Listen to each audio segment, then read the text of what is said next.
Chapter 142. You're looking for Snape. What does that have to do with me, Harry Potter? Professor Snape's harsh words struck Dobby like a curse, and the little house elf couldn't hold back his tears. He truly believed he was acting for Harry's safety, yet no one seemed to trust him. Tears welled in his oversized eyes as he fluttered about in distress. Dobby is telling the truth. Dobby cannot let Mr. Harry Potter go on this adventure. There's a terrible plot against him at Hogwarts this year. Then close your eyes, Snape replied coldly. What plot? Speak up. No, Dobby can't say. Bad Dobby, bad Dobby. In his desperation, Dobby hurled himself toward the nearest wall, intent on banging his head. Snape, however, was ready.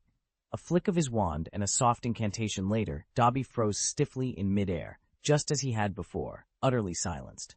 Professor Snape knew all too well the curious habits of house elves. Professor Severus Snape sat motionless, his dark eyes narrowing as he weighed the problem before him. With the binding contract in place, ordinary methods of questioning would be futile. Legilimency? Veritaserum? Or perhaps a careful combination of both, applied one after the other, might finally pry loose the truth.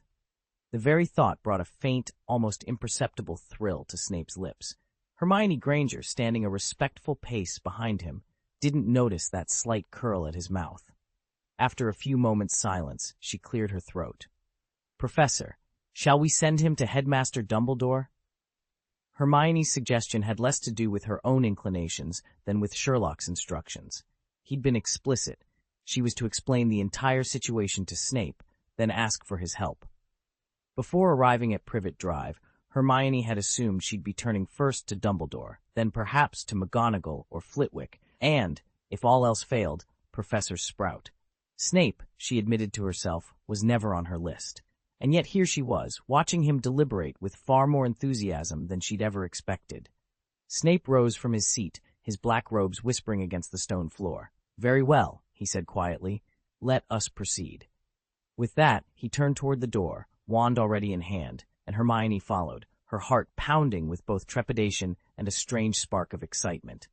The moment the message reached him, Professor Snape apparated to Privet Drive with astonishing speed. Hermione stood frozen in the hallway, mouth agape. She'd never seen anyone move so fast. It was clear just how urgent this business was. Even more surprising, Snape paused long enough to give Aunt Petunia a curt nod. Whatever history they shared, it wasn't for Harry's benefit. Snape's eyes never strayed from the bedroom door. With barely a second's hesitation, he swept inside. In less time than it takes to say Expelliarmus, the troublesome house elf lay subdued at the foot of Harry's bed. Hermione let out a shaky breath. Without Snape's intervention, they'd have been utterly helpless against Dobby. Miss Granger, Snape said, his voice as cold as ever, a mere house elf poses no challenge to me. Hermione's cheeks flamed. Professor, I didn't mean to imply. He cut her off without so much as a glance, and turned instead to Sherlock Holmes, who had been watching silently. Mr. Holmes, I must admit, you were somewhat useful this time. Although the method was clumsy and wholly lacked finesse, it at least prevented a catastrophe, and in the end solved the problem, bumps and all. Sherlock allowed himself a faint smile. Your critique is as sharp and distinctive as ever, Professor, rather like my own unyielding pursuit of the truth. Snape's eyes narrowed, clearly unprepared for Sherlock's praise. After a beat of silence, he replied in a tone as cold as ice. Spare me the flattery. Your performance this time was merely adequate. Don't expect me to heap you with praise. The real efficacy of your methods in the magical world remains to be demonstrated. He shifted his attention to Harry, who stiffened and squeezed his legs together. Potter, perhaps that mud-filled brain of yours can concoct something useful every now and then. At the unwavering intensity of Harry's green eyes, Snape's sneer softened, just slightly. Compared to your previous episodes of folly, you've shown progress this time by asking for help at once, but don't presume to erase your past mistakes. With a sharp flick of his wand, he summoned Dobby. In a swirl of magic, House Elf and Professor vanished. Leaving Sherlock and Harry alone in the silent corridor, he simply apparated away. What a convenient ability, Hermione murmured, a flicker of envy in her eyes. Compared to broomsticks, apparition was in a league of its own, if only they weren't forbidden to learn it until they turned 17. 4 more years of waiting. Harry stared at the empty space where Snape had stood. Did Professor Snape just praise me? Sherlock chuckled. My dear Harry, I've told you before, Severus can be unpleasant, but he's not without kindness. He's just not one for straightforward compliments. Harry shot Sherlock a narrow-eyed look. Aren't you the one who's not exactly direct? But swallowed the retort. Instead, he sighed. Too bad he took that letter the house elf intercepted. I was dying to know what everyone had written. There'll be time enough, Sherlock reassured him with a smile. Hermione, growing tired of their Snape-centric banter, cleared her throat. Both boys turned to her in perfect unison. That's enough about Snape, she said, amusement and exasperation warring in her tone. Shall we move on? Hermione stepped between Sherlock and Harry, her arms crossed and a frown on her face. Gentlemen, sorry to interrupt, but now really isn't the time for this discussion. Sherlock Holmes and Harry exchanged amused glances. Harry offered Hermione a wry smile. Honestly, Hermione, if you hadn't spoken up, Professor Snape would have praised you too. Hermione huffed. As if I care. Harry rolled his eyes, mentally shaking his head at yet another display of cryptic behavior. Why did everyone around him have to be so indirect? He was about to voice his frustration when an owl burst through the open window in a flurry of wings, dropped a parchment onto the bed, and swooped away. Harry stared at the letter in stunned silence. Talk about timing. No sooner had Dobby's situation been settled than he was being summoned again. With a resigned sigh, he tore open the envelope. His face fell as he read, Mr. Potter, we have received a report that on your premises at 8:12 p.m. last night you cast both a levitation charm and a freezing charm. As you are aware, under the Decree for the Reasonable Restriction of Underage Sorcery, 1875, Section 3, no underage wizard may perform magic outside Hogwarts boundaries. Any further violation will result in expulsion. Harry's jaw clenched. Expulsion. Again? Mafalda Hopkirk, improper use of magic office Ministry of Magic. Please remember that under Article 13 of the International Statute of Wizarding Secrecy, any magical activity likely to draw Muggle attention is a serious offense. Have a pleasant summer. Mafalda Hopkirk. Harry Potter slammed the letter onto the small oak desk, sending quills rattling in their pots. His forehead throbbed with veins, and green eyes flashed with indignation. What did the ministry mean? It had been Professor Snape who'd used magic. What business did that have with Harry Potter? Hermione Granger, peering over Harry's shoulder, frowned at his stormy expression. What's wrong? Across the room, Sherlock Holmes, who'd recognized the ministry's seal at a glance, raised a cool eyebrow. He'd already guessed the gist of the summons. Before Harry could answer, there was a sudden pop from the corner of the bedroom. A swirl of silvery smoke coalesced into a diminutive witch with wispy gray hair and sharp, observant eyes. Mr. Harry Potter?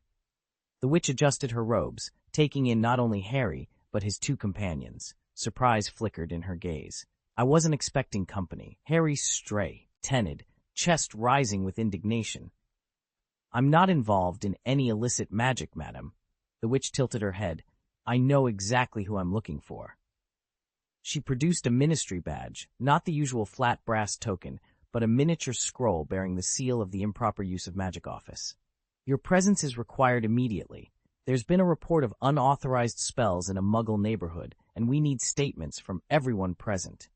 Hermione exchanged a worried glance with Sherlock.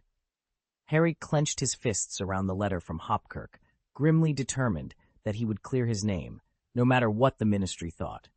Mafalda Hopkirk took a measured breath, smoothed the front of her robes, and inclined her head in greeting to the trio before her. Good afternoon.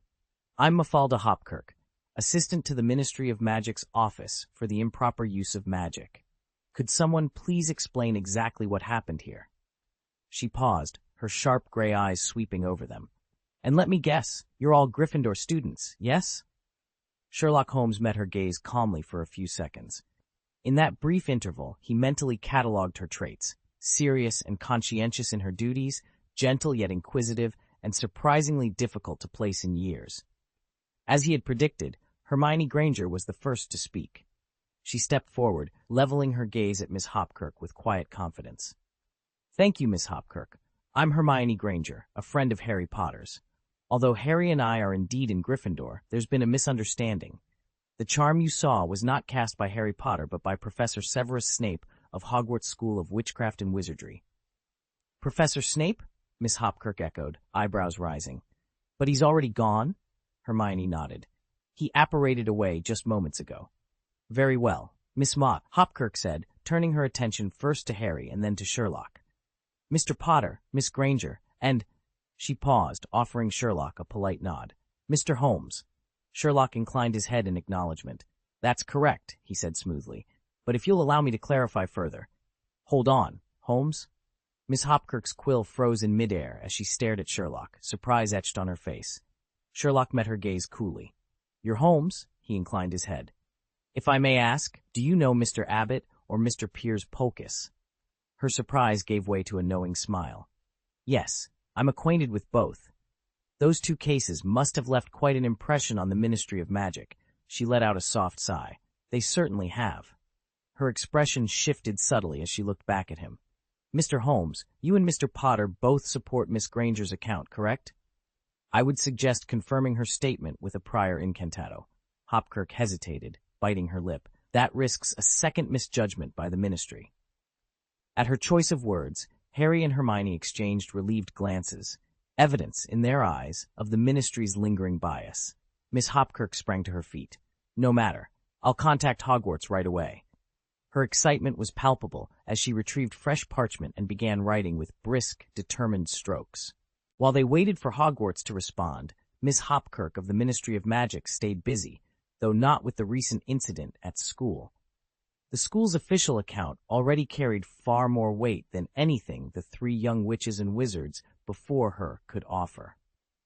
What intrigued her was how Sherlock Holmes had managed to solve the case of the missing documents belonging to Hannah Abbott's father. Sherlock caught Hermione's eye.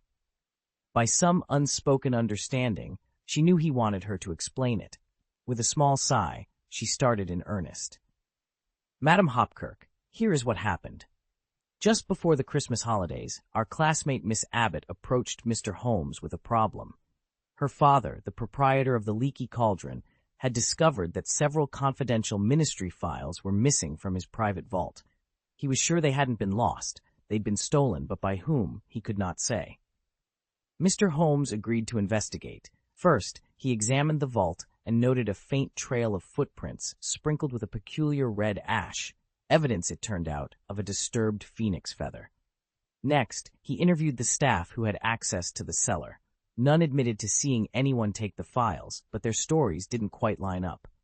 Finally, Holmes focused on one name that kept cropping up in the schedules, a ministry clerk named Light Black. Holmes paid Mr. Black a visit under the guise of routine inquiries. He let Black talk until a stray comment revealed that someone had mentioned a page torn from a restricted tome. Holmes pretended not to notice, then produced a single page from that very book, matching a fragment found inside the vault. Confronted with this evidence, Black insisted it was a coincidence at first.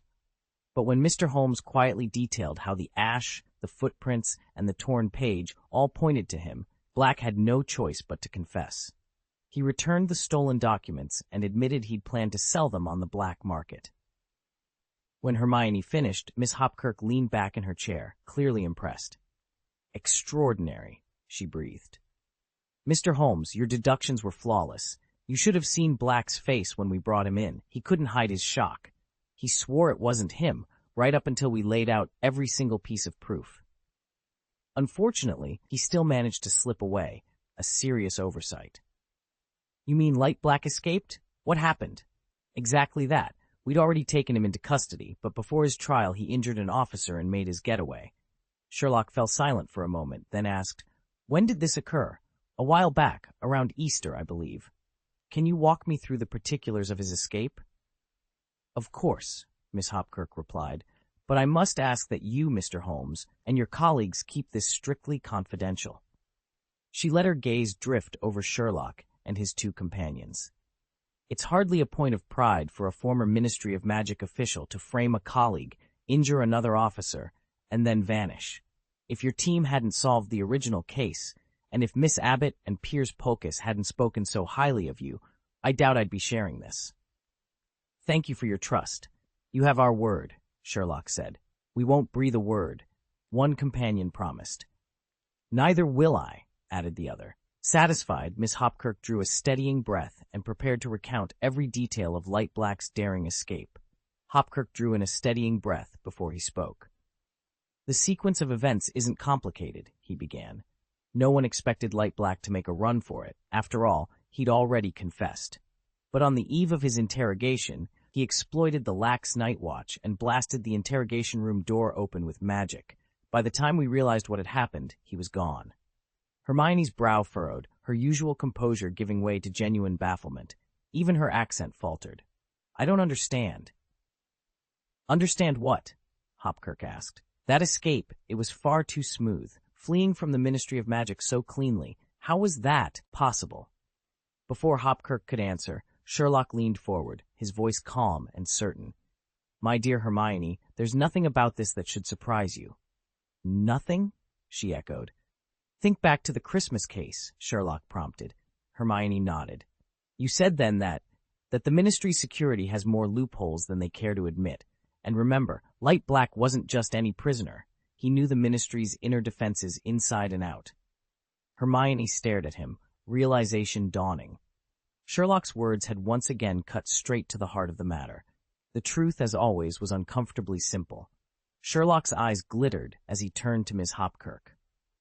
Escaping from an unprepared guard detail isn't exactly rocket science, he began. Yet Light Black slipped right through the Ministry's defenses. Didn't you send aurors after him?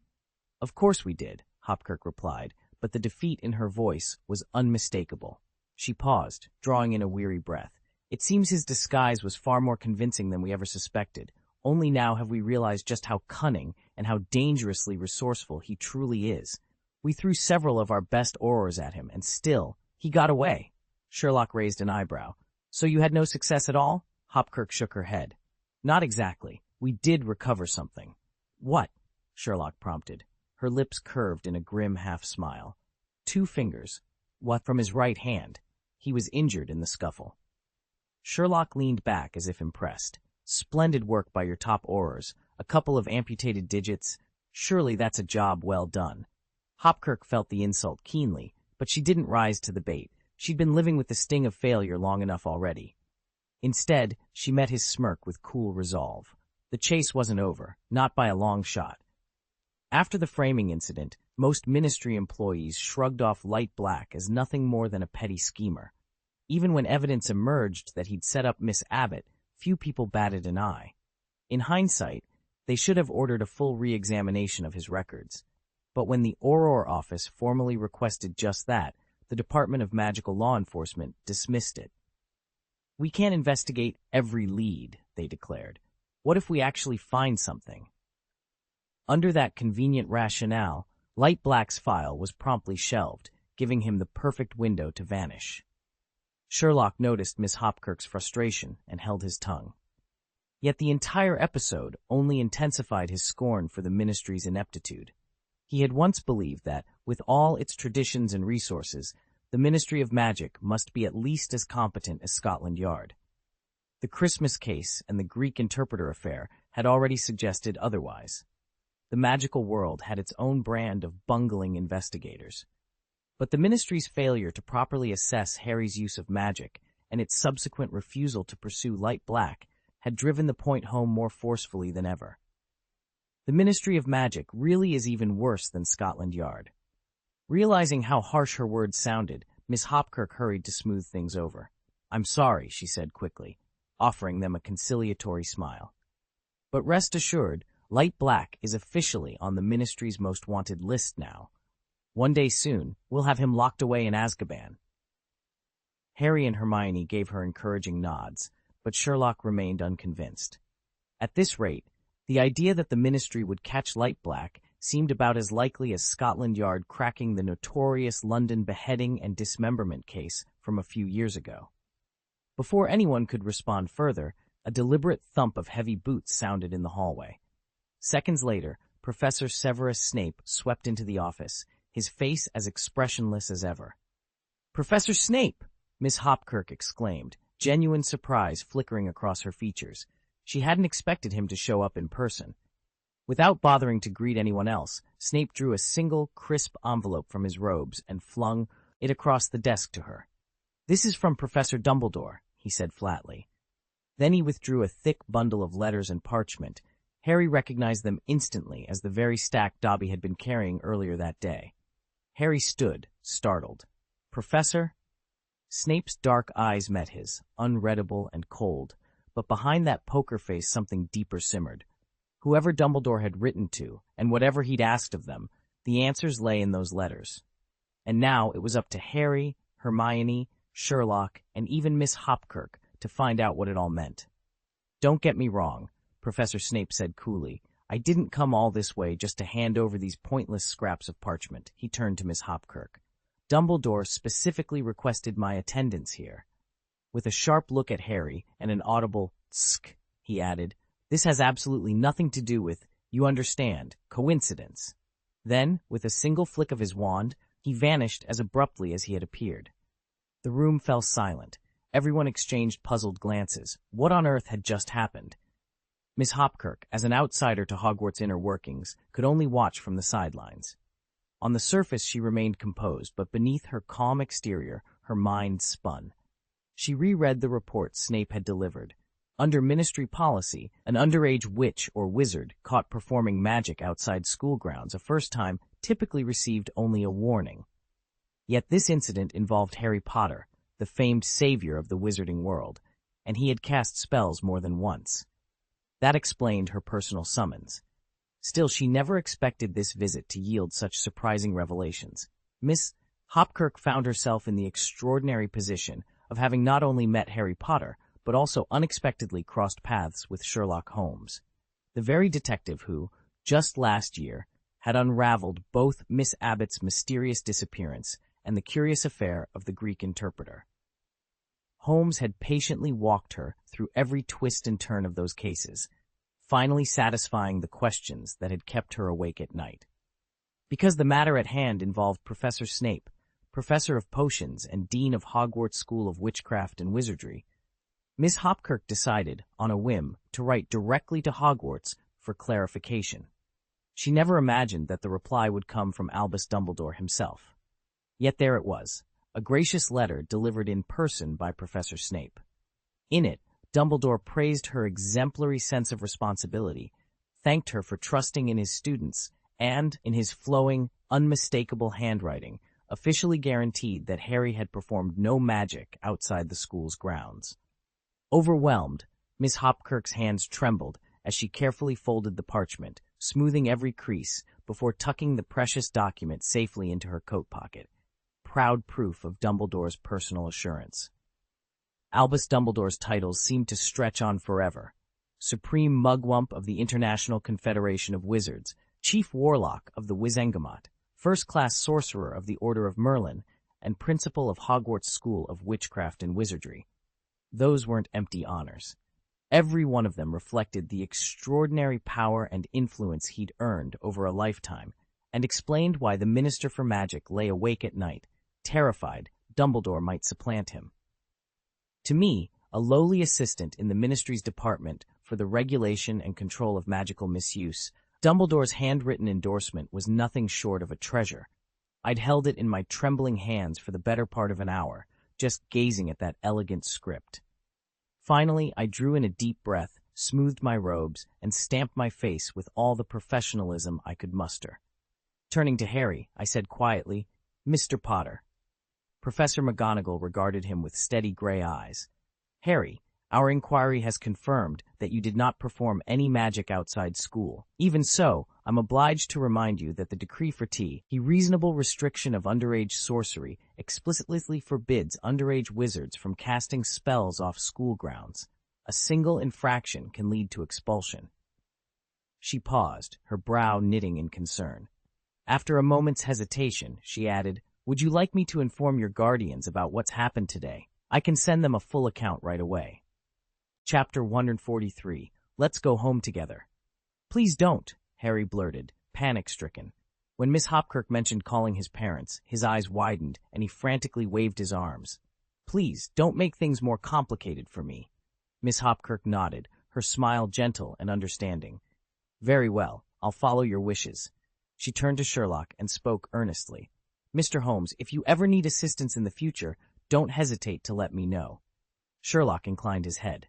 Her offer, limited though it might be by ministry restrictions, was better than nothing. With a graceful flick of her wand, a soft blue light sprang to life at its tip and quickly enveloped her. In the blink of an eye, she vanished, just as Professor Snape had moments before, leaving only a faint, lingering scent of magic in the air. She's showing us apparition deliberately, Hermione whispered, awestruck. She's really kind. Sherlock gave a small smile. Indeed.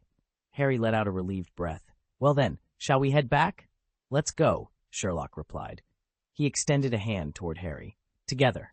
And so, side by side, the three of them set off, ready to return home. Among that lot of bunglers, Hopkirk actually ranks as their creme de la creme, Sherlock declared, folding his arms with an air of complete self-satisfaction. Sherlock, that's a bit harsh, isn't it?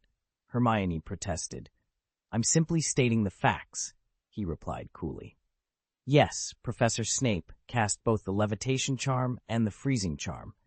But let's not forget that the house elf and Snape himself apparated into the Dursleys' house, and nobody ever mentioned it. The Ministry's detection spells only register where magic is performed, not who performs it. So whenever they sense enchantment at a Muggle residence, they automatically assume Harry's responsible. They've done it so often it's become their knee-jerk conclusion. How terribly superficial. Hermione bit her lip, but Hopkirk listened to our explanation and even checked with the school to confirm our story. Exactly, Sherlock conceded with a nod. That makes her, and Pocus too, the sharpest minds in that entire pack. They're quick, attentive, and perfectly capable. Yet, alas, they remain hopelessly set in their ways. Hermione fell silent, staring at him. His logic was undeniably sound, and his remorseless bluntness was as piercing as ever. She exhaled softly. Sherlock might be right, but she couldn't help wondering how many more hearts and egos his cutting honesty would leave bruised in its wake. Harry groaned and flopped onto the bed. I guess I really do need someone like me to have his back. After everything he'd been through today, Harry couldn't hide his exhaustion, especially not in front of Sherlock and Watson. Dawn had brought Dobby the house elf galloping in with alarming news. Then came a tense face-off with Professor Snape in potions class, and finally a stern Ministry of Magic official demanding answers. He was utterly drained. Still, there was relief in knowing the wizarding world hadn't turned its back on him. At last able to relax, Harry turned a weary gaze toward Sherlock. So, what happens now? Sherlock regarded him coolly. There's nothing more to do here. I'll see you in 2 weeks. Harry gave a small nod. Of course. As Dumbledore had explained, every year he was bound to spend a month with his only living relatives, the Dursleys. It wasn't a social visit, but a requirement to uphold the ancient protective charm encasing him. He and Sherlock had witnessed that magic strength when they faced Quirrell under Voldemort's sway. It had held firm. Skipping it wasn't an option. With a resigned sigh, Harry settled in for the next leg of his journey.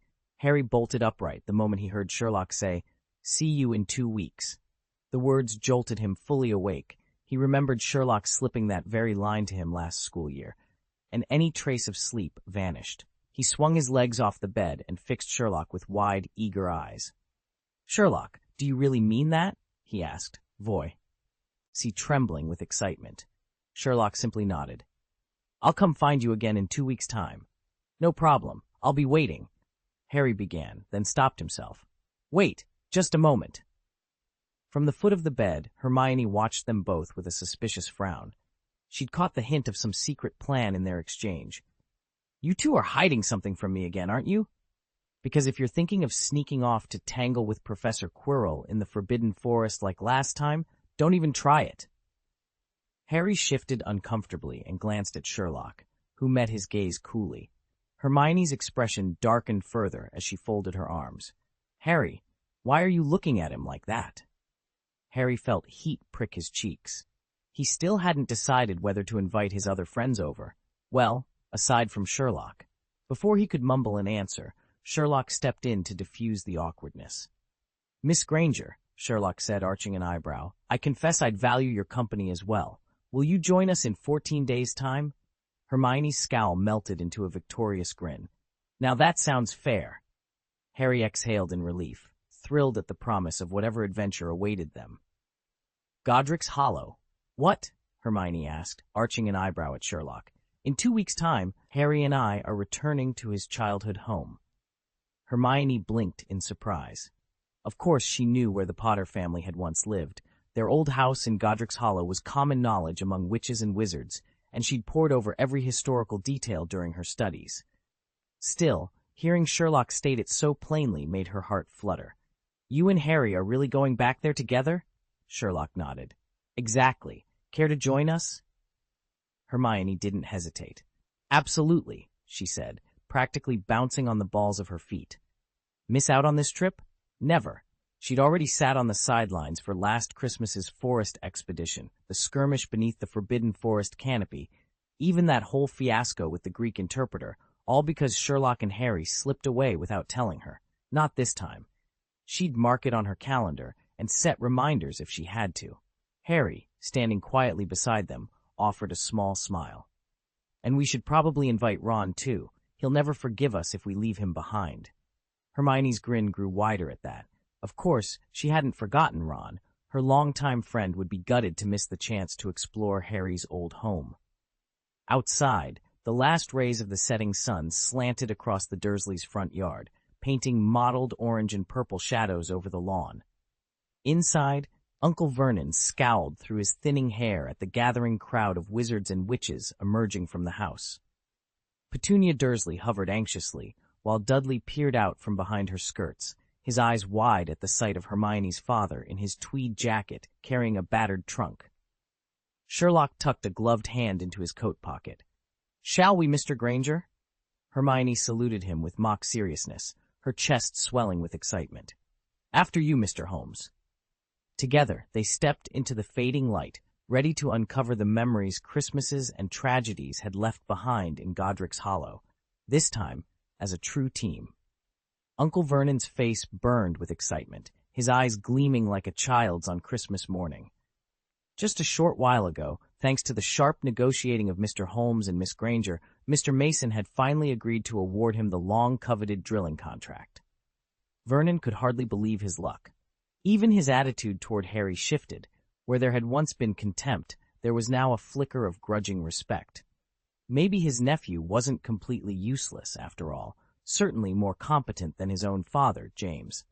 At the thought of James Potter, Vernon's smile vanished. In all his recollections, his brother-in-law had been irreverent and indiscreet, treating Vernon and his wife with little courtesy. It had always grated on him. Best not to dwell on it any longer, he decided sternly. Originally, once the contract was secured, they had planned to fly out tomorrow and take up residence in a villa on Mallorca's sun-splashed coast. But the moment his eyes drifted to his wife, Petunia, his triumph suddenly tasted sour. He remembered vividly the shock on her face when the black-robed stranger appeared beside Hermione. Vernon's heart thumped with a new, uneasy question. What had that mysterious visitor said to Hermione, and what had Petunia seen that made her turn so pale? Uncle Vernon stared at his wife in stunned alarm. Petunia's face had gone ashen, her eyes wide and unblinking, her lips quivering as though she'd just glimpsed her worst nightmare. And the name of a man he'd never heard of, never met, had provoked this stricken look. Vernon's brows knitted into a tight, angular frown, his fingers curling into white-knuckled fists. A wave of unease, and something darker, anger, surged through him. In that instant, he resolved that nothing else mattered until he'd uncovered the truth. Every other plan would have to wait. Across the hall, Harry Potter felt a very different relief. With that insufferable house-elf Dobby finally out of the picture, tranquility had returned to his life, and, best of all, he could once again write freely to his friends. Poor Hedwig, however, was stretched to her limits. Day after day, the snowy owl swooped over hill and dale, delivering one urgent letter after another. Sherlock and Hermione needed no special explanation. They had seen everything firsthand. But for everyone else in his circle, Harry spent many an evening carefully recounting the strange events that had upended his summer.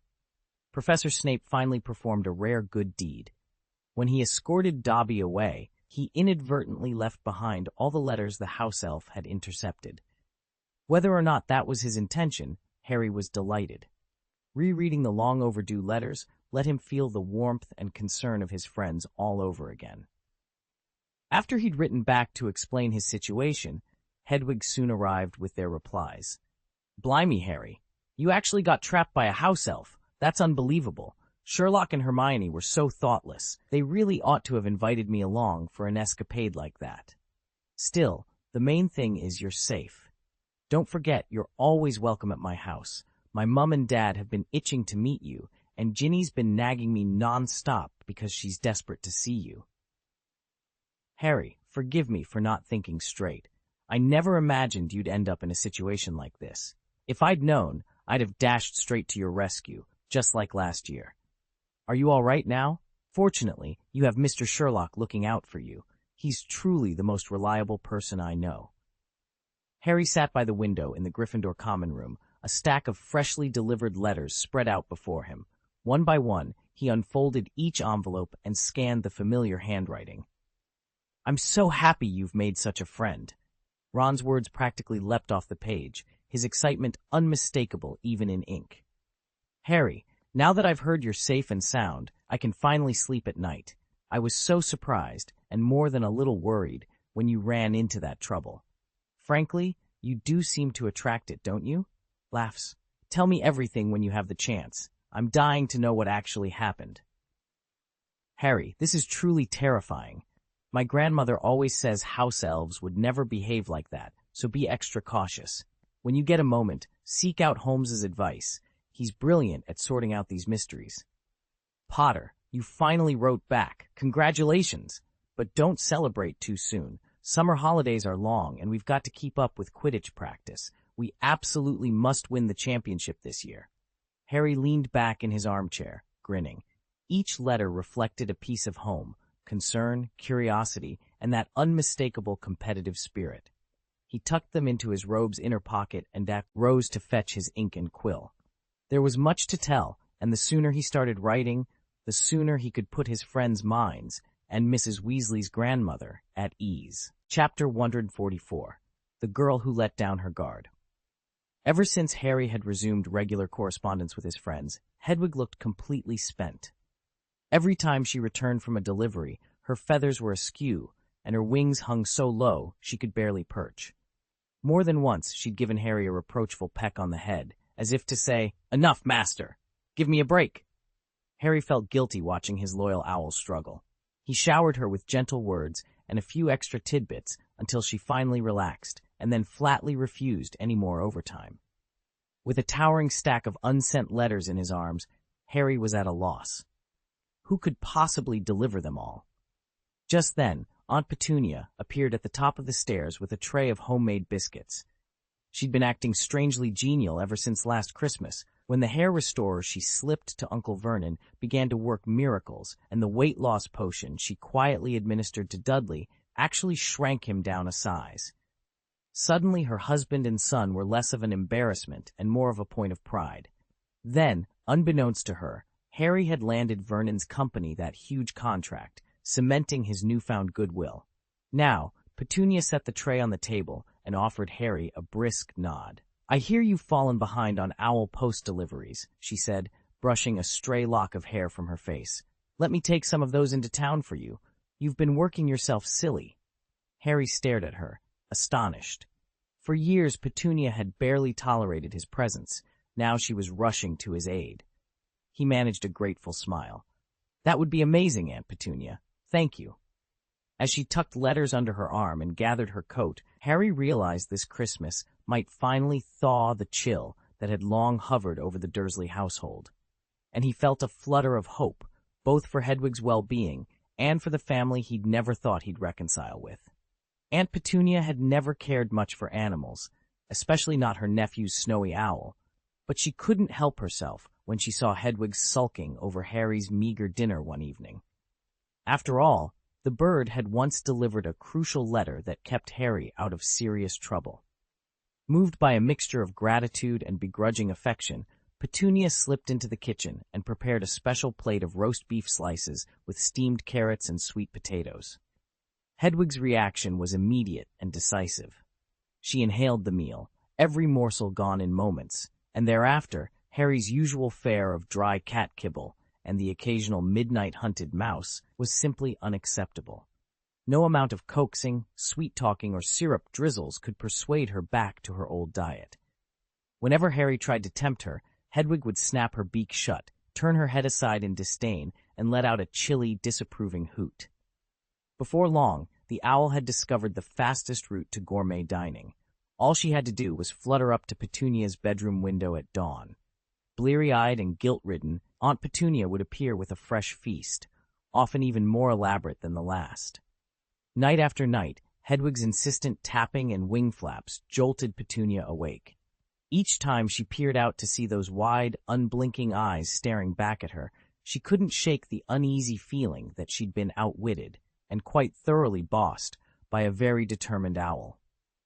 Aunt Petunia wasn't thrilled about cooking for a wizard's owl, but she'd done it once before when her sister Lily was at Hogwarts. Even so, Hedwig proved far more demanding than Lily's old owl. No surprise that dealing with mother and son was never easy. Muttering under her breath, Petunia arranged bowls of fresh meat, fish, and a few special treats. At last, Hedwig consented to resume delivering Harry's letters. Until now, the snowy owl had survived on cat food. 3 daily helpings left her perpetually lethargic, with aching legs and drooping wings. But one taste of Aunt Petunia's home cooking changed everything. Her back straightened, her legs grew strong, and her wings beat with renewed power. Flying 50 miles in a single journey became effortless. Sherlock Holmes, having just finished reading Harry's latest letter, glanced at the plump white bird perched nearby. She certainly looked rounder, almost like a fluffy Scottish chicken, but her speed was unchanged.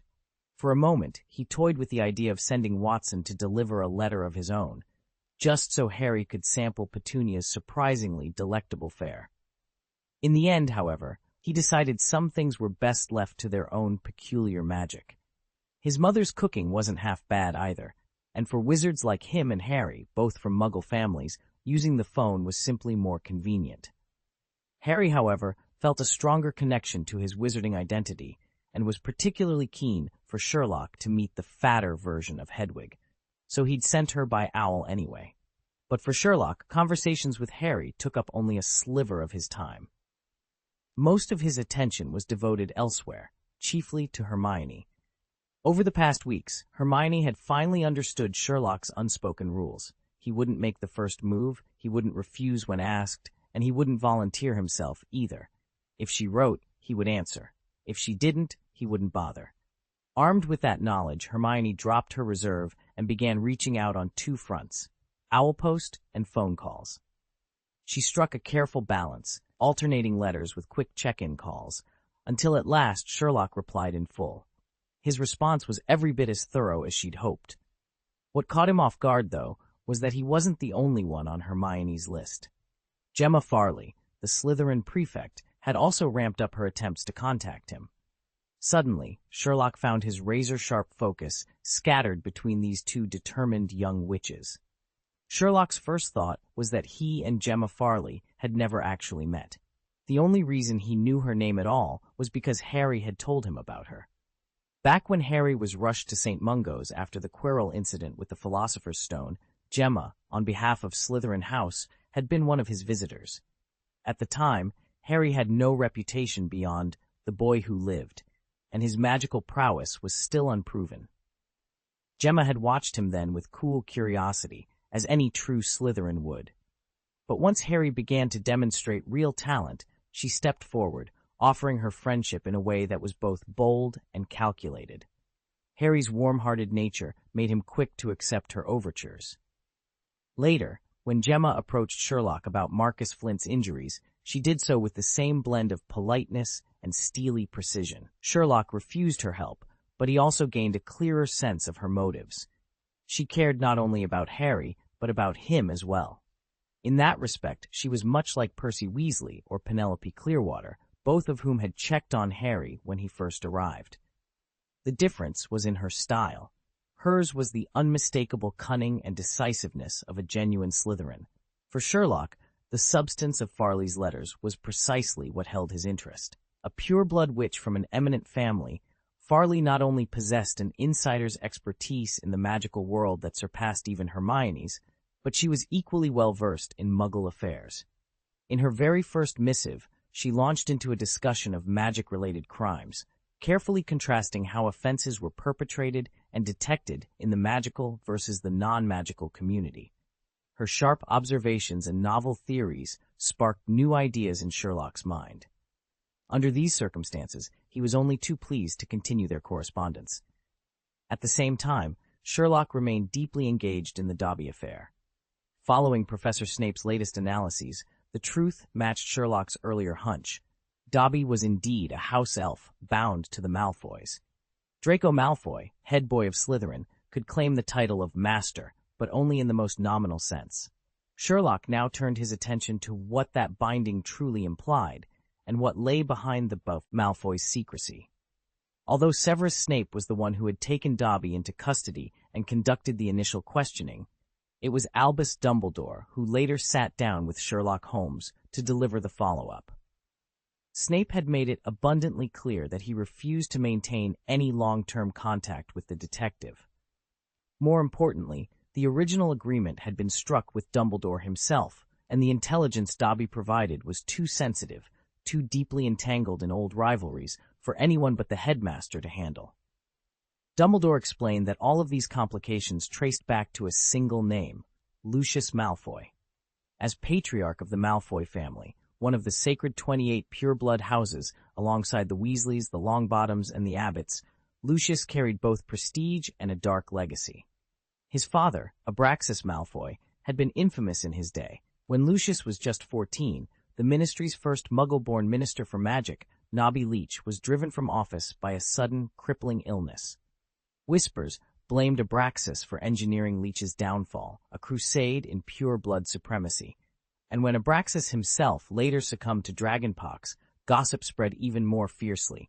Many believed it was divine retribution finally catching up with him. Lucius Malfoy arrived at Hogwarts in the autumn term and was immediately sorted into Slytherin. By his 5th year, he distinguished himself enough to be named a prefect, and it was then that he formed a close friendship with a new student, Severus Snape. After graduation, Lucius married Narcissa Black, herself one of the ancient pureblood families, and together they had a son, Draco. Sometime later, Snape succeeded in questioning Dobby and uncovered a startling truth. The house elf was legally bound to the Malfoys. The moment this became clear, Snape's expression turned grave, and he wasted no time in bringing the matter to Albus Dumbledore.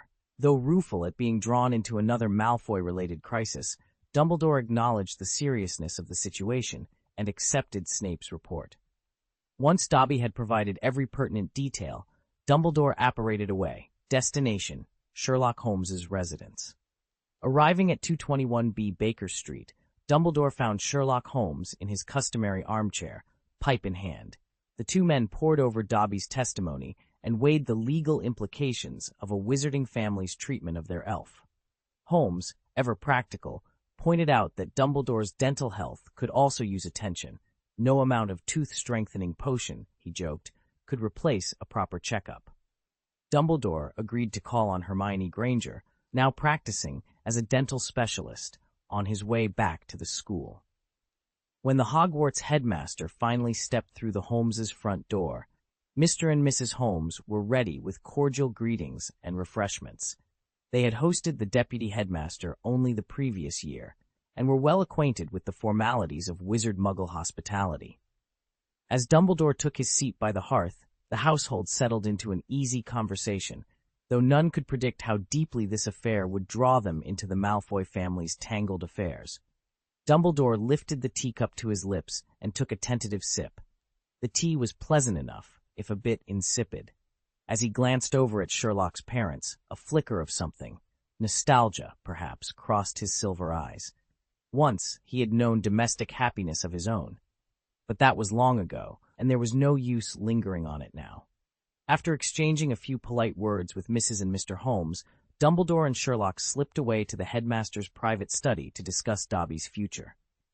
Once the door closed behind them, Dumbledore leaned against his desk. When term begins, Lucius Malfoy plans to smuggle a dark arts artifact, one that belonged to Voldemort, into Hogwarts. Sherlock's brow shot up. Why would the Malfoys even possess something left by Voldemort? Because Lucius was, in fact, one of Voldemort's Death Eaters, Dumbledore replied quietly. Sherlock frowned, the gears in his mind already turning. It seemed this case was far more tangled than he had first imagined. Chapter 145, False Support from the Summit King's Road. 128, second floor, master bedroom.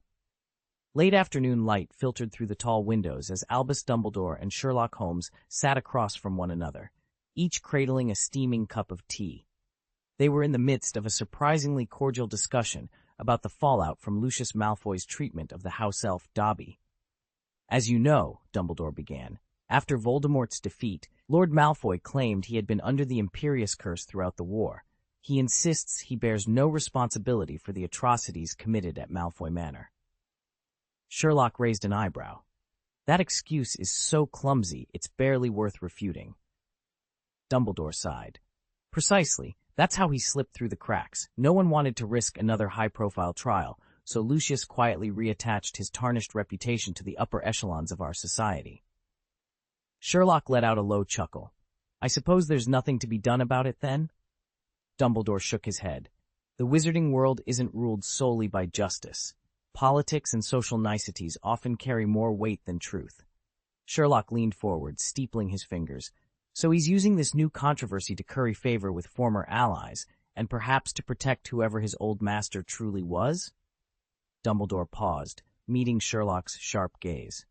Exactly. People believe what they want to believe at the pinnacle of society. False assurances can be far more dangerous than open hostility. Sherlock's expression darkened. Then we'll have to expose the lie before it solidifies. Dumbledore sipped his tea, a knowing smile playing at the corners of his mouth. Indeed, Sherlock, and I can think of just the way to begin. Like Quirrell did last year? Sherlock asked. Dumbledore shook his head. I doubt it. Apart from a very few, everyone assumed Quirrell was up to no good, and after the Philosopher's Stone, and Lucius Malfoy certainly seemed to think the same. After all, it's hard to believe the Dark Lord, who once terrorized the entire magical world, would be reduced to hiding on someone's scalp. He paused, letting the irony hang in the air, then continued. Lucius knew nothing of Voldemort's true condition. My guess is he merely wanted to get rid of this particular dark arts object. And, if I'm honest, he likely aimed to damage a certain Mr. Weasley's reputation in the process. Sherlock frowned.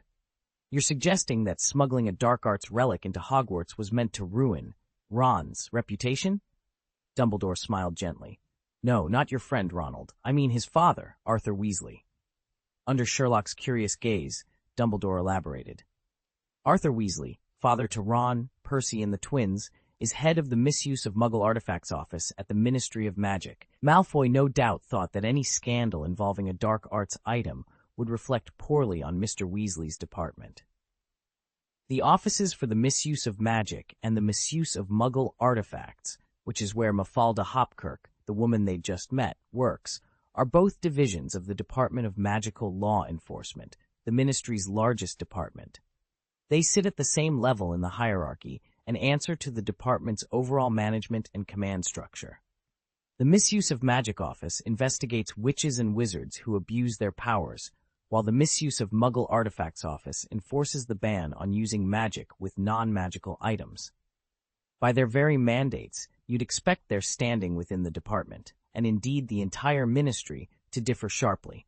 The Misuse of Magic Office is well-funded and heavily staffed, whereas the Artifacts Office is a tiny, perpetually under-resourced outpost. Yet it was this two-person office that recently carried out unannounced inspections of several wizarding households and seized a number of dark arts artifacts and other illegal items, including at Lucius Malfoy's own home. According to Dobby's testimony, in the months after Voldemort's fall, Lucius Malfoy had quietly been shipping out his incriminating dark arts artifacts in small batches to avoid provoking a full-scale inquiry. Most of these objects were relatively easy to move on, but the single relic directly tied to Lord Voldemort presented a far graver problem. One careless mistake could blow open years of painstaking concealment. Faced with this dilemma, Lucius devised a ruthless solution. he would smuggle the deadly artifact into Hogwarts. Hidden among the school's countless magical curiosities, it would be all but impossible to trace, allowing Malfoy to discard it and sever his final ties to the Dark Lord. Ever since Voldemort's defeat, Lucius had been determined to atone for his days as a Death Eater. His family's wealth and influence had smoothed the path, and by now, few in the wizarding world remembered Malfoy as anything but a respected noble. Then came the news that Harry Potter, the boy who lived, would be enrolling at Hogwarts amid unprecedented fanfare. With public attention focused on the Chosen One, the specter of you-know-who threatened to loom large once more. Lucius Malfoy could not risk being linked to Voldemort again. He needed to eliminate every trace of that dark chapter, and fast. Chapter 12. The Dark Contingency. Draco Malfoy pressed himself into the shadowed alcove beside the stone corridor, his white blonde hair catching the faint torchlight. He replayed the indignity of Arthur Weasley's surprise inspection over and over in his mind. If the Ministry official hadn't stormed into the manor, rifles of suspicion wouldn't have fallen on Draco's precious collection of dark arts artifacts. He'd have suffered no losses, his reputation would be intact, and his loyalties unquestioned. So, what if he owned a few relics of the dark arts? In Malfoy's reckoning, those objects posed no real threat, or at least none that couldn't be managed by someone of his blood and breeding. The only true villain in this affair was Weasley, the meddling inspector. By poking around for dark arts paraphernalia, Weasley had turned Draco's private research into public scandal. A plan began to form in Draco's mind. Why not use one of Voldemort's own contingency devices? Smuggle it into Hogwarts. Let it trigger a calamity in the castle itself. In one bold stroke, he would achieve 3 goals at once. First, any link between him and the Dark Lord would be buried in the ruins of a scheme that Voldemort alone had devised. Second, he'd exact poetic justice on Arthur Weasley, whose career would collapse under the weight of dereliction charges. And third, the greater the panic, the more loudly Draco could proclaim his innocence and cast Weasley as the true culprit. Yes, the artifact was the Dark Lord's doing. Malfoy reminded himself of that every time his plan felt too reckless. He'd merely offered Voldemort's contingency one final performance.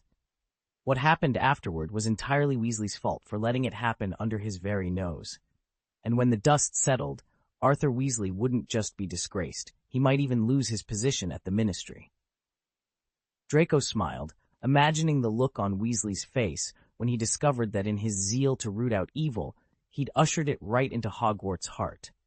The firelight danced in the hearth of Dumbledore's office, casting long shadows across the shelves of oddities and ancient tomes. Sherlock Holmes paced beside the ornate desk, fingers steepled beneath his chin, while Dumbledore regarded him from behind half-moon spectacles.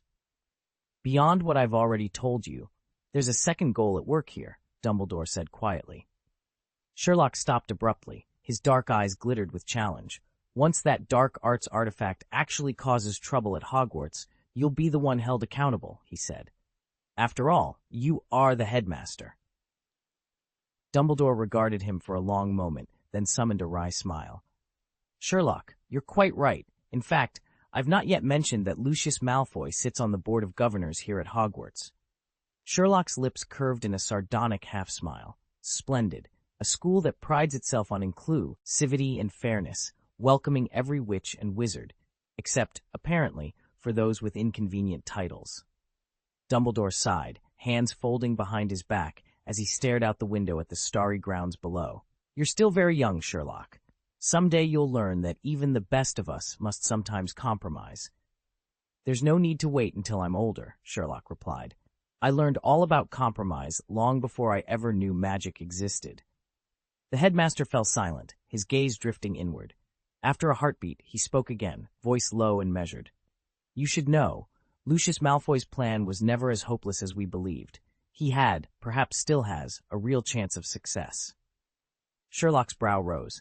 "Then we must act swiftly. If Malfoy succeeds, it won't only be the school in jeopardy, but the entire wizarding world." Dumbledore nodded gravely. "Precisely, which is why I need your help more than ever." As the fire crackled and the night deepened outside, the two men stood in uneasy alliance. One, Hogwarts' venerable headmaster burdened with secrets. The other, a brilliant young detective determined to see justice done. The fate of the school, and perhaps much more, now rested squarely in their hands. Lucius Malfoy had long relished the advantage of superior cunning over Hogwarts's governors, knowing there were any number of ways to smuggle dark arts artifacts past the school's defenses. Confident his plan would unfold without a hitch, he never suspected it might be undone before it ever began, by Dobby, the Malfoy family's house elf. House elves are a rarity, found only in the oldest wizarding lineages, and the Malfoys are no exception. From the moment they enter service, a house elf dedicates its life to a single household, tending vast estates with unwavering loyalty. Charged with everything from preparing grand banquets to polishing centuries-old suits of armor, they perform mundane chores with effortless household magic and wield extraordinary powers that even many accomplished wizards covet. Above all else, a house elf is a master of apparition, capable of vanishing and reappearing at will, even in wards that bar wizard kind. Their combat prowess, too, is nothing to scoff at. A grown wizard stands little chance against one. And yet, for all their might, house elves remain bound by ancient contracts to serve their masters. In Dobby's case, that meant obeying every command Lucius Malfoy issued, an obligation that would soon test the elf's fierce sense of right and wrong. House elves may seethe with hatred for their masters, but they cannot refuse a command. Anyone who dares disobey must punish themselves without mercy.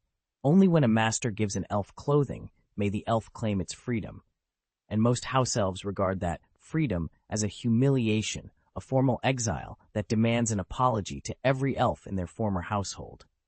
Because of this rigid code, Lucius Malfoy never imagined Dobby would betray him. He trusted his house elf more completely than he trusted his own wife and son. Yet it turns out that Dobby of Malfoy Manor was an extraordinary case. I turned to Sherlock. Thanks to this elf, we've uncovered Lucius's plan. Sherlock arched an eyebrow. And what do you intend to do with that information? In Dobby's defense, his heart was in the right place. He risked everything to protect Harry, secretly warning him of danger, all without Lucius's knowledge. And then, racked by guilt, he repeatedly punished himself for the offense of disobedience. But despite his noble motives, his silence now is intolerable. He refuses to speak to us at all. Sherlock watched Dobby being led away, the house elf's ragged robes swaying as he protested. He'd always hated Dobby's methods, insisting he knew best for your own good, then turning to self-harm at the slightest setback, using his own pain to manipulate those around him. If Harry hadn't arrived when he did, Dobby would have done anything to stop the boy from going to school, or, failing that, to keep him from staying. It didn't matter if Harry was injured so long as he lived. That was Dobby's idea of protection, and it repelled Sherlock. Albus Dumbledore, who'd been watching Sherlock's stony expression, offered a sympathetic half-smile. "I've secured him for the time being," he said quietly. Sherlock inclined his head. "Very good. Our priority is to ensure Mr. Malfoy's plan doesn't succeed. As for the house elf, let him consider his own fate." With that, he turned back toward the castle, mind already racing to the next steps needed to keep Harry safe. Professor Dumbledore's plan was to task the heads of the four houses with conducting careful room-to-room inspections before the term began, to ensure that no dark arts artifacts were smuggled into Hogwarts. Sherlock frowned. The proposal struck him as timid. Why not confront Malfoy directly, he suggested. Harry doesn't need Malfoy's verification of the power of love. If Malfoy is hiding dark arts objects, we expose him and be done with it. Dumbledore sighed and steepled his fingers. My dear Sherlock, Lucius Malfoy sits on Hogwarts' Board of Governors. Without ironclad proof, even I, as headmaster, lack the authority to act against him. A house elf's testimony simply wouldn't stand up as conclusive evidence. He paused. And even if Professor Snape were to extract the truth with Veritaserum, the Ministry of Magic would refuse to acknowledge it. At Dumbledore's choice of words, Sherlock sat up straighter. You're at odds with someone powerful at the Ministry, perhaps the head of the Department of Magical Law Enforcement? Dumbledore offered a rueful nod, his eyes betraying more concern than he cared to admit. End of chapter. Albus Dumbledore's eyes narrowed as Sherlock's deduction hung in the air.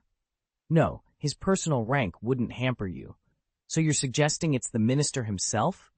Sherlock inclined his head, an approving glint in his eye. Exactly. I didn't expect that even after crossing into the magical world, I'd still have to contend with these tiresome bureaucrats. Dumbledore's stern expression softened into a wry smile. Sherlock, your acuity astounds me, but you'd do better not to dwell on trivial politicking. Sherlock let out a small laugh, though it held a note of exasperation. He ran a hand through his hair, conceding the point. Perhaps you're right. I suppose our only option is to proceed with the plan you've laid out. It may be cumbersome, but at least it's secure. The two fell silent for a moment, the crackle of the hearth filling the stillness. Then Sherlock's gaze sharpened, and he turned back to Dumbledore. Yet tell me this, does the minister truly seek only to sever his ties with Lord Voldemort, or is there something deeper at play? Dumbledore studied him for a long moment before leaning forward. If you have a theory, Sherlock, you'd do well to voice it plainly. Sherlock met his mentor's steady stare without flinching. Then, in a low, deliberate tone, he spoke. The summit may attract fair-weather followers, but it is in the twilight that the true believers stand revealed. Chapter 146. So cool, with magic strictly forbidden outside Hogwarts grounds, Sherlock found himself stuck at home, filling his days with Muggle studies while he waited for the cool-down period on Harry's family charm to expire. Originally, he'd planned to spend the holidays brewing potions. After all, Professor Snape had assured the first years that potions was the one subject where you don't have to wave your wand about like a maniac. Confident in Snape's words, Sherlock had even gathered all his ingredients last Christmas. Powdered asphodel root, dried adder's fork, dead flies, and the rest. Yet the deeper he delved into potion theory, the more he began to question that easy claim. If potion making really relied only on precise measurements and timing, in theory, a Muggle could follow the recipe to the letter and still succeed. But every scrap of evidence he uncovered pointed the other way. Genuine magical potions required genuine magic to bring their ingredients to life. Of course, an adept witch or wizard with wandless casting skills might never foolishly wave at all, but that was a level of mastery far beyond the basics. For now, every batch of Evenstar elixir or Lady's Locket draught demanded that exact, purposeful flick of the wand and the proper incantation at each crucial moment. Simply tossing dead flies and powdered asphodel into a cauldron was only the beginning.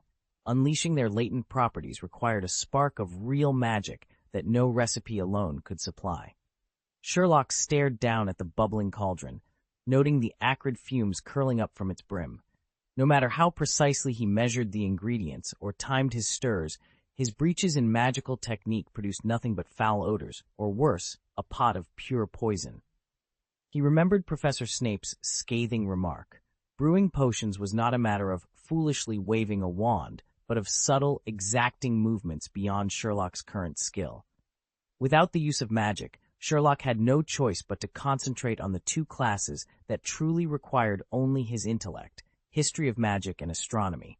Neither demanded the practiced flicks and swishes he lacked, and both promised genuine insights into the wizarding world. His recent work on the Greek interpreter case had driven the realization home. Whenever he faced a new system, he must first set aside his old habits. Only by learning its rules from the ground up could he judge which parts of that knowledge would serve him. So far, his coursework in history of magic and astronomy had rewarded him with just such valuable understanding. Learning, however, was never a solitary endeavor. Outside of lessons, Sherlock maintained a steady flow of correspondence with Hermione Granger and Penelope Clearwater, two of the few witches who wrote him consistently. Harry, Ron, and the other students from Hogwarts sent letters too, but far less often. It was Hermione and Penelope's frequent updates, theories, and shared discoveries that kept Sherlock plugged into the magical community and sharpened his own investigations. With that network of friends and his newfound approach to magical studies, Sherlock felt more confident than ever. He might not yet master a wand, but he was building an intelligence, one that could navigate both Muggle and Wizarding worlds alike. Interestingly, Hermione was a Muggle-born witch, while Farley hailed from a long line of Wizarding families. Yet Sherlock's interactions with them were almost entirely reversed. With Hermione, his conversations revolved around magical topics, transfiguration, charms, the nuances of the wizarding world.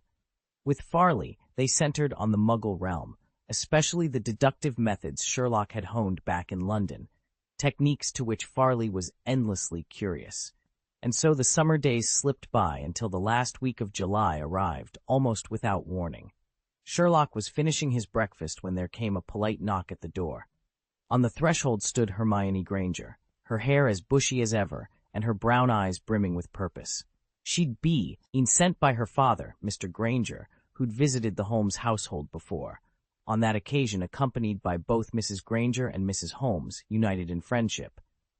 Mrs. Granger and Mrs. Holmes had grown close years ago, and Hermione had grown impatient of discussing her Muggle studies assignments over letters and flu calls.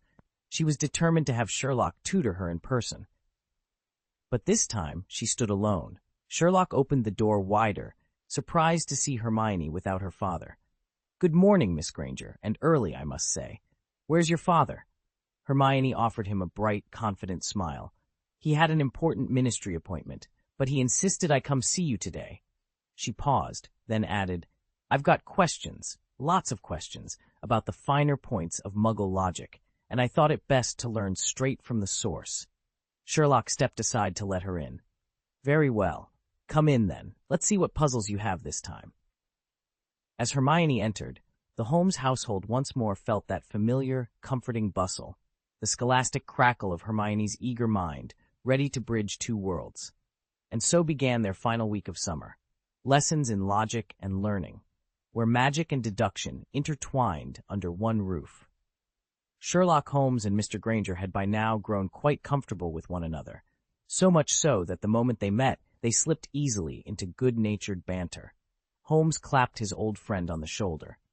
"If your daughter hadn't been up before dawn, urging you out the door, you'd be moving at my usual snail's pace." "Father," Hermione called out from just behind them, feigning offense. All right, I agree. It's best we get an early start. We still have to make it down to Devon." In fact, the Potter family's ancestral home lay in Godric's Hollow, and the Weasleys lived in Devon, both tucked into the southwest corner of England. After a quick consultation, they settled on an itinerary. First, Hermione and Mr. Granger would come to 221B Baker Street. From there, they'd swing by Privet Drive to pick up Harry. Next, they'd head to Ron's place, and finally the entire party would travel together to Godric's Hollow. Last Christmas, word had reached both Holmes and Granger that the Weasleys had acquired a remarkable car, one even more dazzling than Kit from Knight Rider, and it had piqued their curiosity. In the wake of Dobby's departure with Professor Snape and Ron's re-established friendship with Harry, Ron had been insistent. He wanted his three best friends to see Devon for themselves. Now at last, the grand tour was about to begin. Now that the opportunity had presented itself, they weren't about to let it slip away. After Mr. Granger finished speaking, he leaned toward Mr. Holmes, taking advantage of Hermione's momentary distraction, and lowered his voice. "Brother, if you had a daughter, you'd understand how I feel." He'd meant it as a light tease. After all, Holmes' family already boasted 2 children, and at their ages, another seemed unlikely. Yet Mr. Holmes suddenly went still, his gaze distant. "Are you all right?" Mr. Granger asked. "Yes. Shall we be going?" Mr. Holmes replied, as if waking from a daydream. Mr. Granger barely had time to nod before Hermione, having wandered into Sherlock's study, reappeared in the hallway. Mr. Granger chuckled. "We'll save the rest of this conversation for when my daughter and your son come along." Sherlock and Hermione rejoined them almost at once, and the 4 piled into the car. With daylight to guide him and the memory of their previous journey fresh in his mind, Mr. Plunley, Holmes found the route to Surrey even quicker than before. He parked smoothly outside number 4, Privet Drive, and there, in the front garden, Harry was laughing and running circles around his cousin Dudley. Hermione watched in astonishment. She'd often heard Harry complain about life with the Dursleys, yet here he was, chatting easily with his cousin. Before she could puzzle it out, Harry's eyes lit up. There it was at last, the car he'd heard so much about, the one he'd dreamed of seeing. "Sherlock! Hermione!" Harry shouted, bounding to the driveway. Dudley followed at his heels, but the instant he laid eyes on the sleek, streamlined vehicle before them, he skidded to a stop. The last time they'd rushed away in a hurry, he hadn't had a proper look. Now, standing just a few feet from it, Dudley's jaw dropped. "No way, this is a rover, isn't it?" he breathed, running a hand along its glossy fender. "This is so awesome!" Though rovers were no longer the official cars of the Queen, they remained a favorite among society's elite. In Dudley's eyes, it was leagues above the battered heap the Dursleys usually drove. He beamed at the car as if it were a prize, well worth the envy it inspired. "The diet potion is serving you well," Sherlock remarked, his eyes sweeping over Dudley. "Since our last meeting, you've lost 8.5 pounds. 9 pounds, Dudley muttered, bristling, and then, as if bolstered by the correction, he straightened his back triumphantly. "I think it's closer to 8 pounds and some change." Sherlock sighed, but turned his attention to Harry. "And you, Harry, if I'm not mistaken, you've taken up Quidditch practice again, haven't you?" Harry flushed. "I know I'm going to sound ridiculous asking, but how did you figure that out?" "It was too obvious to need much thought," Sherlock said, then paused under Hermione's expectant stare. "Come on, tell us," Hermione prodded. "Your smug expression is doing half the work already." "Very well," Sherlock conceded, rubbing his long fingers together. "When you arrived, I noticed the soles of your shoes. They're new, yet the treads are already worn smooth. The leather uppers bear compression marks exactly where the foot flexes during flight. In short, only someone regularly chasing the quaffle or dodging bludgers would put such wear on a pair of shoes so quickly." Harry looked down at his feet and then back at Sherlock, a wry grin spreading across his face. "I suppose there's no hiding anything from you, is there?" Sherlock simply smiled, as though that were the most natural thing in the world. "Your knees are bruised, and the edges of your clothes and cuffs are frayed," Holmes observed, tapping a finger against Harry's worn sleeve. "I'd say you've been up to something more strenuous than simple chores. Quidditch, perhaps? See how the hems catch here and here? That comes from gripping the broom and slicing through fast-moving air. And these scuffs on your shoes and these scrapes on your knees look like tumbles on the ground." He paused to let Harry absorb the deduction. "Flying a broomstick doesn't count as casting magic, so the Ministry won't interfere, especially given your history. But because Quidditch practice is so specialized, I'm guessing you sneak out at night when no one can watch. Otherwise, at your skill level, you wouldn't end up with even minor abrasions. Enough about that. Pack up. We have a long journey ahead." When the travelers were ready, Harry cast one last glance at the Dursleys' front door. Neither Vernon nor Petunia had tried to stop him or offered a fond farewell. They simply stood at the threshold, exchanging polite nods with Mr. Holmes and Mr. Granger before closing the door behind them. Thanks to Harry and Sherlock's intervention, Uncle Vernon had finally secured that coveted contract. In Harry's eyes, this was nothing short of a miracle.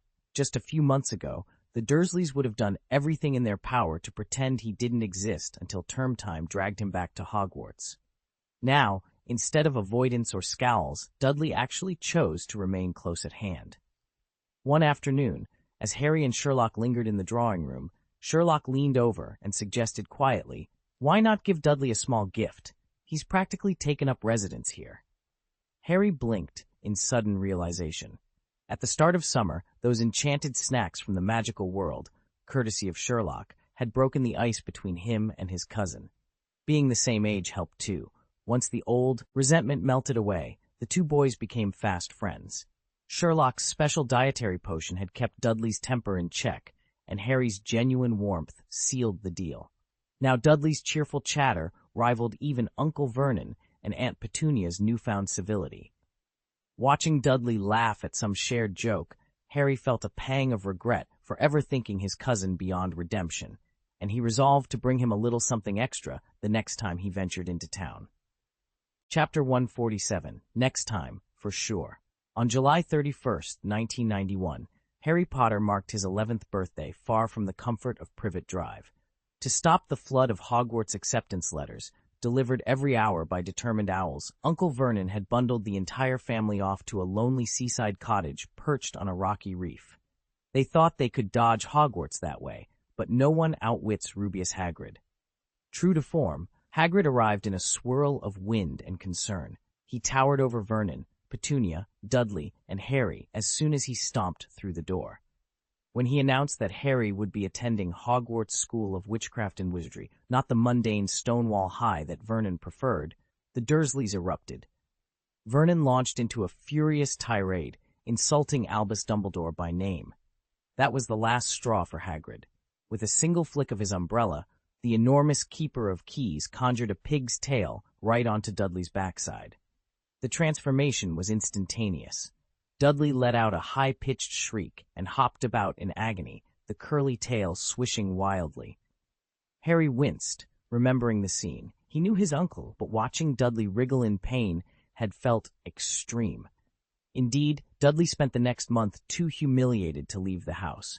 His trousers had to be specially tailored to hide his tail, and he stayed holed up indoors, certain that the neighborhood children would mercilessly taunt him if they ever saw it. Looking back on that day, Harry realized Hagrid had meant well, but his brand of justice had been as heavy-handed as Vernon's insults. For a 12-year-old boy, a month of hiding away in custom clothing had been a harsh punishment. Still, if Dudley ever tried to pick on him again, Harry thought, maybe next time, for sure, he'd be ready. It wasn't until September 1st, after Harry had been delivered safely to King's Cross, that the Dursleys finally took Dudley to a private clinic to have his piggish tail removed. Harry felt an almost physical relief. He could still hear Hagrid's booming laugh and that infamous line, "I only meant to turn him into a pig, but honestly, he's half pig already. No need to change a thing." Kind as he was, Hagrid was never one to be crossed. With Sherlock's help, Harry and Dudley had actually repaired their relationship over the summer and were behaving like normal cousins for the first time. There was only one hitch: Dudley's legendary appetite. Not even Ron could keep pace with him, and now Dudley was giving Harry that familiar, hopeful look, yet Harry's pockets were empty.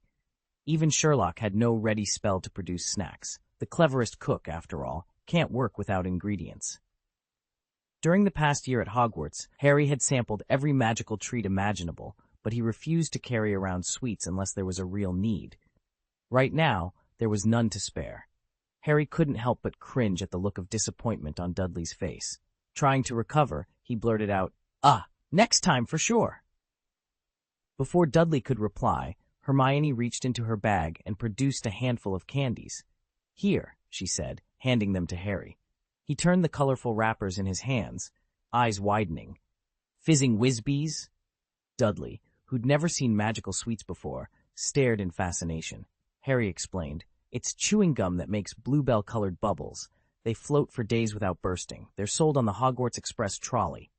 At that, Dudley lunged forward and grabbed a handful of the candies. "Wow, so next time came pretty fast, huh, Harry?" he teased. Turning to Hermione, he tipped an imaginary hat. "Thanks, pretty lady." With that, he bounded off, popping a Whizbee into his mouth. Harry grinned at Hermione. "Thanks for these. You're a lifesaver." Hermione just smiled as Harry tucked the sweets safely into his pocket. "Thank you, Hermione. I'll pay you back once term starts." "Harry, don't be ridiculous. We're friends." Hermione smiled and shook her head. "Think of it as a gift to you and your family." Harry nodded, grateful but silent. It did feel more than a little formal to offer repayment to a friend. Once they'd left Privet Drive behind, Mr. Granger slid into the driver's seat. He drove more slowly than Mr. Holmes, but with a steady, confident hand. In the front passenger seat, Mr. Holmes tilted his head and was soon fast asleep, his even, quiet breathing filling the car. In the back were Sherlock, Harry, and Hermione, far too excited to feel drowsy. At only 12 or 13, they weren't yet prone to the adult need for sleep. They had arranged themselves with Sherlock in the middle cushion, flanked by Harry on one side and Hermione on the other, and none of them felt cramped. Harry's cheeks were flushed with excitement, his eyes bright. The moment the car pulled onto the road, he leaned forward. "So, you won't believe everything that's happened since last week," he began, voice bubbling over as he launched into a rapid-fire retelling of every strange, wonderful, and downright dangerous incident he'd experienced. Hermione and Sherlock listened intently, trading amused glances as Harry's animated gestures filled the space between them. And with that, their journey finally felt like the start of something, an adventure they'd all share. Thanks to last Christmas's gift, the Dursleys had already begun treating Harry differently. Since Uncle Vernon landed that huge drill manufacturing contract, his outbursts at Harry had grown noticeably rarer. Aunt Petunia, while still full of complaints, went out of her way to spoil Hedwig. The poor owl's palate had become shockingly refined. She turned up her beak at ordinary kibble, and even the wild game she once hunted herself no longer tempted her. Even Dudley, who used to be Harry's worst tormentor, was surprisingly civil these days. He hadn't exactly become a brother, but the bullying had stopped, and Dudley even took to calling him Ol Ha. Harry suspected, though, that his cousin's newfound friendliness was all about getting hold of special slimming potions and magical snacks from the wizarding world. In these quiet weeks, Privet Drive felt more like a home than ever before. The sense of belonging was subtle, almost effortless, like a gentle handshake between gentlemen. Harry flicked a glance at Uncle Vernon, who was retyping business letters in the living room, and thought wryly. It was funny how Vernon's big promise had changed. At one point, he'd sworn that when the contract came through, they'd be packing up for a villa in Mallorca. But for now, the only move Harry expected was from the kitchen to his cupboard beneath the stairs, and he wouldn't have minded a bit of that. Harry frowned, confusion knitting his brow.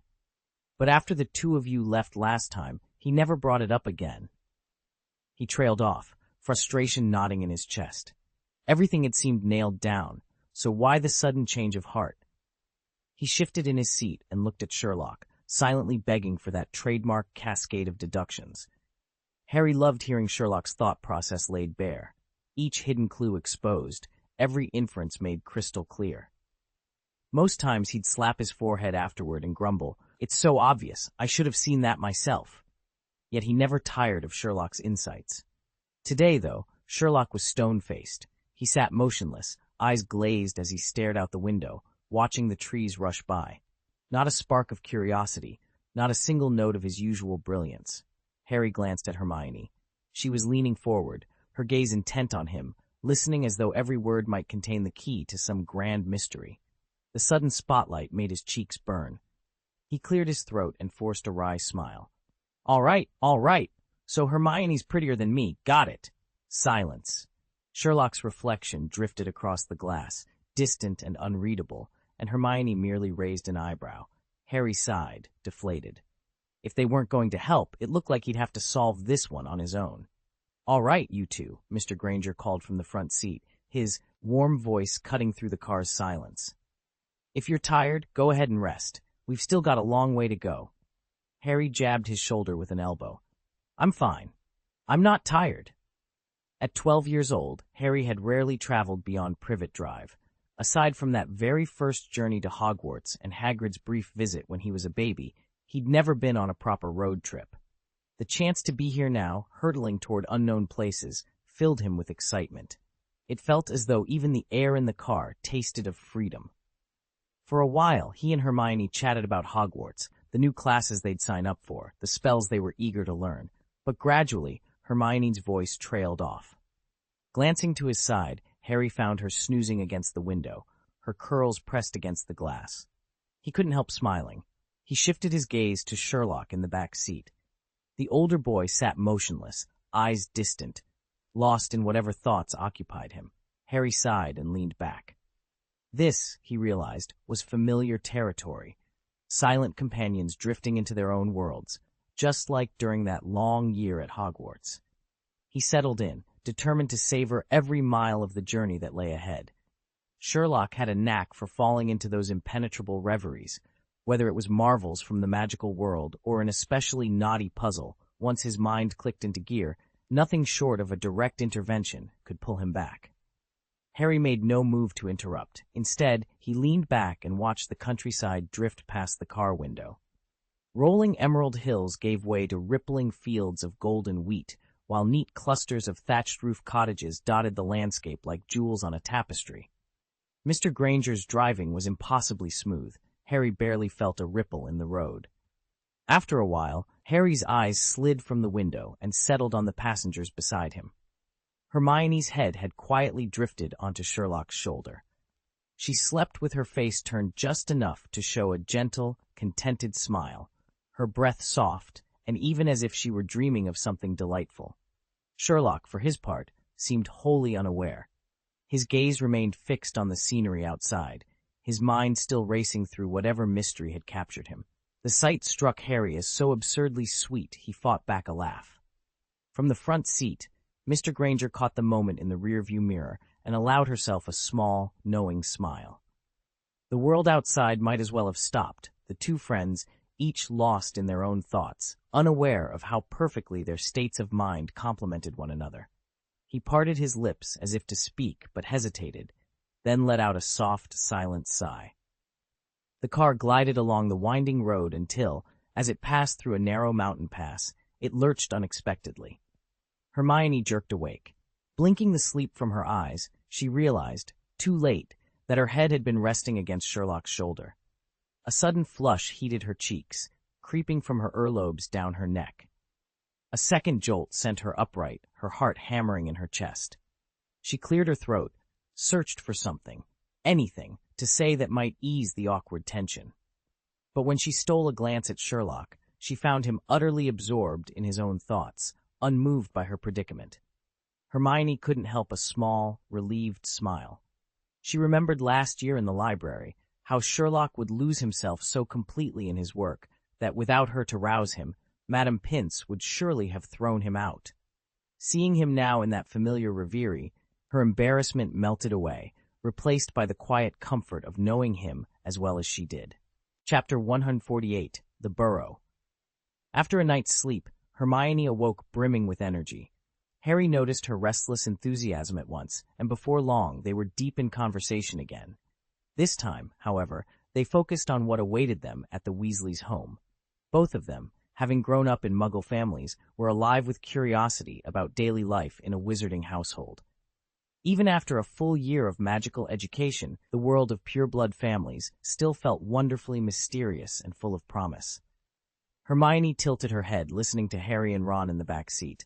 "I heard Ron say his mum even uses magic for cooking and washing up at home."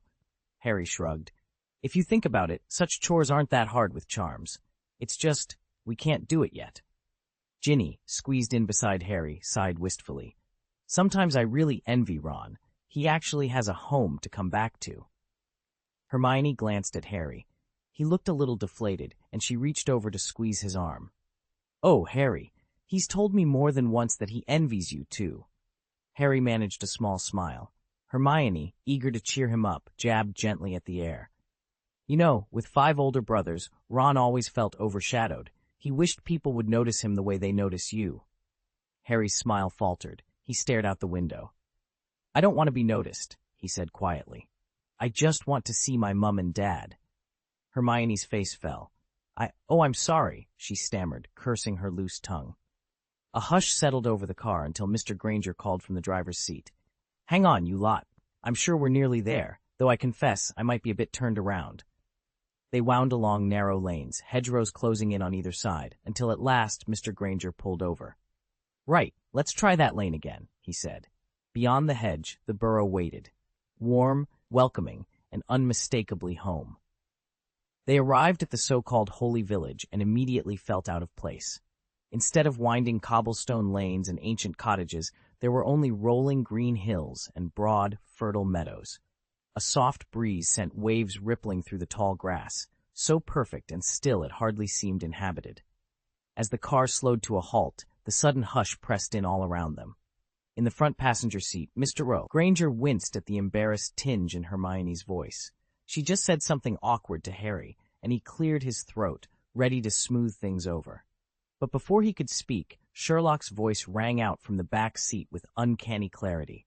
"Keep driving straight along the main road." His tone was so crisp and confident, it sounded like music to both Harry's and Hermione's ears. They turned in unison, their tension melting away. "Sherlock, you're finally awake," Hermione said, relief flooding her expression. "I wasn't sleeping," he replied coolly. "I know," she shot back, feigning a scolding tone as she crossed her arms, "but you really looked like you nodded off for a moment." A faint smile curved Sherlock's lips. "Fair enough." Just then, the driver, Mr. Holmes, stirred behind the wheel, blinking as he shook himself awake. He rubbed the sleep from his eyes and caught sight of his son and Hermione chatting animatedly in the back seat through the rearview mirror. His gaze softened with paternal affection, and before he realized it, a small smile had crept across his lips. "I say, old man, you're finally awake," his son called out, half teasing, half relieved. Startled, Holmes turned to his right. "Need me to pull over so you can drive?" he asked Mr. Granger, who occupied the passenger seat. "Not at all," Granger replied tersely, though his voice carried a spark of excitement. "We're almost there." Satisfied, Holmes settled back behind the wheel. With both hands steady on the steering column, he guided the car along the winding country road. As they pressed forward, the endless stretch of wild grassland they'd been crossing gave way to something utterly unexpected. The view before them shimmered, as if the world itself had swapped film reels. Where there had been a simple sea of green, now lay neat, patchwork fields, each one a slightly different shade. They fit together like pieces of a giant jigsaw puzzle, and here and there, dark clusters of trees formed patterns almost deliberately symbolic. Is this magic?" his son whispered in awe. "It's unbelievable." Holmes and Granger exchanged astonished glances. To both of them, the transformation felt far too extraordinary to be anything but enchanted. After another stretch of road, figures materialized ahead, their brilliant red hair gleaming like living embers in the sunlight. There could be no mistaking them. The Weasleys had beaten Sherlock and the others to the crossroads, waiting to meet them. "The youngster's friends have come to welcome us," Mr. Holmes exclaimed, his voice bright with delight. Both Mr. Holmes and Mr. Granger had met Ron before, so they recognized him instantly. Under the animated guidance of the Weasley twins, Mr. Granger steered the car into a half-collapsed garage. Its door hung askew, drooping like an old man's shoulders. No sooner had the engine died than Ron bounded forward, arms wide. He enveloped Sherlock, Harry, and Hermione, each in a heartfelt hug. "I've missed you all so much," Ron declared, and his genuine joy brought warm smiles to everyone's faces. Before a single introduction was needed, the 5 newcomers, Sherlock, Harry, Hermione, Mr. Holmes, and Mr. Granger, had already spotted Mr. Weasley and his wife among the welcoming party. Everyone knew exactly whom they had come to see. Arthur Weasley made a striking first impression. He was tall and slim, with that trademark messy mop of red hair, thinning at the crown, but still the same fiery shade as his children's, catching the sunlight with an almost magical gleam. His bright, inquisitive eyes betrayed his excitement. It wasn't every day that Muggles set foot in his home, and he looked as thrilled as a child discovering a new toy. Standing beside him, his wife, Molly, provided a gentle contrast. They'd already met her at the station over the holidays. She was shorter, a little round around the middle, with a warm, kindly face framed by soft eyes that never failed to put newcomers at ease. The moment Mr. Holmes stepped out of the car, Arthur bounded forward. With a broad grin, he held out his right hand. "You must be little Ron's parents, Mr. and Mrs. Weasley," Mr. Holmes said cheerfully. "It's a pleasure to meet you." Arthur's grin grew even wider. He clasped Mr. Holmes's hand with both of his, pumping it warmly, then turned to Molly. "Molly, dear, this is Mr. Holmes and his wife. They're the ones helping Ron with his studies over the summer."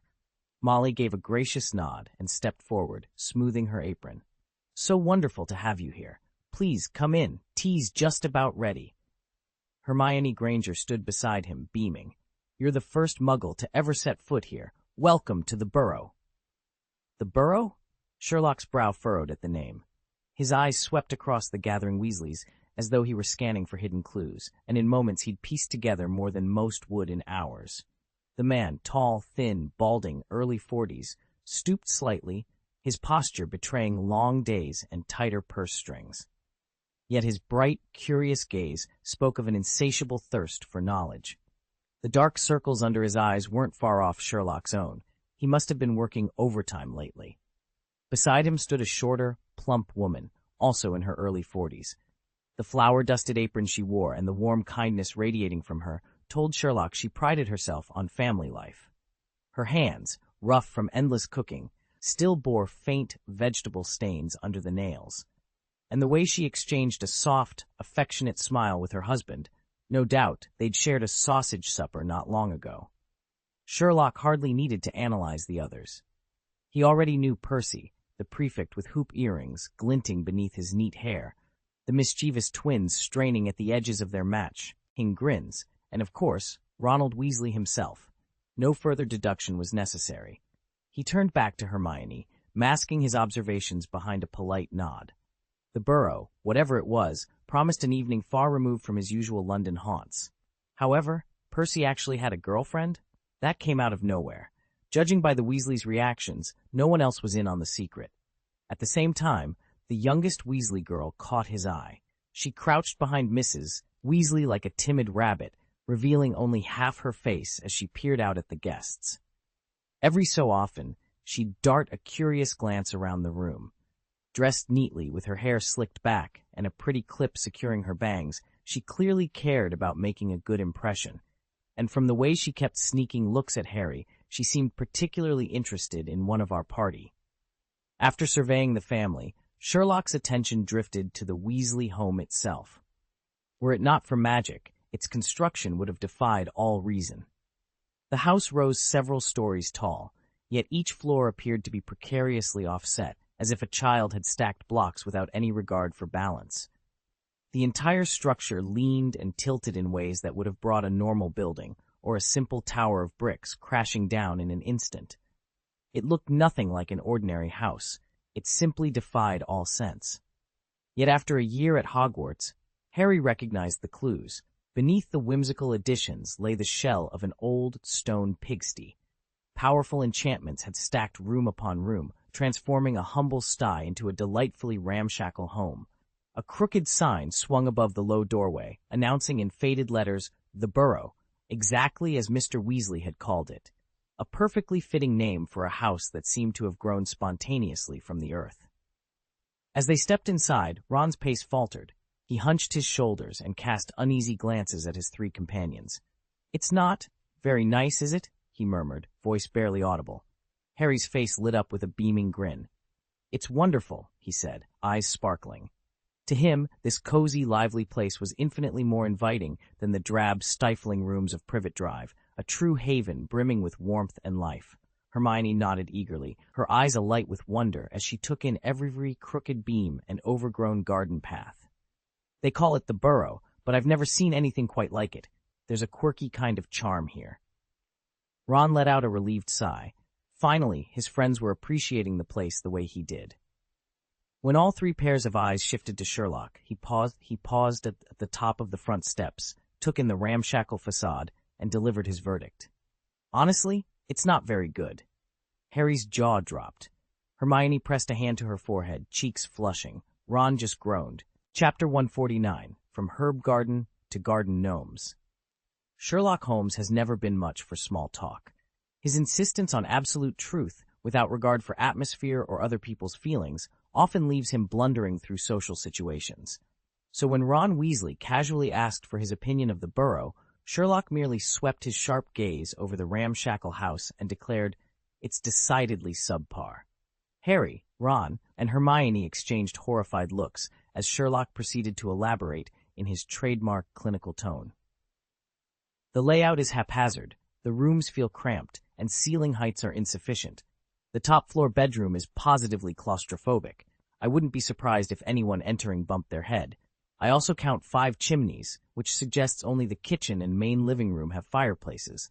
The other rooms must be unheated. And—" "Cough, cough," Harry interrupted. Seeing Ron's face drain of color, he looked as though he'd just bitten into a booger-flavored every-flavor bean. With another pointed cough, Harry gave Sherlock's sleeve a gentle tug. Sherlock looked down in mild confusion, pausing his architectural critique mid-sentence. "Okay, that's enough. Let's change the subject." At Harry's beseeching look, Sherlock shut up.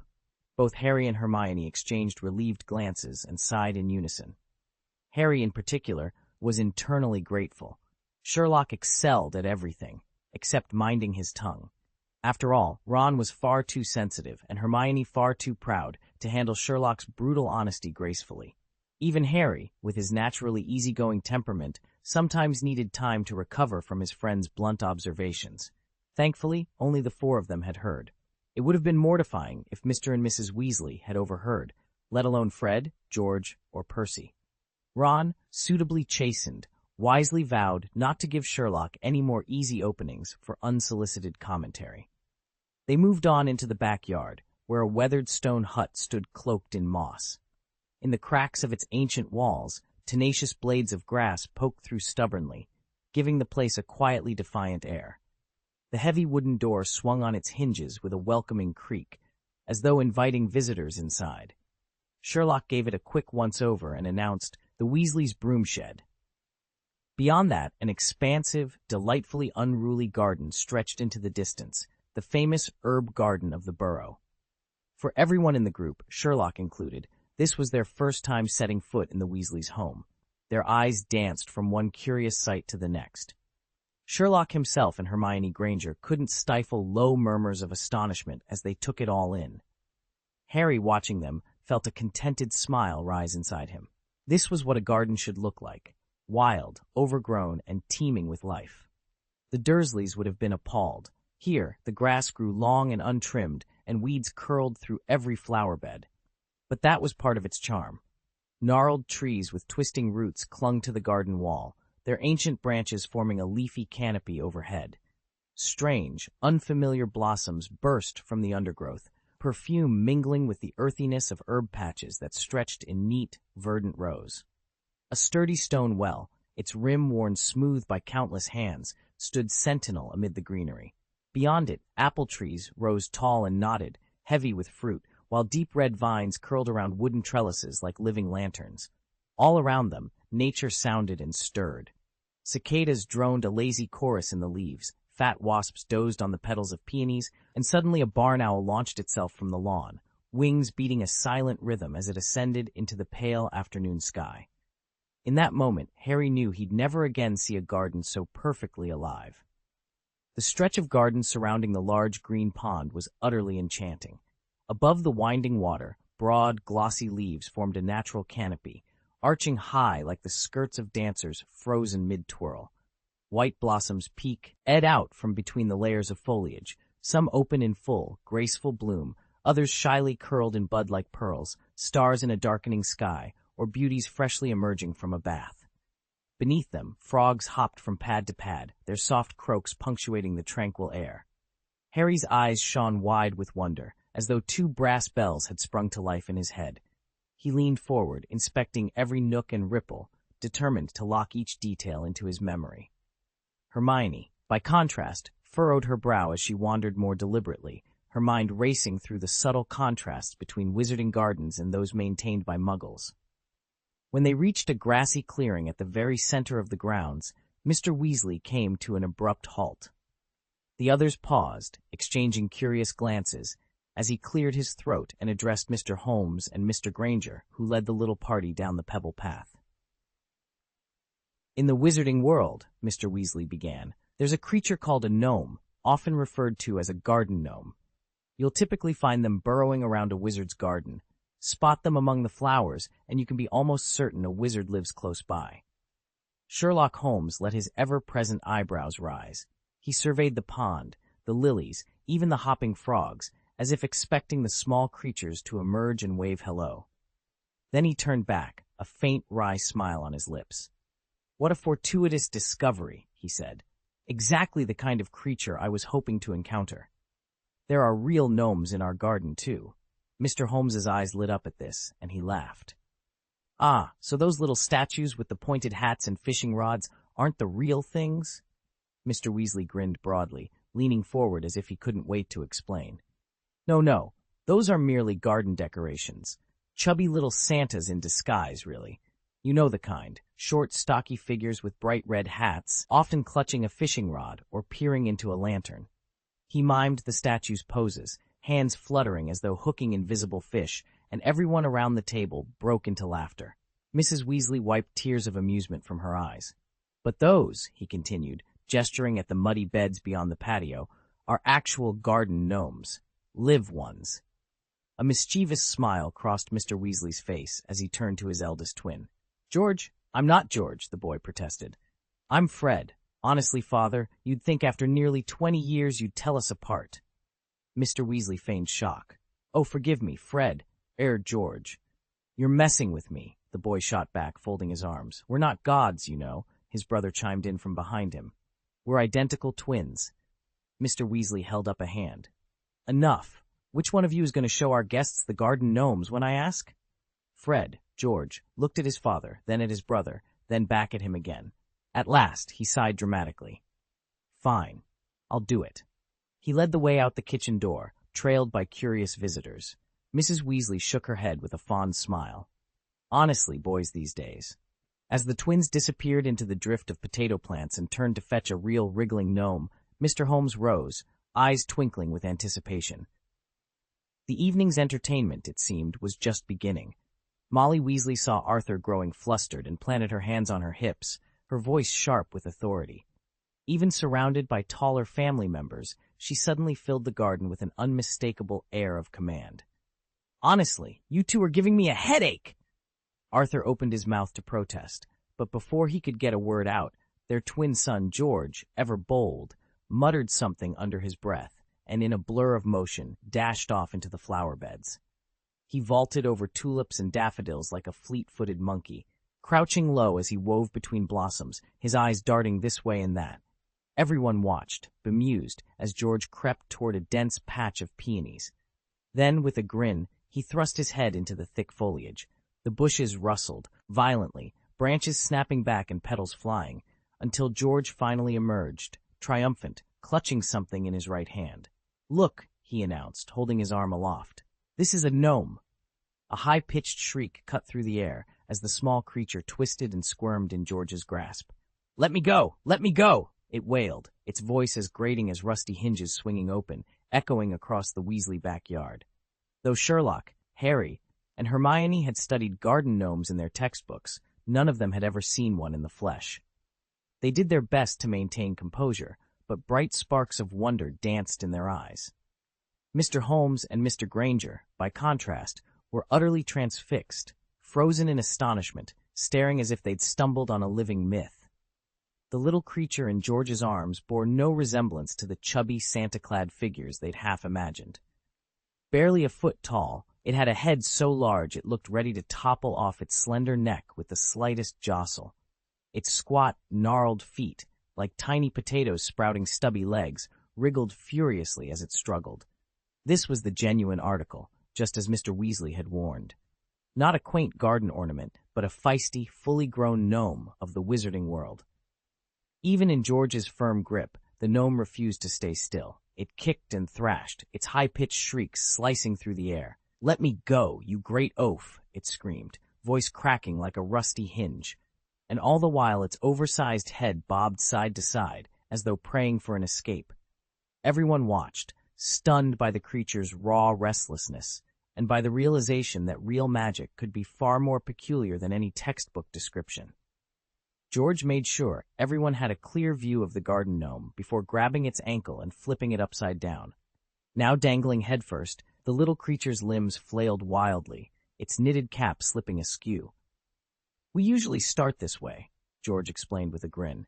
"Gets them nice and dizzy." At that moment, Mr. Weasley slipped back into his role as instructor, speaking in the same gentle, patient tone he used for the most ordinary of household chores. George caught on immediately. He hoisted the gnome high with one hand and swung it in broad, lasso-like circles.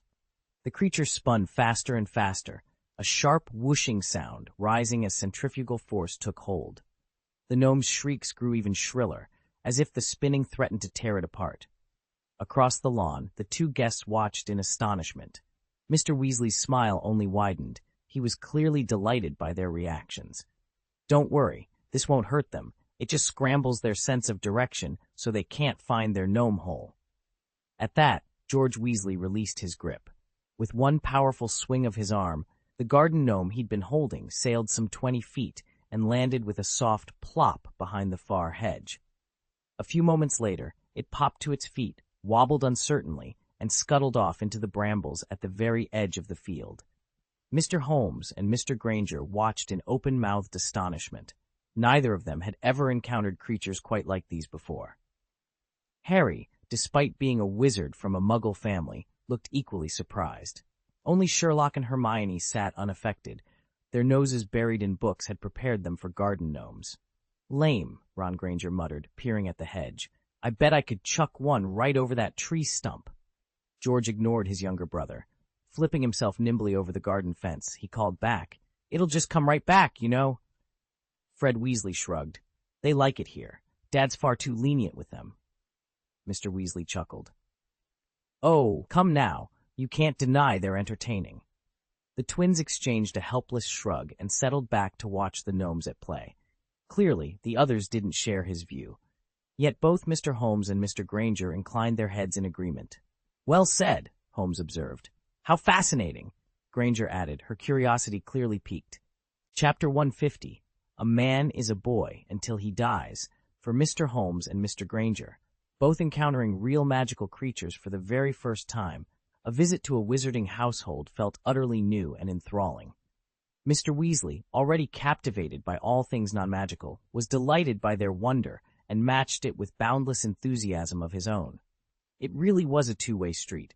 After George Weasley showed them with a few flicks of his wand exactly how to banish the gnomes scuttling through the flower beds, Mr. Weasley beckoned the guests onward, leading them out of the vegetable garden.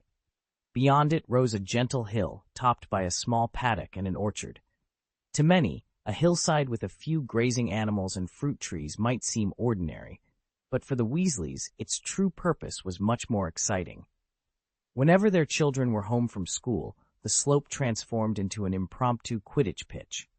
Mr. Weasley chuckled as he recalled how, even before flying class officially began last year, Ron had already regaled his classmates with boastful tales of broomstick heroics, as if he'd spent every waking moment of his childhood soaring through the skies. Harry stared at Ron in astonishment. "So, you were telling the truth after all." Ron spun to face him, looking wounded. "What, did you really think I was lying to you?" "I'm sorry," Harry muttered hastily, taken aback by Ron's indignant glare. "Humph," Ron said, his expression softening. "I'll forgive you this time, but you owe me. Lend me your Nimbus 2000 for the next class." "Deal," Harry agreed, relieved. Hermione shook her head, pinching the bridge of her nose. "Honestly, you two are hopeless." Because Mr. Weasley paused to stop and chat at every turn, it took the trio quite a while before they finally reached the living room. The room itself was cozy and warmly lit, furnished with a well-worn sofa, several mismatched armchairs, and a large hearth that crackled with a welcoming fire. Against one wall stood a hefty wooden radio, and beside it was the Weasley family clock, an odd contraption that, rather than telling the hour, indicated each family member's whereabouts or status. At the moment, its hands pointed to receiving guests in the living room. As the three friends settled in, Mr. Holmes and Mr. Name, distinguished visitors from the ministry, looked them over with polite smiles. The evening was just beginning, and already the burrow felt like home. Hermione Granger kept her eyes fixed on the mantel clock, counting each tick before Mr. and Mrs. Weasley gently urged her and the others to take their seats. The burrow's living room, already cozy by Muggle standards, suddenly felt even tighter when 5 unexpected guests spilled in. Harry, Hermione, and Ron exchanged looks with Sherlock, silently acknowledging the truth of his earlier remark. Rough words, but not rough reasoning. Ron in particular went pale. He'd sensed nothing unusual until all 5 newcomers crammed themselves around the small hearth, elbow to elbow. Mr. Weasley, beaming, swept an arm toward their assembled party. "Distinguished guests, welcome to the burrow." At the name, Mr. Holmes and Mr. Granger, Sherlock and Hermione's fathers, both froze for a heartbeat. Their eyelids twitched, and their polite smiles wavered. They'd heard the name before. Mr. Weasley had mentioned it when they'd first arrived, and a leaning sign over the gate bore the same title. But at the time, they'd been too dazzled by the house's ramshackle, magically enhanced architecture to notice. Now, sitting quietly in their chairs, they realized the name was, well, curious. The burrow sounded less like a home and more like a rabbit warren. Still, they nodded and settled in, bracing themselves for whatever the Weasleys had in store. The word burrow normally refers to an animal's tunnel or den, so calling one's home the burrow felt oddly rustic to Muggles. Neither Harry nor Hermione dared complain outright. They simply exchanged a quick, knowing glance before settling into polite silence. Perhaps this was just another one of those curious wizarding traditions, to each their own. Mr. Weasley, the family patriarch, stepped forward to make introductions. "I'm Arthur Weasley," he said with a warm smile. I'm 42 and work at the Ministry of Magic in the Misuse of Muggle Artifacts office. Beside him stood his wife, Molly, also 42, whose full-time job was running their bustling household. Now for the children, Arthur continued. Our eldest, William, Bill to his friends, is 10 years older than Ron. At Hogwarts, he was both a prefect and head boy. After graduation, he joined Gringotts Wizarding Bank and is currently working as a cursebreaker in Egypt. He paused, beaming with pride. Our second son, Charlie, is 8 years older than Ron.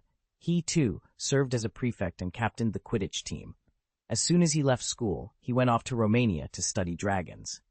With that, the Weasleys' introductions set the tone for an evening of warm hospitality, wizarding style.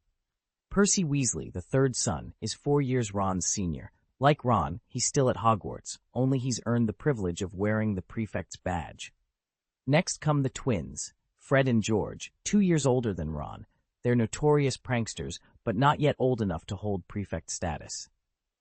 Then there's Ronald himself, the sixth child. No introduction needed, since he's Harry's and now Sherlock's inseparable schoolmate. Last but not least is Ginevra Ginny Weasley, the baby of the family, a year younger than Ron and the only daughter. This year she'll join her brothers at Hogwarts for the first time. In Britain, it's customary to use nicknames, often clipped from a child's early mispronunciations. Single-syllable attempts stick. William becomes Bill, Charles turns into Charlie, and the Weasleys exemplify the habit perfectly. Ronald is Ron, Ginevra is Ginny, and so on down the line. By the time Mr. Holmes and Mr. Longbottom heard Hermione and Sherlock mention that Ron had 7 brothers and sisters, they thought they'd got the full picture. But meeting the Weasleys in person at the Burrow made them realize there was far more to learn, and a great deal more noise than they'd ever imagined. Mr. Holmes and Mr. Granger exchanged astonished glances the moment they stepped into the Weasley household. 7 children, an energetic swarm of broomsticks, schoolbooks, and lively chatter filled every corner of the cozy living room. After all, Britain's birth rate had been falling sharply since the 1990s, and only-child families like Hermione Granger's had become the norm. Even a 3-kid household felt exceptional in these days, so 2 parents in their early 40s raising 7 was nothing short of extraordinary. Mr. Holmes suppressed a grin. Quite impressive, though rather terrifying if you ask me. Mr. Granger laughed softly. Agreed, but the Weasleys have been the most gracious hosts. Both men were well-versed in social diplomacy. Without their tact, Harry's Uncle Vernon never would have landed that drilling rig contract. Mr. Holmes stepped forward with a warm smile. You've made a truly remarkable contribution to replenishing the wizarding population. Mr. Granger nodded in earnest.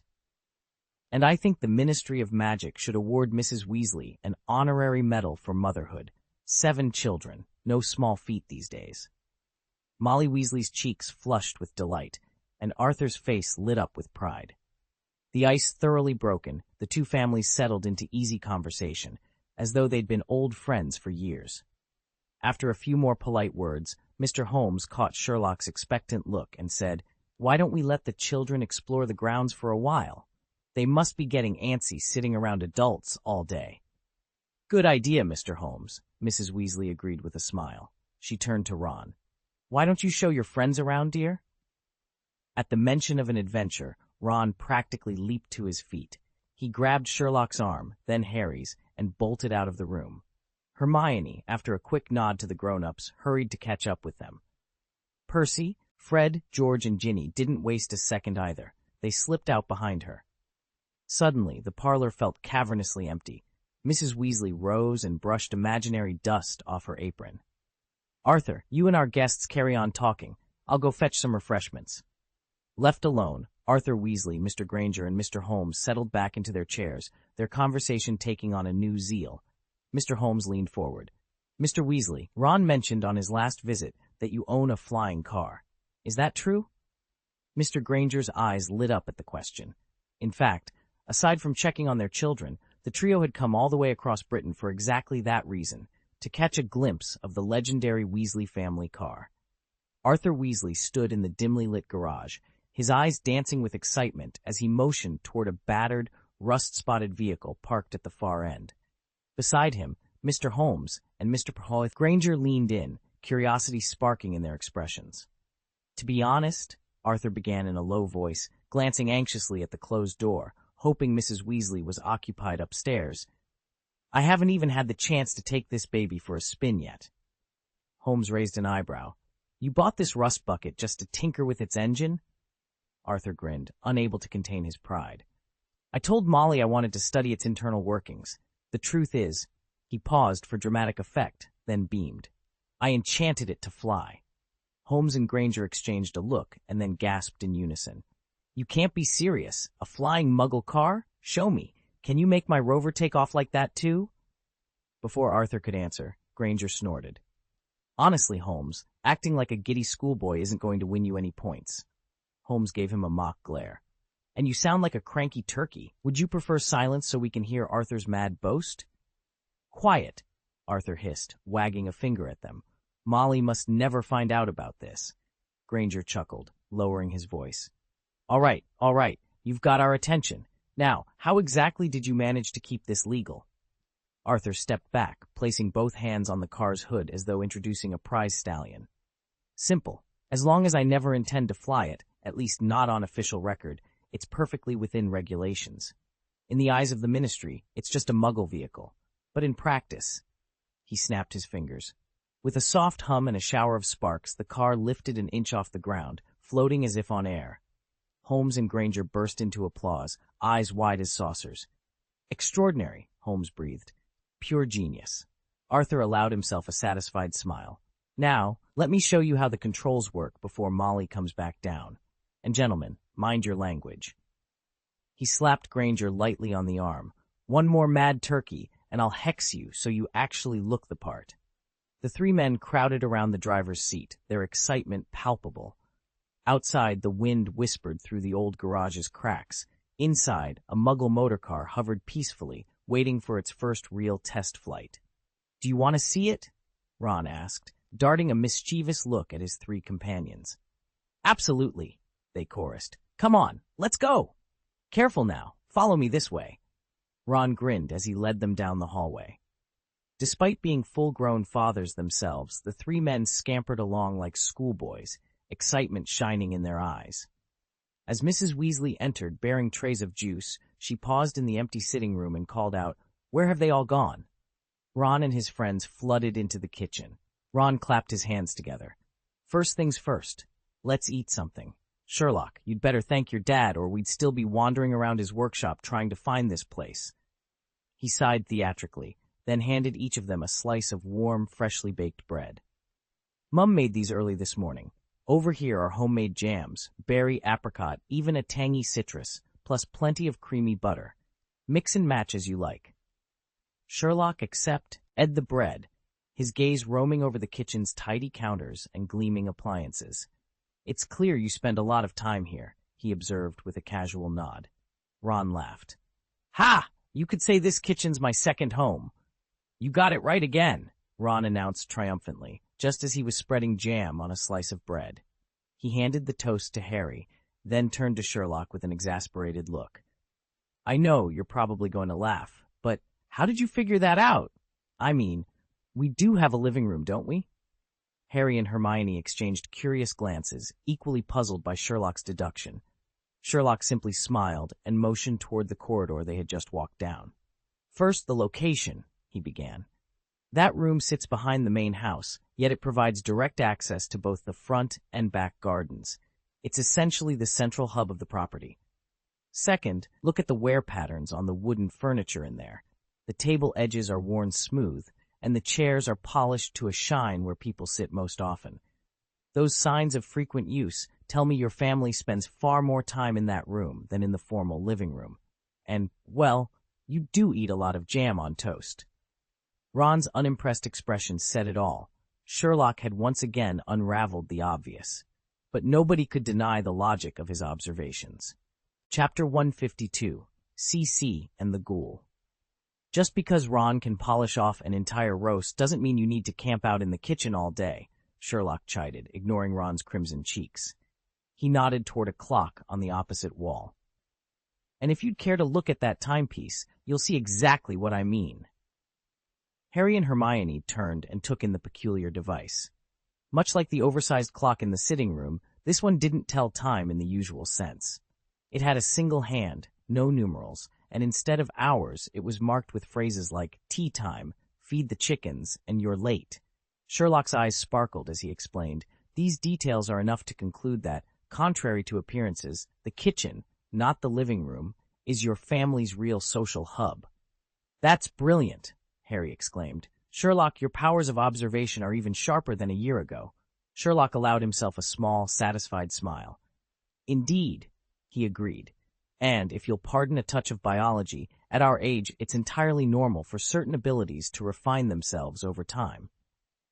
"This upward trend continues until around age 20, Sherlock concluded, after which it holds steady for another 5 to 10 years before gradually tapering off. Hermione nodded, her brow creasing in thought. "So a wizard's magical power really does increase with age." "My dear Hermione, exactly," Sherlock replied with a satisfied smile. "As I mentioned earlier, once you start treating magic like a science, fascinating patterns emerge." Hermione raised an eyebrow. "Is that why you spent the entire summer dissecting small animals?" Sherlock shrugged. "That was only part of the research." Hey, that's enough, you two," Ron interjected, clapping his hands. "It's summer. Can't we talk about something else?" "Sherlock, you're right that we all tend to hole up here during the holidays, but let's save the biology lecture for another time. Now come on, I'll show you to my room." Ron's mock exasperation cracked both Hermione and Sherlock up, and the academic debate fizzled out as laughter filled the corridor. Following Ron, they turned down a narrow hallway and climbed a flight of uneven, twisting stairs. On the third-floor landing, Ron pushed open a slightly ajar door and gestured theatrically inside. "Welcome to my humble abode," he declared with a flourish. Sherlock paused as a pair of bright brown eyes peered at them through the crack in the door. Then, with a soft click, it swung shut. Ron looked sheepish. "That's Ginny. Does she normally act like that?" Sherlock asked. Ron shook his head. "Never. She never shuts her door all the way. Seeing her this shy is, well, pretty astonishing." Sherlock merely nodded, his gaze flicking briefly to where Harry stood, unaware of the exchange. Without another word, the three of them climbed 2 more flights of stairs and finally halted before a battered door marked with a small, peeling sign, "Ron's room." When they stepped inside, Harry and Hermione drew back instinctively, and then shot curious looks at Sherlock. The garret's sloping ceiling came so low it practically brushed their heads, just as Sherlock had predicted. But Sherlock himself fell silent, his deductions already proven correct. What he hadn't anticipated was the room's glow. Everything, from the rumpled bedspread to the faded walls and the low, tilted ceiling, was bathed in a gaudy orange-yellow, as if they'd stumbled into a furnace rather than a school dorm. Ron's room practically glowed. Every wall was plastered with bright orange-yellow posters, each one featuring 7 witches and wizards in matching robes.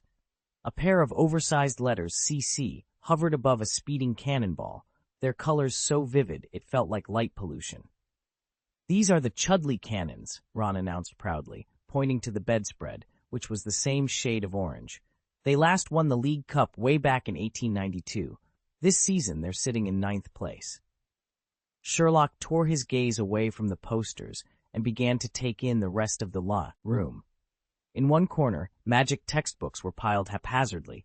Beside them stood a towering stack of comic books. Sherlock knelt to inspect the covers. "The Adventures of Martin Miggs, the Mad Muggle," he read. "I'm fairly certain I've seen this series before." Harry leaned in for a closer look. "Dudley's got a stack of those at home, too," he said. Without a word, Ron gave his head a brisk shake, as if to clear away an unwelcome thought, and turned back to his guests, ready to show off the rest of his collection. "That's a wizarding comic. No Muggle household would ever have it," Harry protested. "I swear I saw it." Ron threw up his hands. "But—" Sherlock, who had been methodically inspecting every corner of Ron's room, glanced down at the leg of the dining table where a battered paperback lay. "If you're referring to the book wedged there to steady the table, it isn't some rare wizard title called Martin. It's The Adventures of Tintin." Harry blinked. "What?" Sherlock offered a small, knowing smile. "Both comics share francophone origins, my friend, but surely you can tell Tintin apart from a fictional boy wizard, yes?" Harry's face warmed with embarrassment. Sherlock had set foot in Privet Drive only 3 times, once never even entering the house, and only once had climbed into Harry's bedroom. Yet here he was, effortlessly cataloging every scrap of information. The scuffed baseboard, the fraying wallpaper, even the comic Dudley had tossed aside. Harry had lived in this house for 12 years, but Sherlock Holmes still managed to out-observe him. Swallowing his pride, Harry forced a grin. Of course, Sherlock was right. Mystery solved. Sherlock surveyed Ron's bedroom with clinical interest. On the windowsill sat the Hollywood wand he'd given Ron last Christmas, propped beside a large glass tank brimming with frog spawn. Nearby, Scabbers, the fat gray rat Percy had pressed into Ron's hands, snored in a patch of sunlight, its matted, singed fur looking perpetually lifeless. Sherlock frowned, lifted one foot over a scattered deck of self-shuffling cards, and pressed closer to the window. Harry and Hermione, sensing his scrutiny, slipped in beside him. Together they peered out at the Weasley garden hedge, where a small army of gnomes was emerging in single file. Just as Fred and George had predicted, the blasted pests returning no matter how often they were thrown out. Ron gulped and glanced at his friends, his expression a mixture of hope and dread. He'd been waiting for their verdict on his little personal domain, Harry's and Hermione's. Especially, he trusted to be honest. Sherlock, Ron knew, was another story. With him, it was safer to expect nothing at all. To Ron's surprise, however, Sherlock was the first to turn away from the window. He folded his arms, eyes on Ron, and offered a crisp nod of approval. Sherlock stood by the garden fence, arms folded, watching the wriggling mass of gnomes the Weasley twins had just hauled up from under the flower beds. "Why not use a diricol?" he asked casually. Ron, holding a particularly stubborn gnome, nearly dropped it. "My, what did you say?" "I said, why not deploy a diricol against these gnomes?" Sherlock repeated, his tone level, as if proposing something entirely reasonable. Harry and Hermione, who had been chatting by the gate, turned at the sound of their names. Harry frowned in confusion, but Hermione stepped forward, ever eager to share her knowledge. "Diricols are natural predators of gnomes," she explained, flipping open her copy of Newt Scamander's Fantastic Beasts and Where to Find Them. "They don't just eat gnomes, they also feed on moles, rats, voles." "Ron, even though care of magical creatures is a third-year subject, you really should crack your textbook more often instead of just reading comic books." "You don't have to lecture me," Ron grumbled, his cheeks reddening. "I know that already, but Dad's against it. He says it's too cruel to set loose a hungry bird just to gobble up garden pests."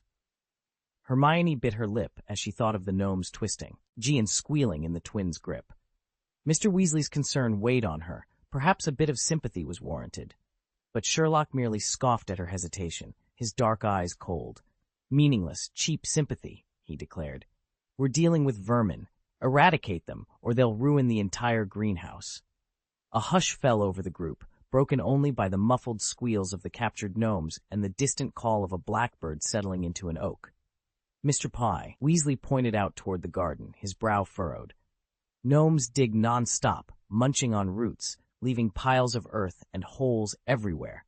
If they tunnel near the foundations, especially beneath a house as awkwardly built as Ron's, it can seriously weaken the structure. When you know a creature poses a real danger, refusing to use the most effective method to deal with it is simply foolish." Hermione let out an exasperated sigh, her arms crossing over her chest. "He's not wrong," she muttered.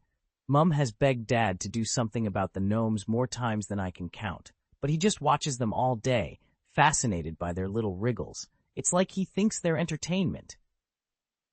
"All right, fine. Enough about gnomes," Ron said quickly, waving his hand as if shooing away the topic. He turned to Harry with an eager smile. "So, what do you think of my house? I know it's way smaller than your Muggle home, and I haven't even mentioned the ghoul upstairs yet. He's always banging on the pipes and moaning in the middle of the night." Harry laughed and shook his head. "Honestly, Ron, this is the best room I've ever seen." Ron's face flared red, his hair practically glowed, and he broke into a wide, sheepish grin. "Thanks, mate." Before Ron could even form a polite refusal, Sherlock's voice cut in eagerly. "A ghoul? Where is it? Show me." Ron stared at him in surprise. Sherlock's eyes were alight with excitement. But really, given his friend's insatiable curiosity for the strange and supernatural, Ron shouldn't have been so taken aback. Knowing Harry and Hermione were equally intrigued, he led the way to the far corner of the outer room. There, hidden in the low ceiling, was a small trapdoor. With a grunt, Ron flipped it open. "I hate this every time," he muttered, peering into the narrow darkness below. Sherlock stepped forward, leaning over the hatch. "It reminds me of that corridor on the 4th floor at Hogwarts," he observed casually. At the mention of Hogwarts, and that fateful end to their last term, all three of them exchanged uneasy looks. Harry and Sherlock had fared all right back then, but Hermione had turned painfully red at the memory of being ensnared by Devil's Snare. Even now, her cheeks warmed, and she stole a quick glance at Sherlock, as if half expecting another trap. One by one, they climbed the rickety wooden ladder into the attic. The moment they emerged, it was clear this space was nothing like the cozy rooms below. Here, the air was damp and heavy, and shadows clung to every corner. Dust motes drifted in the weak afternoon light filtering through the single grimy window. Ron shut the trapdoor behind them with a soft click. "Right," he said, turning back to the dark expanse above their heads. "Let's see if we can find our ghoul." Hermione halted mid-step, then caught herself. Remembering she was a witch, she drew her wand without another word and whispered, "Lumos." A steady beam of light sprang from its tip, banishing the shadows and instantly flooding the attic with a soft golden glow. Chapter 152, Who Betrayed Me? Hermione's wand tip flared to life. Lumos. The attic, once draped in shadows, blazed with sudden light. In the glare stood a figure exactly like the ghoul illustrations from their textbooks, its skin slick and slimy, its eyes hollow and sunken. 2 razor-sharp fangs jutted from its snarling mouth, catching the glow of Hermione's spell and reflecting it in a chilling phosphorescent gleam. The creature lifted its head, fixing them with a feral stare, and a low, rasping growl rumbled from its chest. Harry recoiled, heart pounding, and stumbled backward. Without a second thought, Ron shot forward and planted himself between Harry and the ghoul. He rested a steady hand on Harry's shoulder. "Don't worry, mate," he said, voice firm, even as his pulse thundered in his ears. Harry stared at the ghoul, uneasy. Its gaunt, hollow-eyed face and ragged teeth might look terrifying, but Hermione's voice cut through the tension. "Honestly, this creature's brain is about as sharp as those garden gnomes," she said, arms on hips. "Don't be fooled by its savage appearance. It's all posturing, just impotent rage." Harry's throat tightened. Does it actually eat corpses?" "You two really should brush up on your textbooks," Hermione replied, disappointment plain on her face. "Ghouls are only XX level on the Ministry's dangerous creatures scale, no more hazardous than garden gnomes, and even less so than the XXX level fooper we studied earlier. Despite its name, a ghoul doesn't feast on corpses. It survives by hunting spiders, moths, that sort of thing." Harry exhaled, relief flooding through him. Ron looked ready to argue, but Harry found himself too curious to let the moment pass. "If ghouls are XX level, then what about that troll we ran into?" Hermione straightened, adopting the expression of the ever-thorough scholar. "Trolls are XXXX level. Definitely not something you want to tangle with unprepared." "They're inherently savage," Hermione said in a hushed tone, her eyes never leaving the ghoul. "They feast on raw meat and aren't even choosy about their prey. Wild animals or humans, once they've fixed on someone, that person ends up on the menu." Harry's heart skipped a beat. After hearing Hermione's warning, he studied the creature before them, gaunt, pale-skinned, with unsettlingly calm eyes. In spite of everything, it struck him as almost graceful. Sherlock, however, appeared entirely unfazed. He stepped forward from the shadows, each movement controlled and deliberate. The ghoul's triumphant roar tapered off as Sherlock advanced, its fierce confidence draining away. Ron couldn't resist a taunt. "Nice half-step backward there," he called out with a smirk. "Quite the battle plan." Harry glanced at him. Ron was referring to his own little stumble a moment ago, but the ghoul's sudden timid posture was far more comical. Sherlock ignored the commentary and closed the distance. Cornered, the ghoul retreated until its back struck the cold stone wall. Its leathery limbs shook, and its cloudy eyes widened with genuine fear. "All right, Sherlock, let's call it," Ron sighed, shaking his head. Even he couldn't help but feel a pang of sympathy for the trembling creature. Sherlock didn't answer. He just stroked his chin, produced a magnifying glass from his pocket, and peered at the ghoul. "Remarkable," he said under his breath. Harry, Hermione, and Ron all stopped in their tracks. A moment later, Sherlock leaned in closer, holding the lens inches from the creature's face. His eyes danced with curiosity as he studied every detail. Harry exchanged a look with Hermione and Ron. They couldn't help but remember the way Sherlock had inspected the troll in the chamber beneath the trapdoors securing the Philosopher's Stone. That troll had reeked of rot. This ghoul was equally grotesque. Gaunt, its skin cracked like old leather, sparse, tangled strands of hair clinging to its skull. Yet Sherlock showed not the slightest hint of disgust.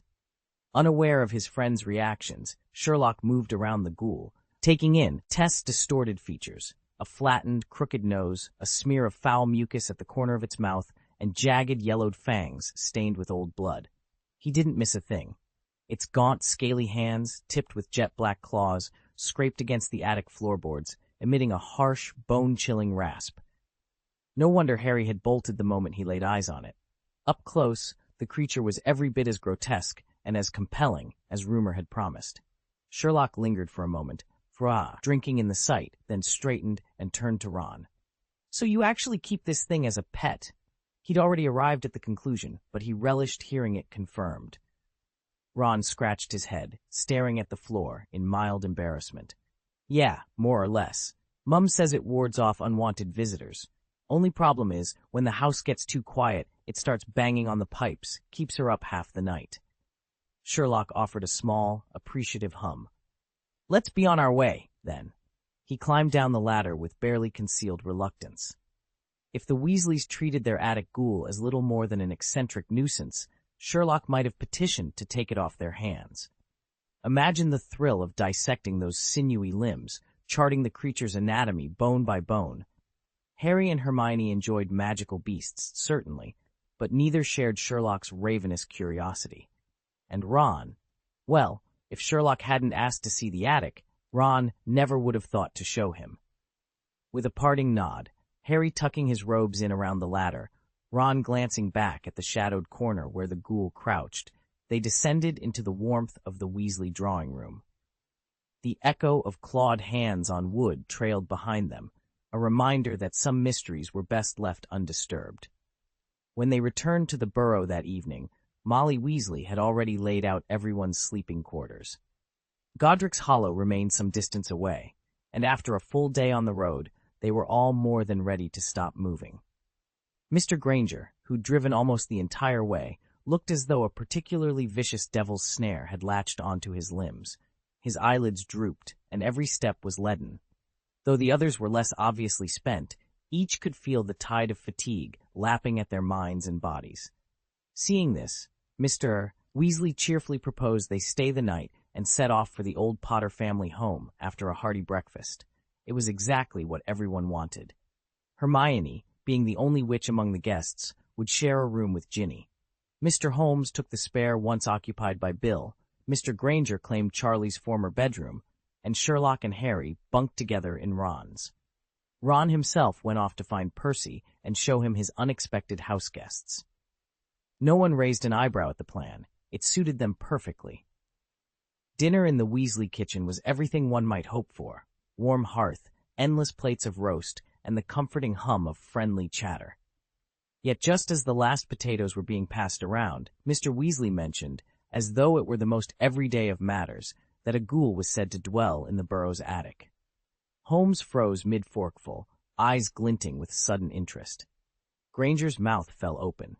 "A ghoul," he repeated, incredulous. Holmes let his chair scrape back against the floor, leaning forward. "Yes," Mr. Weasley said, almost apologetically. "Nothing dangerous, just a bit of mischief now and then, but you'll hear it up there if you stay long enough." Silence stretched across the table, broken only by the crackle of the fire. In that moment, every guest, tired though they were, felt a spark of curiosity that no amount of travel weariness could quench. "What sort of magical creature is that?"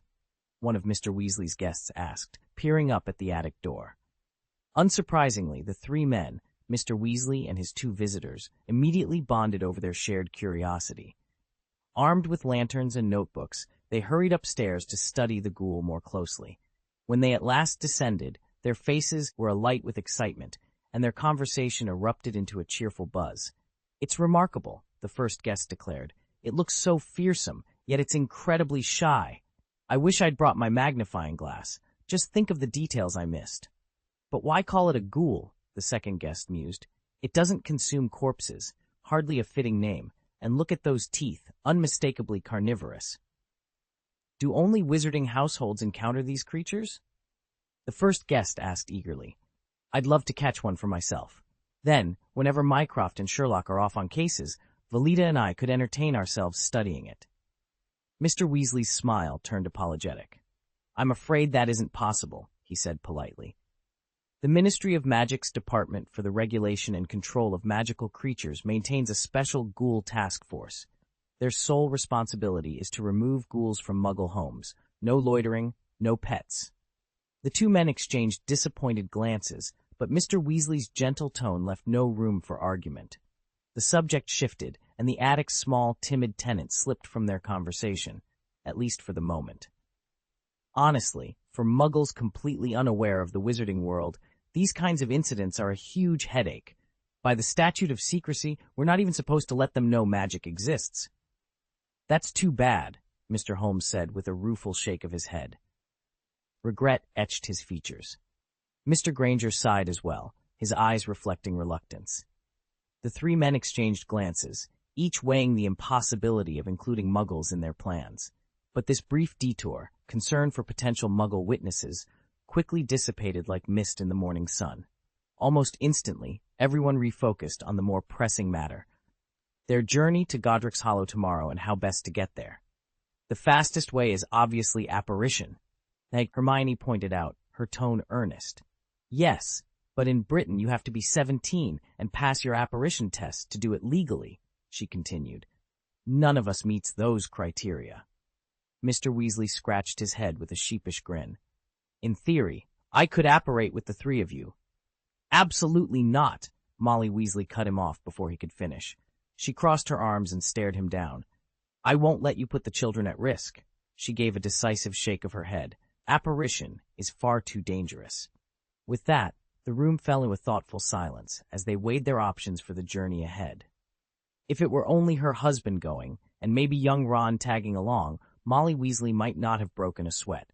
But 3 children with magical blood in tow, plus 2 completely uninitiated Muggles, Mr. Holmes and Mr. Granger, changed everything. Portkeys were out of the question. Flue powder or thestrals? Impossible. Broomsticks or the night bus? Not a chance. With Mr. Holmes and Mr. Granger in the room, any magic visible to the non-magical eye was strictly forbidden. A sudden hush fell over the Weasley living room. Harry shifted in his seat and glanced at Sherlock Holmes, silently urging him to speak.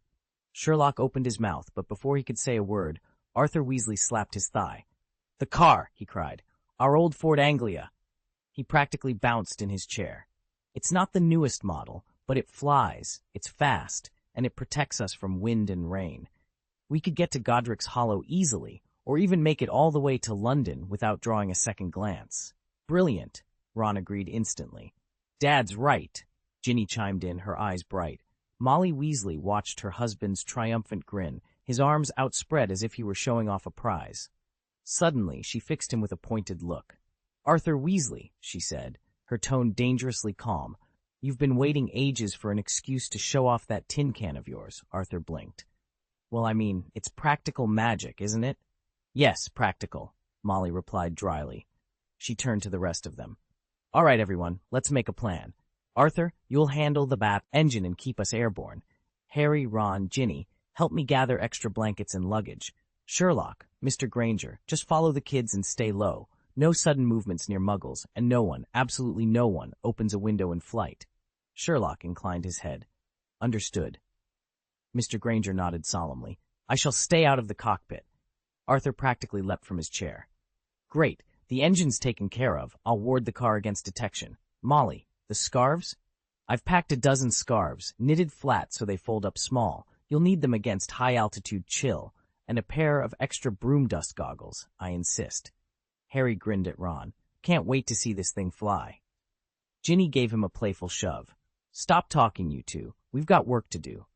With that, the Weasleys sprang into action. Trunks were packed, magical charm to hush rattling contents. Blankets and scarves were stashed in every nook of the living room. Miss Holmes and Mr. Granger followed dutifully, clutching their coats and hats like proper guests invited to an extraordinary but hush-hush adventure. In minutes, the patched-up Ford Anglia was lifted from its disused garage and hovered silently outside the burrow. Arthur gave a triumphant wave as Molly ushered everyone onto the back seat. The children squeezed in with Mr. Holmes and Mr. Granger in tow. Harry climbed into the front beside Arthur. Ron and Ginny tumbled in behind, and Molly took the seat next to the roaring, invisible motor. With a sputter and a gentle lurch, the car rose into the twilight sky. Below them, the fields and hedgerows of the countryside slipped away. Above, the first stars peeked through the gathering dusk. Molly exhaled in relief. "Trust the Muggles to get us where we need to go," she murmured, more to herself than anyone else. Arthur shot her a grin. "See? I told you the Ford wasn't done yet." And so, without a single Muggle noticing a thing, the Weasley flying Ford carried its unusual convoy toward Godric's Hollow and beyond. Arthur Weasley froze mid-motion and gave a nervous cough. "My dear Molly, surely this is the best way forward, isn't it?" he offered weakly. "Don't think I don't know what you're up to." Molly's eyes blazed. "Imagine this. Your husband brings home a rusty old Ford Anglia and tells his wife he simply wants to take it apart to study how it works." She halted, chest rising and falling as her anger surged. But in reality, he's been using magic to turn it into a flying car. At her words, Arthur went pale. How had she discovered his secret? Who had tipped her off? Chapter 153. I'm sorry, 2,000 subscribers and counting. Arthur Weasley still didn't understand how Molly had learned about his clandestine enchantments on the Ford Anglia, but there was no point in dwelling on that now. He plastered on a genial smile and gave his wife what he hoped was an innocent wink. "Oh, Molly, what I've done isn't actually illegal," he began, trying to sound carefree. "After all, as long as I don't intend to fly it, well, even a flying car is only against the law if I plan to take off." "Arthur Weasley!" Molly's tone cut him off. She used his full name, and any Weasley child would have known that her using all three was never a good sign. Arthur's legs went weak for a moment. He felt a bit like a scolded schoolboy. "You quoting the law to me," she said slowly, "is laughable." She turned to face him, each word deliberate.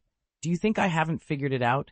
When you drafted that statute, you left exactly this loophole on purpose, just so you could come down to your shed and tinker with Muggle contraptions in peace."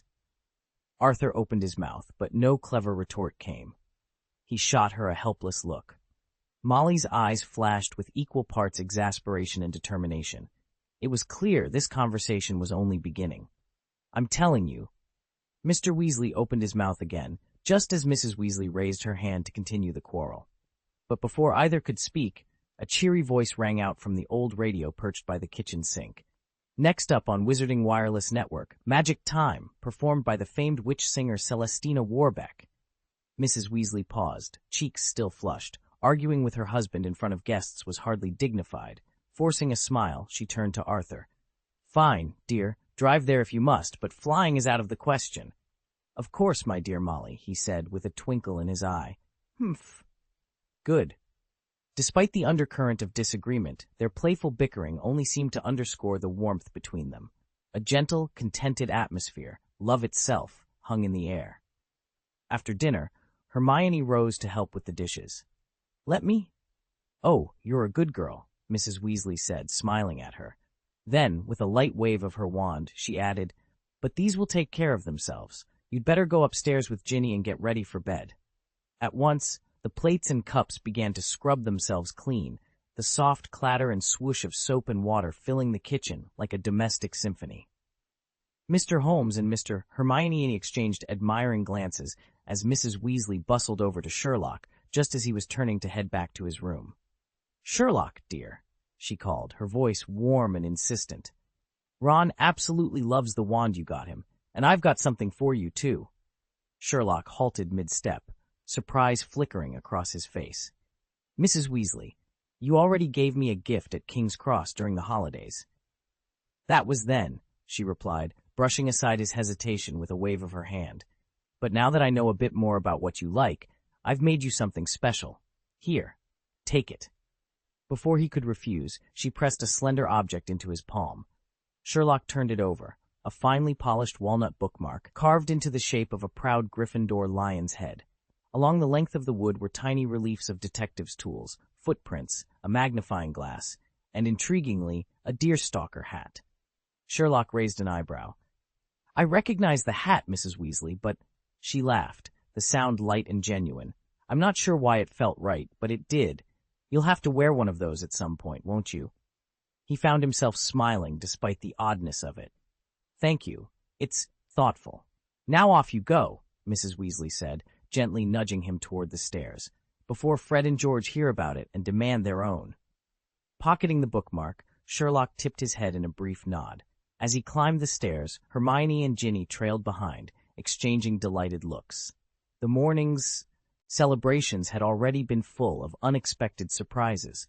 This one, at least, was perfectly fitting for a budding detective at Hogwarts. Mrs. Weasley brushed a thin coat of protective varnish over the bookmark, then murmured a simple enchantment that would make it slip automatically back to Harry's last page. It was a modest gift, yet the care she invested in every detail spoke more loudly than words. This was heartfelt gratitude toward Sherlock, not mere polite courtesy. Mr. Holmes, observing her at work, felt a swell of emotion in his chest. Sending his son to a school of magic had been the right decision, after all. Later that evening, the Weasleys lingered in the drawing room rather than going straight to bed. Ginny's bedroom occupied a cozy nook on the second floor, small but bright, its window framing the family's blooming garden. True to the Weasley aesthetic, the walls were plastered with oversized posters of the Weird Sisters and a striking action shot of Gwenog Jones, captain of the Holyhead Harpies. Hermione watched in quiet surprise as Ginny, who had seemed shy amid her boisterous relatives, transformed entirely once they were alone. Gone was the timid younger sister. Instead, Ginny chattered like a happy oriole, her eyes wide with curiosity as she peppered Hermione about every detail of her first year at Hogwarts. Hermione and Ginny hit it off almost immediately. Both were outgoing, and their shared enthusiasm made friendship blossom in no time. Before long, Hermione's formal Weasley became Ginevra, which quickly shortened to the more familiar Ginny. "Ginny, you're starting Hogwarts this year too, aren't you?" Hermione asked one afternoon as they strolled past the castle's ancient stone walls. Ginny kicked at a loose pebble. "Yes, but I haven't received my letter yet." Hermione smiled reassuringly. "Don't worry, I hadn't seen mine this time last year either. It just takes a little longer for some people." "Dad, Mum, and my brothers all said the same thing," Ginny admitted with a shrug. Hermione nodded. "You'll get it soon, I promise." For a moment, Ginny fell quiet, gazing up at the turrets above them. Then she brightened and looked back at Hermione with big, eager eyes. "Hermione, will you tell me again about last year, when you faced you-know-who?" Hermione laughed, shaking her head. "Ginny, I've already told you twice. Just one more time, please." Ginny pouted and wrapped an arm around Hermione's. She leaned in, all wide-eyed innocence and excitement. Hermione found herself helpless in the face of Ginny's charm. All right, she sighed, grinning. "But only once more." Hermione found herself recounting, yet again, how Sherlock had led them beneath the trapdoor and through each of the enchantments guarding the Philosopher's Stone. Past Hagrid's three-headed dog Fluffy, through Professor Sprout's writhing devil's snare, ducking under the swarm of flying keys set loose by Professor Flitwick, across Professor McGonagall's giant chessboard, solving Professor Snape's logic puzzle, outwitting Quirrell's troll, and standing before Dumbledore's Mirror of Erised, before finally confronting Lord Voldemort himself. The moment Hermione whispered Voldemort's name, Ginny, like any child raised in the wizarding world, shivered all over. Yet she wouldn't let Hermione off the hook, pressing for every shocking detail. At first, Hermione assumed Ginny's worry centered on her brother Ron. But as Ginny listened, her gaze kept drifting toward Sherlock, and Hermione tensed, choosing her words even more carefully. It wasn't until later that Hermione realized Ginny's true concern was Harry all along, and with that discovery, she could finally let out a relieved breath. Ginny's eyes sparkled with an excitement Harry rarely saw in her. "No wonder you-know-who fled," she breathed. her small fists pumping the air. Love is infinitely stronger than hate. Hermione glanced at her friends with a bemused half-smile, unsure whether to cheer or roll her eyes. Before anyone could respond, the muffled thumps and ops of another kind of experiment drifted down from the third floor, Fred and George's laboratory. The unmistakable tang of gunpowder trailed through the corridor. Nearby, Percy Weasley rubbed his temples in frustration. His bedroom, quiet, sanctimonious Percy's sanctuary, had been commandeered for the night to accommodate a guest, and now his rambunctious younger brothers were turning the whole floor into a fireworks display. Summoning what little patience he had left, he marched to his door and flung it open. "Will you two knock it off?" he thundered. Fred barely glanced up from the half-assembled contraption on his workbench, and George grinned, egging his brother on. Percy's face grew redder by the second as insult and mockery ricocheted off him like Quidditch balls. He sputtered, flustered, and utterly outmatched. Leaning against the doorframe, Ron stifled a laugh. He knew this was only the opening salvo in the great Weasley brothers' night. War, one night, and already total chaos. Fred and George still hadn't forgotten Percy's ill-timed kick before the holidays, and their simmering grudge was on full display. In contrast, Sherlock's and Harry's upstairs bedrooms were remarkably calm, neat beds, orderly desks, and both young men were brimming with excitement for tomorrow's journey. After a brief, cheerful chat, everyone turned in early. The next morning, bright and early, the entire party gathered for breakfast and then headed outside. Parked by the gate was a sky-blue Ford Anglia 105E Deluxe. Belying its modest exterior, it had been carefully charmed by Mr. Weasley to carry more than it ought to. Inside the Weasley garage, Mr. Holmes's Rover sat idle. Arthur had insisted that one car would do the job just fine. 7 people with suitcases in tow easily seemed too many. Mr. Weasley slid behind the wheel, Ron claimed the passenger seat, and in the back row squeezed Mr. Holmes, Mr. Granger, Sherlock, Harry, and Hermione. On paper, it was an impossibly tight fit, but as soon as they all settled in, the Anglia's interior seemed to stretch just enough. With Molly's final wave, the enchanted sedan rolled down the lane, full of laughter and anticipation, bound for their next great adventure. They only realized the magic hidden in the car after they'd all piled into the back seat. From the outside, it looked like any ordinary compact Muggle car, but the bench back there was as long as the one in London's Hyde Park. 5 of them sat side by side with room to spare. In fact, they could have squeezed in another 1 or 2 passengers comfortably. Mr. Holmes and Mr. Granger, who had inspected the car just the day before, gaped at the unexpected spaciousness. Neither of them had suspected that so mundane an exterior could conceal such enchantment. Mrs. Weasley rapped lightly on the right rear window. Mr. Weasley leaned over and wound down the glass. "My word," Mrs. Weasley said, peering in. "Muggles are much cleverer than we give them credit for. You'd never guess how roomy these things are just from looking." Mr. Weasley cleared his throat, shooting a meaningful glance at Holmes and Granger. The 2 men exchanged a swift, silent nod, an unspoken pact to come up with a suitably Muggle-sounding explanation. "Precisely, Mrs. Weasley," Mr. Holmes said, adopting an air of casual expertise. "It's all down to a new innovation they call the expansion chamber. Supposedly, it's a breakthrough in interior design, uses flexible polymer walls and some ingenious mechanical engineering." Granger smiled and added, "Yes, apparently they compress when the car's parked, then quietly expand once the doors are closed. Brilliant little gizmo." Mrs. Weasley raised an eyebrow, clearly impressed. "Fascinating," she murmured. "No wonder I felt like I was sitting in a drawing room." Mr. Weasley shut the window and hopped into the driver's seat. "All right, then," he said with a grin. "Everyone comfortable? Next stop, Diagon Alley." He slipped the key into the ignition, and the car purred to life, as if eager to reveal even more of its secrets. "That's exactly why we prefer to travel by car." Mr. Weasley called over his shoulder as he eased the car into motion. He gave a discreet thumbs up. Some things needed no explanation, whether Muggle or wizard.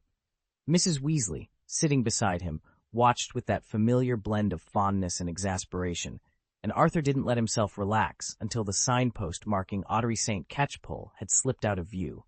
He let out a long, relieved sigh. "Whatever you do, don't mention this little escapade to Molly. She still thinks that folding space is a feat of Muggle engineering. Hermione offered a wry smile. If that were true, our story would have veered straight from fantasy into science fiction. She rarely joined in light-hearted banter, but a romantic spark crossed her face. But who knows, maybe someday, soon even, wizards and muggles alike will master space-folding technology. Sherlock Holmes turned in his seat, interest piqued. Space-folding? You mean instantaneously closing the distance between 2 points? Well, not in real life, at least not yet, Hermione admitted, cheeks coloring. It's mostly a thought experiment in certain novels. Holmes leaned back, tapping his fingers on the seat. Fascinating. Pray, tell me more. Even as he navigated winding country lanes in the twilight, Mr. Weasley couldn't resist. Holmes, Miss Granger, you know how intrigued I am by all of this. And so he chattered on, questioning, speculating, utterly enthralled, long after Ottery St. Catchpole had become a distant memory. It wasn't until Mr. Weasley pulled the car over to check their route that Ron leapt at the chance. Mind if I take the wheel? He asked, practically bouncing in his seat. Harry and Hermione exchanged astonished looks. You can drive? Harry echoed. Ron beamed. He stole a triumphant glance at Sherlock and caught a flicker of surprise in the detective's eyes. Just the reaction he'd been hoping for. Believe it or not, he announced with mock pomposity, driving's a piece of cake for me. He even slipped into a spot-on imitation of Sherlock's clipped accent. Sherlock allowed himself a small, amused smile. My dear Ronald, your confidence is commendable, but... Before he could finish, Harry let out a loudly timed cough. Hermione chimed in with an equally emphatic hack, and the two of them each grabbed Sherlock's arm. Sherlock, Hermione whispered, let's just watch him. Harry nodded. They both knew exactly where Sherlock was headed, and neither of them was about to burst Ron's bubble. After all, as Mr. Weasley well knew, sometimes a bit of confidence is half the battle. Ron slid behind the wheel, pride written all over his face, ready to prove that his boasts weren't empty. All right, I need a break. You take the wheel, and I'll give you directions. With that, Ron and Hermione swapped seats in the front of the car. Ron's chest swelled with excitement. Finally, a chance to prove himself behind the wheel. He sat up straight, gripped the steering wheel with his right hand, rested his left hand on the gear lever, and pressed the clutch with his left foot. He adopted a confident, almost instructional tone. For a front-wheel drive car like this, you've got to find the clutch's biting point with your left foot. That way, you get smooth engagement and maximum traction. Harry and Hermione exchanged impressed looks. Even Mr. Holmes and Mr. Granger gave approving nods. Ron's explanation was spot on. Clearing his throat, Ron took a deep breath. He eased his foot off the clutch pedal until he felt that telltale engagement point, then slammed down on the accelerator. Watch and learn, he declared, and the car surged forward, perfectly off the line. You just drive, Ron said, pressing his foot on the gas. Dad will figure it out. Boom! A thunderous bang shook the Ford Anglia. The hood shot skyward like a cannon shot, then clanged back down onto the pavement. The whole car shuddered twice, and then died. Hermione sighed, cheeks burning. This is so embarrassing.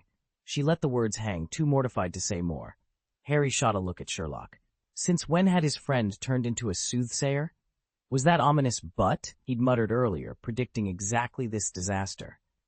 No driving lesson in the world could have saved them now.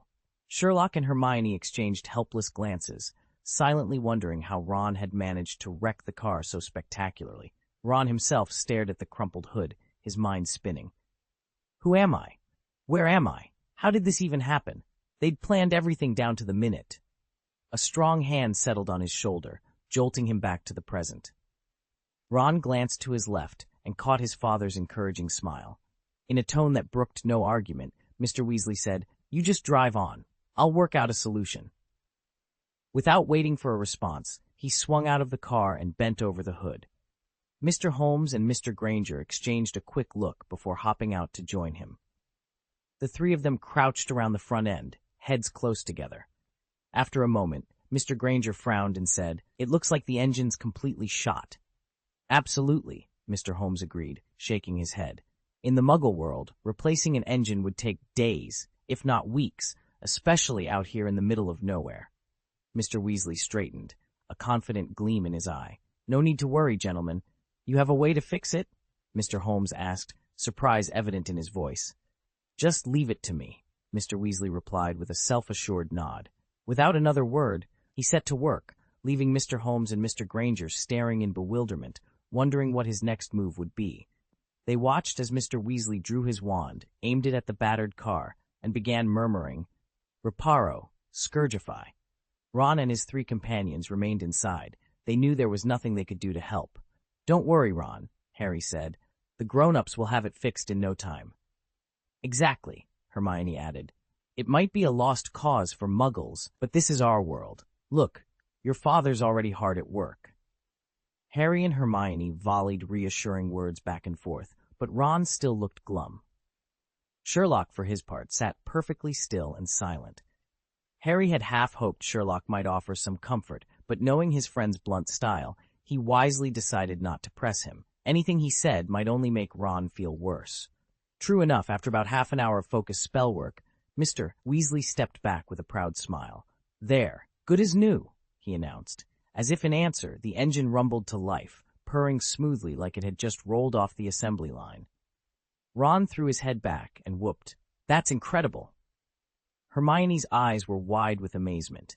Even Sherlock Holmes, ever the skeptic, exchanged a look of wonder with her as they took in the miraculous repair and the undeniable power of the wizarding world.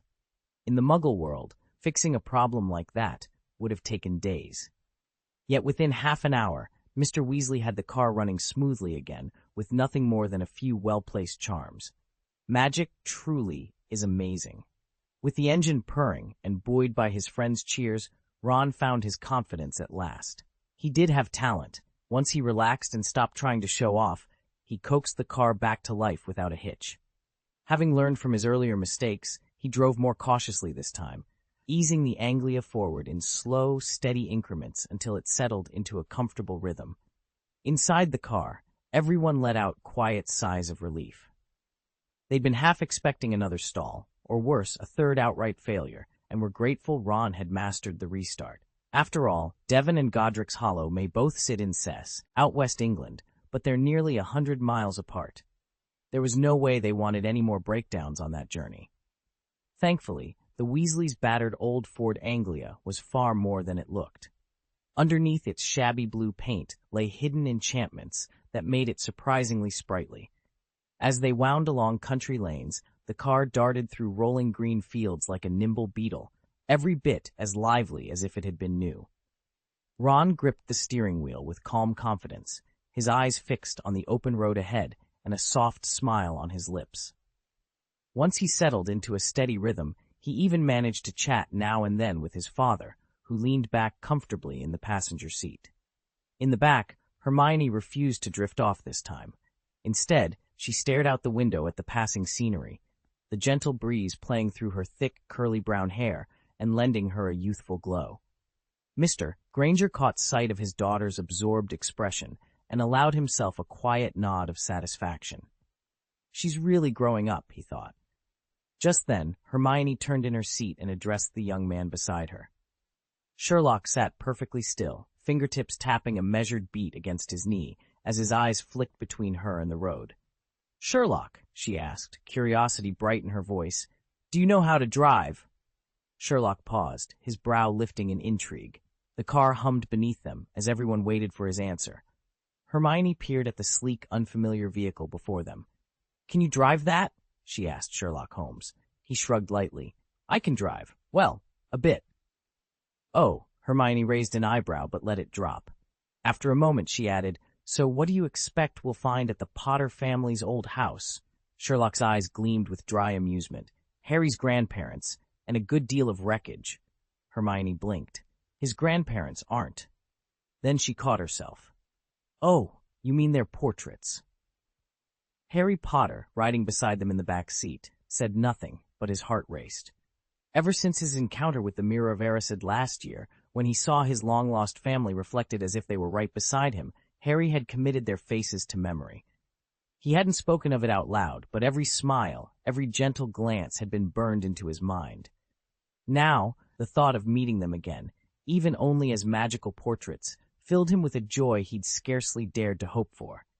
After all, portraits could converse, respond, even comfort him, so much richer than the mirror's silent, one-sided longing. As the carriage rattled along the winding drive, Hermione leaned forward to chat with Harry, her blue eyes bright with curiosity. Sherlock's father, Mr. Holmes, sat opposite them, watching the children with a fond, almost fatherly smile. At the very back, Mr. Granger shifted uncomfortably, his expression guarded. He said nothing, but there was a tension about him that Hermione chose not to address, out of respect, or perhaps uncertainty herself. Up front, the seasoned Holmes and his son exchanged easy banter, their playful rhythm filling the carriage with warmth. Behind them, Hermione and Harry whispered excited guesses about the state of the old house. And at the very back, Mr. Granger sat quietly, wrestling with thoughts he kept to himself. In that moment, the carriage, packed with anticipation, curiosity, and a hint of unease, rolled steadily toward the ruined manor that held the echoes of Harry's past. Ron's knuckles whitened around the steering wheel as he rounded a bend in the narrow country lane. "Dad, quit fiddling around and help me watch the road," he snapped. Arthur Weasley waved him off with a broad grin. "Relax, Ron. I've got my eye on it." With his son driving confidently, Mr. Weasley allowed himself to investigate the dashboard. He leaned forward and poked at the radio. At last, a chance to study genuine Muggle engineering. Look at this little knob. Can a metal box really record sound out of thin air? Extraordinary. Ron sighed inwardly. He'd long ago learned the truth of a Weasley proverb. When there's danger, Dad is the most reliable. When there isn't, he's the most dangerous. No sooner had the thought formed in his mind than Arthur's finger darted toward a small silver button beside the gear stick.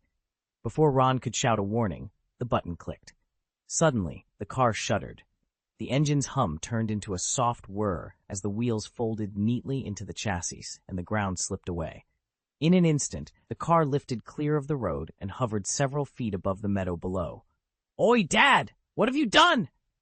Ron gasped, fighting the wheel as the car swayed in midair. Arthur sat back, eyes shining with delight. "Well, we did waste a bit of time playing with the controls," he said cheerfully. "But look at that! She's flying, Ronald!" Below them, fields and hedgerows receded, golden in the afternoon sun. Ron's heart pounded, a mix of fear and exhilaration flooding his chest. He took a deep breath. "All right, Dad," he said, voice tight with excitement. "Let's see what this Muggle marvel can really do." Mr. Weasley's eyes were practically dancing with excitement. He turned to look behind him and found empty air. "Ha, it worked!" he crowed. "This is the invisibility cloak booster I told you about yesterday. One press of this button and we lift off, above the clouds, completely unseen. Isn't that brilliant?" Silence answered him. In the back seat, 5 pairs of hands fumbled with wands and devices, verifying their invisible status. Sherlock craned his neck, peering in every direction.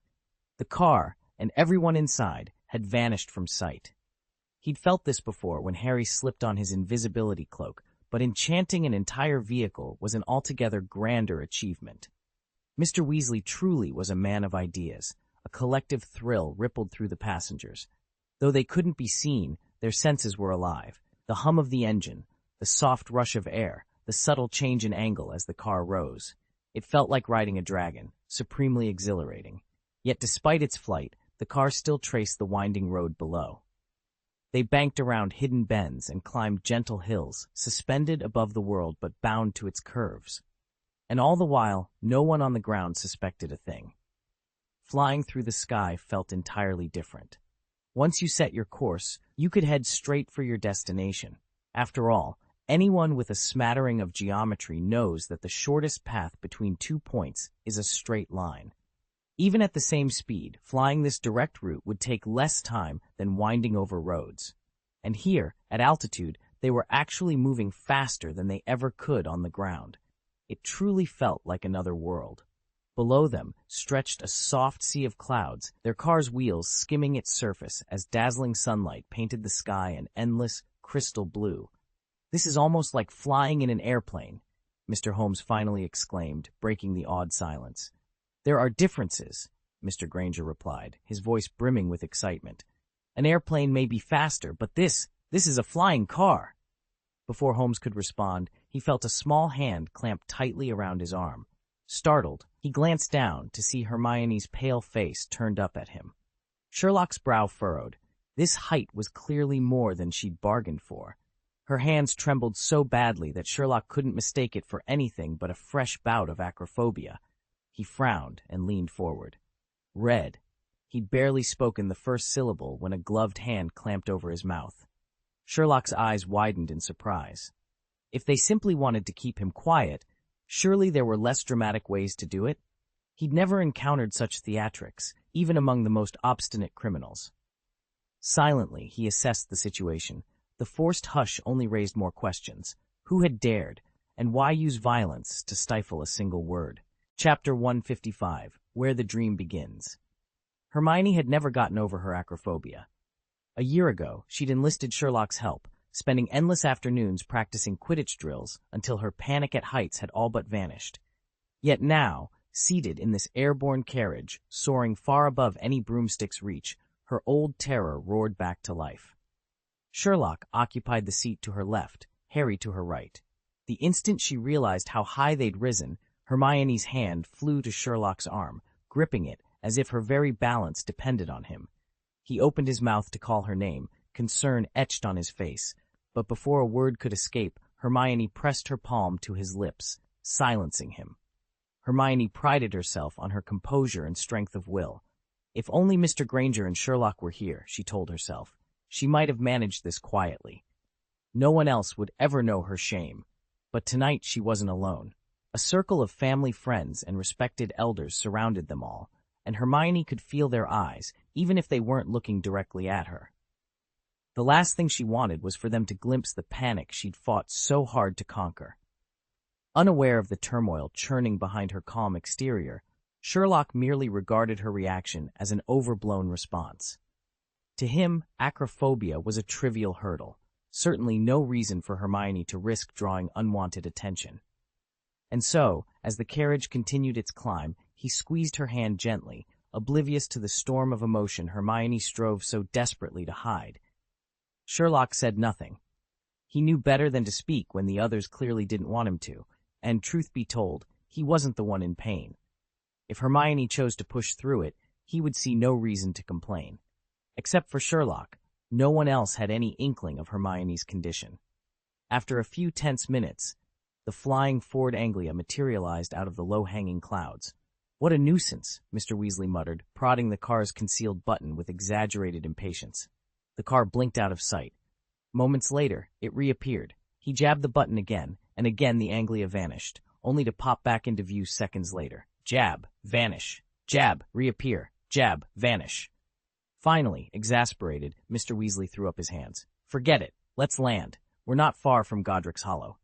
"Right," Ron agreed, settling himself behind the wheel. He guided the car down in a slow, steady descent.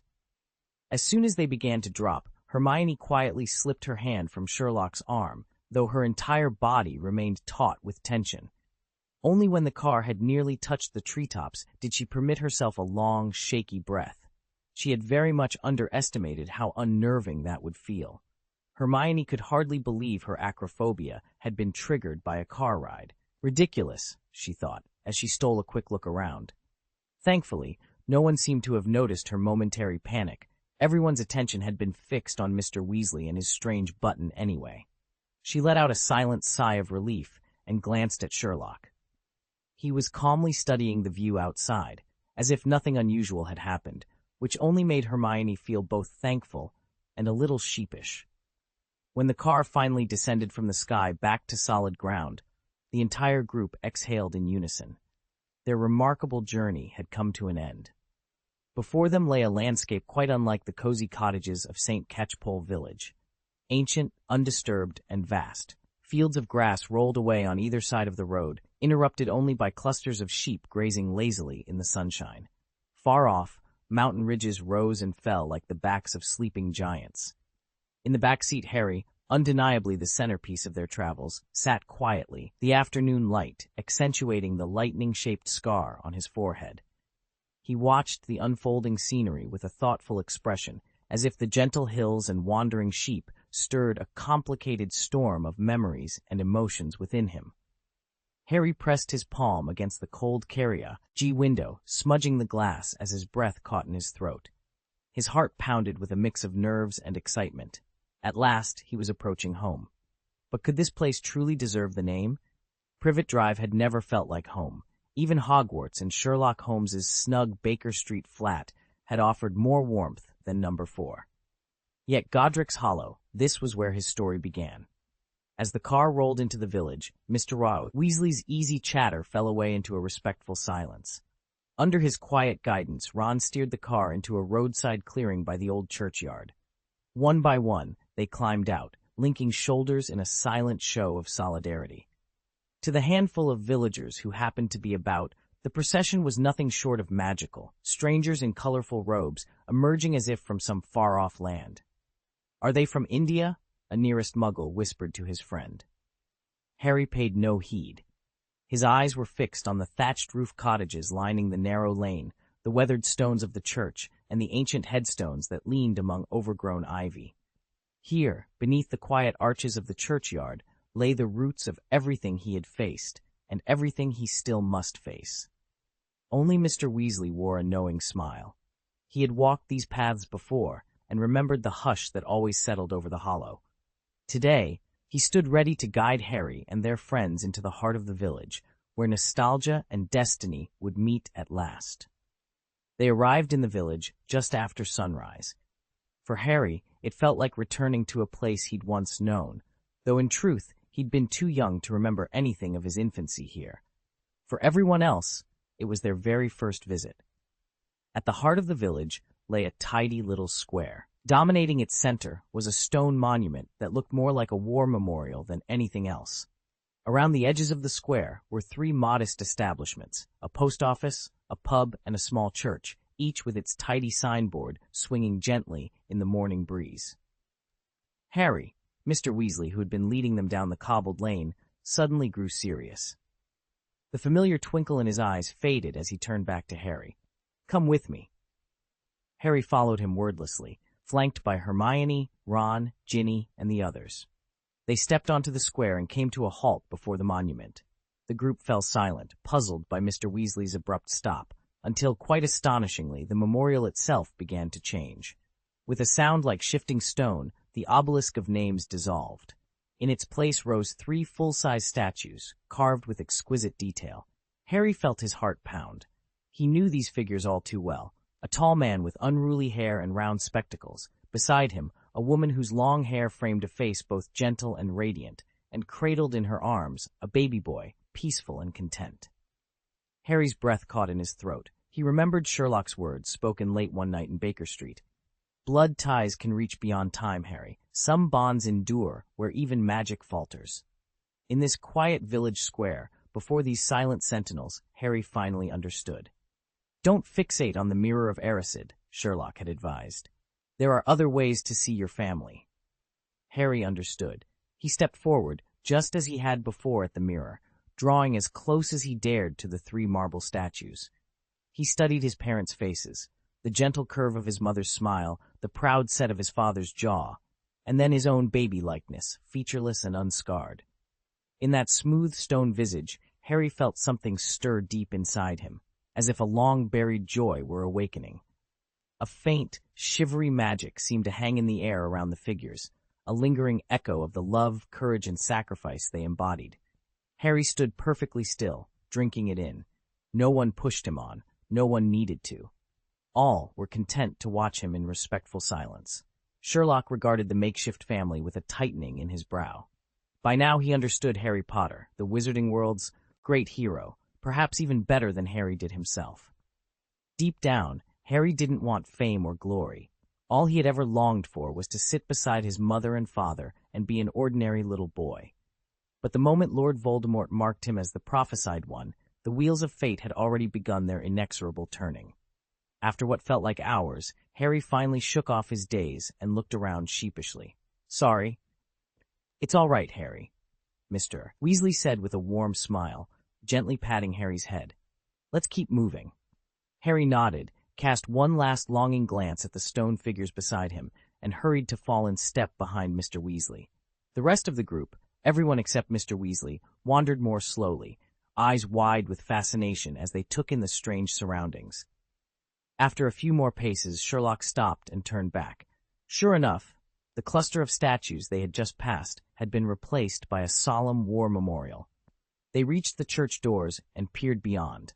Behind the old stone building lay a graveyard, visible through a half-open, wrought-iron gate. "Mr. Weasley, what is this?" Harry's voice trembled. Mr. Weasley exchanged a grave look with him, then reached out and pushed the gate fully open.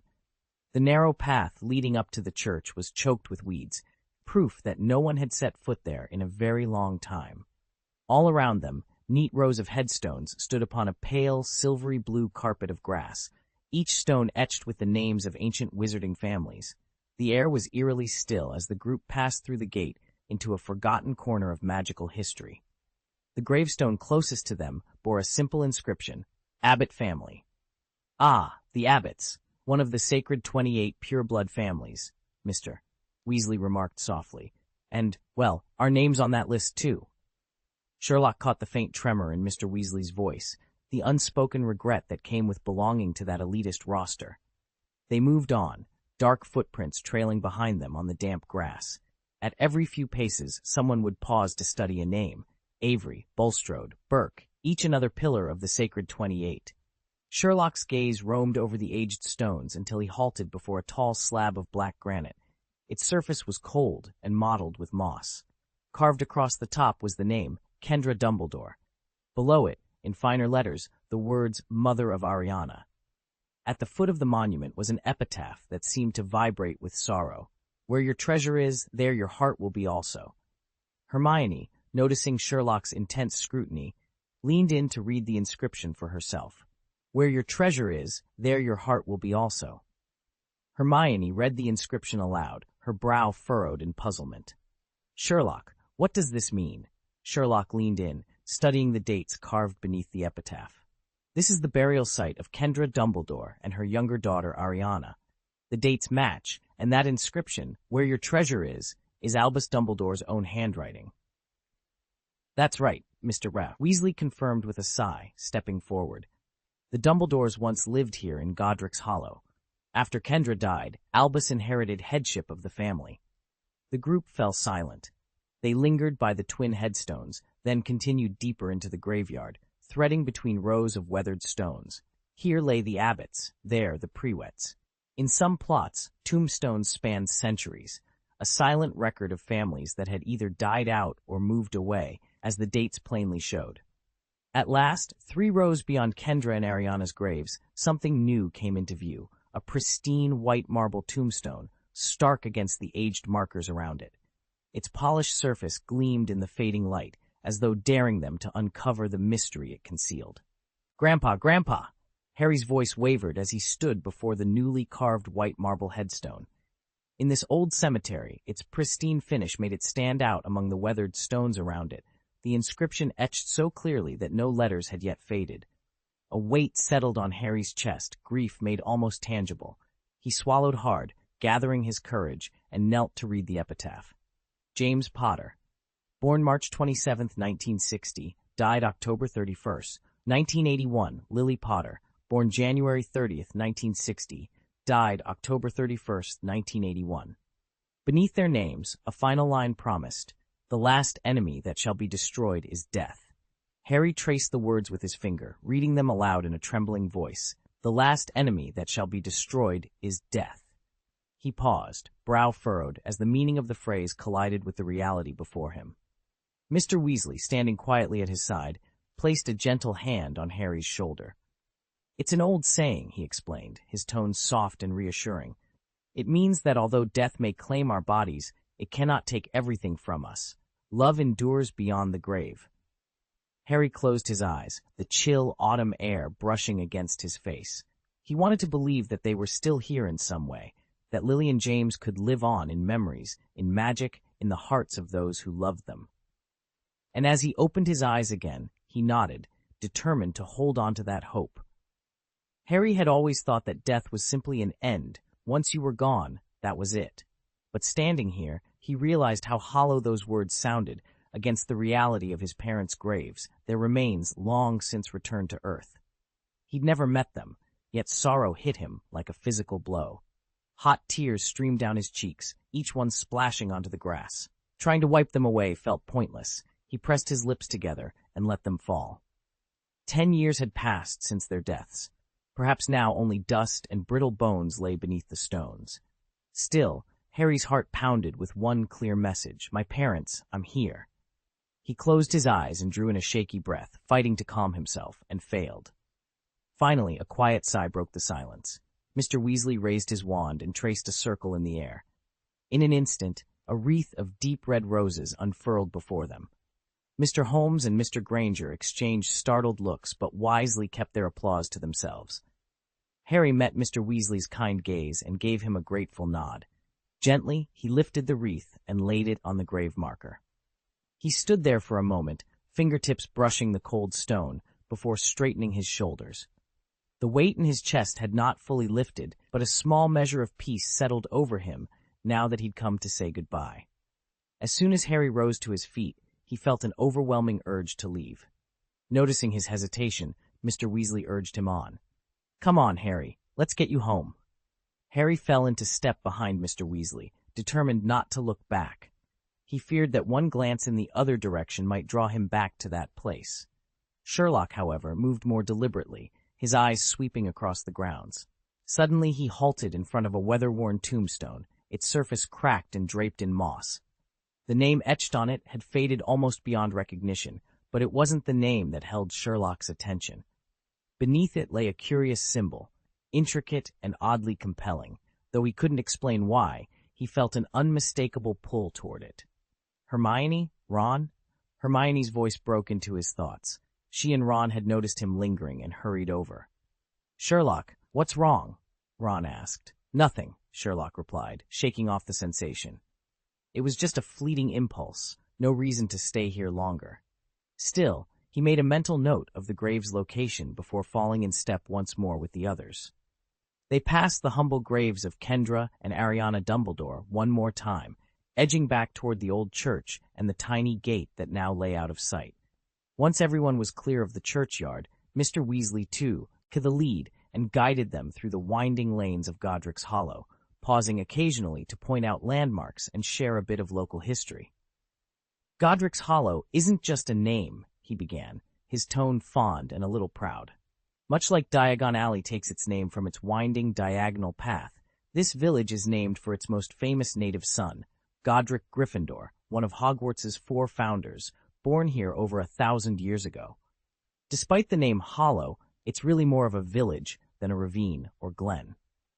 When the International Statute of Secrecy was enforced, witches and wizards began to settle in Muggle communities to conceal themselves.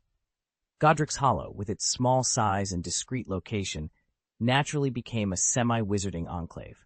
In fact, the statute's 1968 revisions singled it out as an ideal place for magical folk to live in quiet isolation. Over the centuries, many of the wizarding world's most illustrious families have called this place home. Besides Godric Gryffindor himself, it's also where the legendary goblin smith Bowman Wright crafted the very first golden snitch.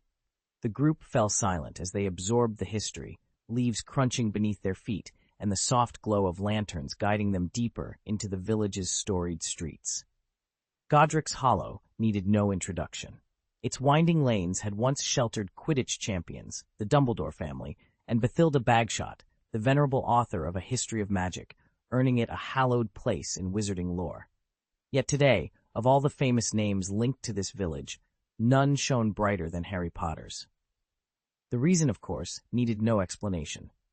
Turning a quiet corner, Harry and Mr. Weasley came to a halt. Before them loomed the Potter family home, half destroyed by Voldemort's killing curse.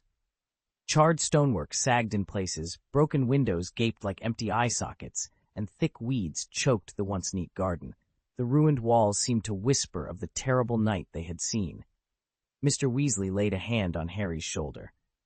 "It may look abandoned," he said softly, "but Dumbledore insists on sending house elves here every year to keep it in order."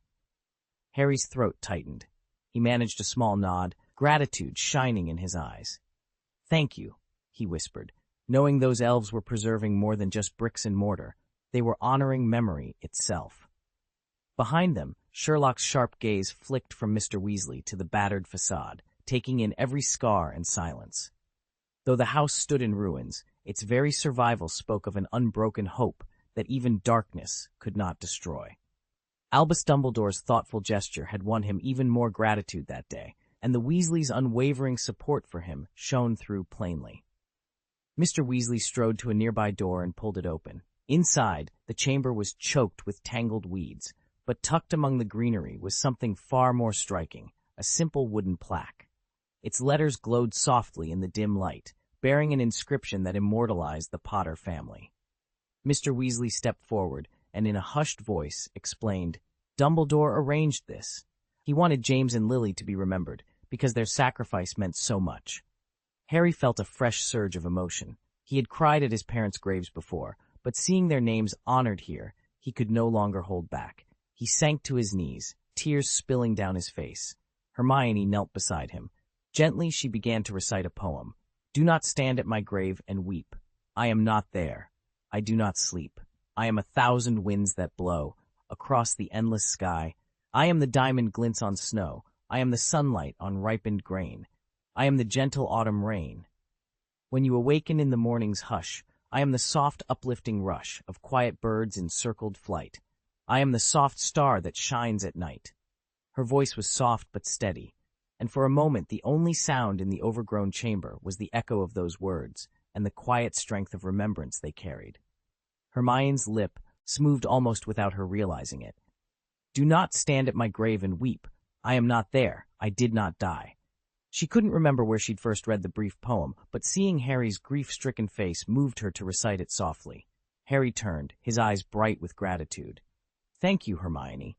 Hermione offered him a gentle smile of relief. "Of course, Harry. We're friends." Harry nodded. "Yes, friends." He glanced toward Sherlock as he spoke, and Hermione felt a sudden, inexplicable sting of irritation. Sherlock, for his part, seemed oblivious to the tension. He was busy surveying the ruined house around them. Though half the rooms lay in rubble, Sherlock's keen mind was already piecing together what had been here.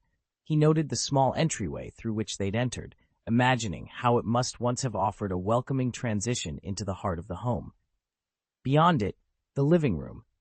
Plush sofas arranged around a hearth where a fire would have crackled, filling the space with warmth and light. On the walls, family photographs and enchanted portraits, frozen memories of the Potters, must have watched over the room. A wooden staircase curved upward, its banister polished to a soft glow in better days. Hermione watched Sherlock's silent reconstruction and felt a mix of admiration and unease. Harry's sorrow lingered in the wreckage too, but for a moment, thanks to her timely words, he seemed to breathe easier. And despite the ruin, friendship, like hope, refused to be destroyed. Upstairs, the house opened onto a short corridor flanked by several bedrooms. At one end lay the master suite that James and Lily had once shared. A broad, inviting bed dominated the room, accompanied by a simple wardrobe and an elegant dressing table. Further along, a smaller door led into the nursery prepared for baby Harry. A tiny cot nestled against the wall, a few well-loved toys strewn across the floor, and shelves neatly stocked with blankets and feeding bottles. Cheerful murals of fluttering magical creatures, twinkling stars, and silvery moons danced across the walls, filling the room with innocent wonder. Sherlock paused before a polished armoire, studying its craftsmanship with intense concentration. Hermione, watching him tilt his head in thought, finally asked, "Sherlock, what are you doing?" He met her eyes and calmly explained his deductions. At that moment, Arthur Weasley, who had been listening quietly, could hardly contain his surprise. He'd seen the Potter family's old home in its prime, and aside from a few small alterations, Sherlock's description matched his memories exactly.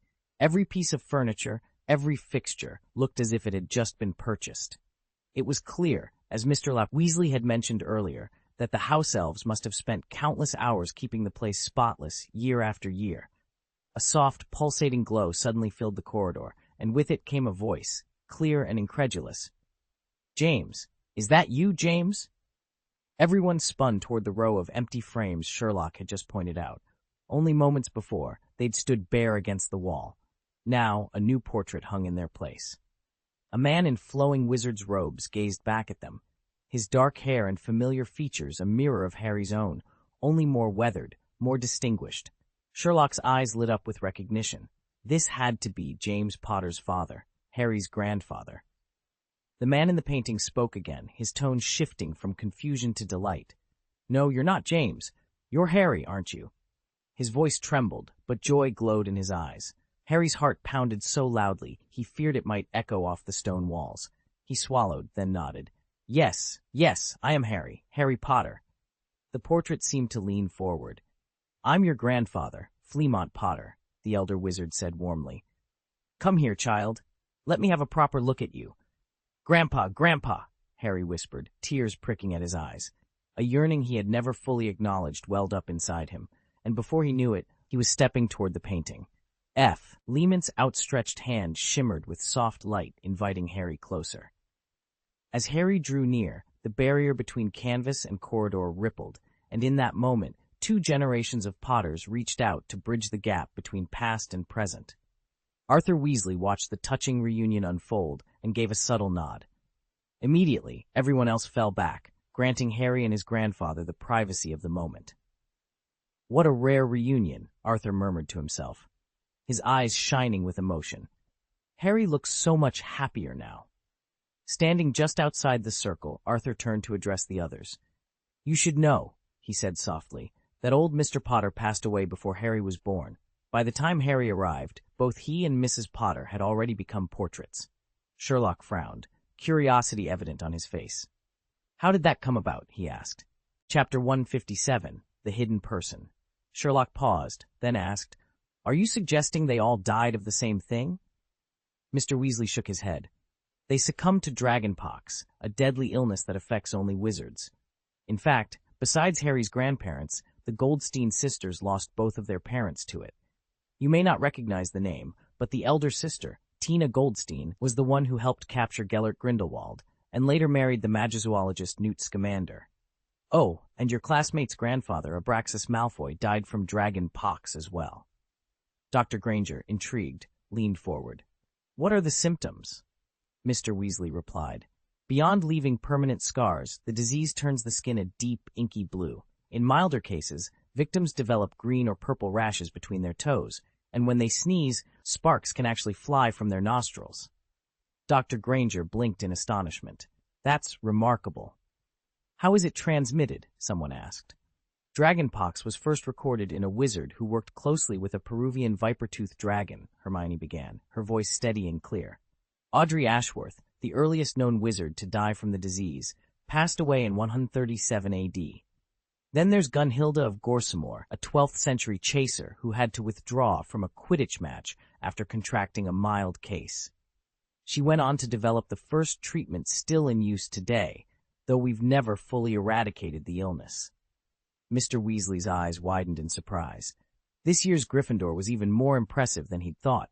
Hermione had just recited details that were new to him. Catching the admiring gazes around her, Hermione lifted her chin and gave a small, satisfied smile. "Anyway, let's leave dragonpox for now," she said, waving a hand as if dismissing the subject. Ron leaned closer, voice low and eager. "What I really want to hear is what Harry's grandfather has to say." They exchanged excited whispers, speculating about the old wizard's stories, until the heavy oak door of the Potter family's ancestral home creaked open once more, sending a hush through the gathering. When they spotted Harry peering around the doorway, everyone couldn't help but break into smiles as they followed him inside. To their surprise, beside the portrait of Fleamont Potter, Harry's silver-haired grandfather, hung another, a soft-featured, gentle-eyed woman. It was Euphemia Potter, Harry's grandmother, her kind expression as comforting as his grandfather's had been stately. "Arthur," Fleamont said with a roguish grin, glancing over at Mr. Weasley, "I never imagined you and Molly would have 7 children. You clever old fox, you've outdone yourself." Arthur's cheeks flushed a deep crimson. "We've got more than enough, thank you very much," he protested, though his eyes twinkled. Euphemia's laughter was warm. She turned to Arthur and the rest of the Weasley family. "Thank you all for welcoming us, and for letting us see Harry again." She gave each of them a gracious nod. Then her gaze drifted to Sherlock, who was standing quietly to one side. Offering him a gentle smile, she added, "And thank you for giving my grandson such a happy school life." Sherlock inclined his head. In her eyes, and in Fleamont's teasing pride, he recognized what Harry must have already told them, that he was more than pleased with his time at Hogwarts. Harry's grandparents saw them off with warm gratitude and reserved their greatest praise for Sherlock Holmes. Grandpa Fleamont even quipped that Sherlock should stand as godfather to Harry's future children, a suggestion that had everyone laughing at the old man's knack for looking 20 years ahead. Though Godric's Hollow held happy memories, it was no longer safe for Harry, so their visit had to be brief. Harry promised his grandmother and grandfather he'd return whenever he could. On the drive back, Sherlock took the wheel, while Mr. Granger, Hermione's father, rode shotgun. They'd agreed to share the driving duties in their high-speed car. In the back seat, Arthur and Ron Weasley settled in comfortably.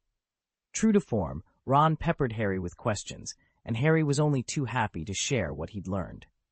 His grandfather's proudest achievement had been perfecting a miraculous hair growth potion, a formula that had instantly quadrupled the Potter family fortune. After selling the business at its peak, Fleamont retired on the proceeds, proof that one brilliant invention can change everything. Even vast riches couldn't soothe the ache in Fleamont and Euphemia Potter's hearts. For years they longed in vain for a child. Then, just when all hope seemed lost, Euphemia discovered she was expecting, at an age when such news was nothing short of miraculous. Their son, James, was born, and in an instant, the childless house overflowed with love. Fleamont and Euphemia doted on him at every stage, toddling at home, receiving his Hogwarts letter, and even introducing him to the spirited Muggle-born girl, Lily Evans, who would become his wife. They rejoiced at James and Lily's wedding, but fate dealt its final blow before they could welcome their grandson. Harry would grow up knowing only the portraits of his grandparents and their fierce pride in their family. So when Harry pointed out that, 10 years on, none of the wizarding families had offered him the proper support his birthright deserved, the old portrait of Fleamont flared to life. "What on earth is that meddler Dumbledore doing?" Fleamont rumbled, paint cracking with indignation. "After everything I sacrificed, this is how he looks out for his own kin? If Grandpa could step out of his frame, he'd have squarely told Dumbledore off," Sherlock observed dryly.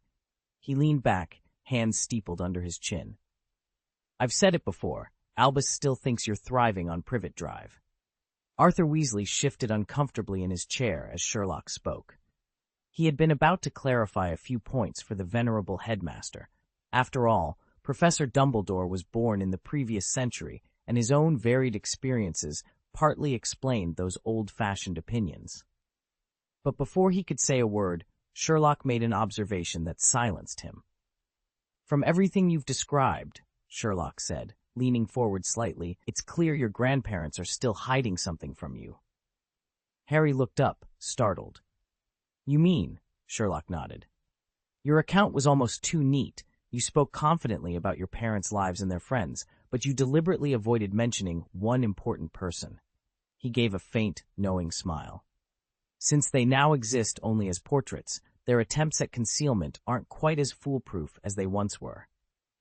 Arthur's eyebrows shot up. He'd been merely curious until Sherlock named an omitted person. But the moment the detective implied someone was being deliberately kept secret, Weasley nearly sprang from his seat. Merlin's beard, raging gorgons, gluttonous gargoyles. Arthur Weasley had heard Ron, Percy, and the twins rave about Sherlock's talents more times than he could count. He'd even witnessed the boy in action that morning at the Potter's old house.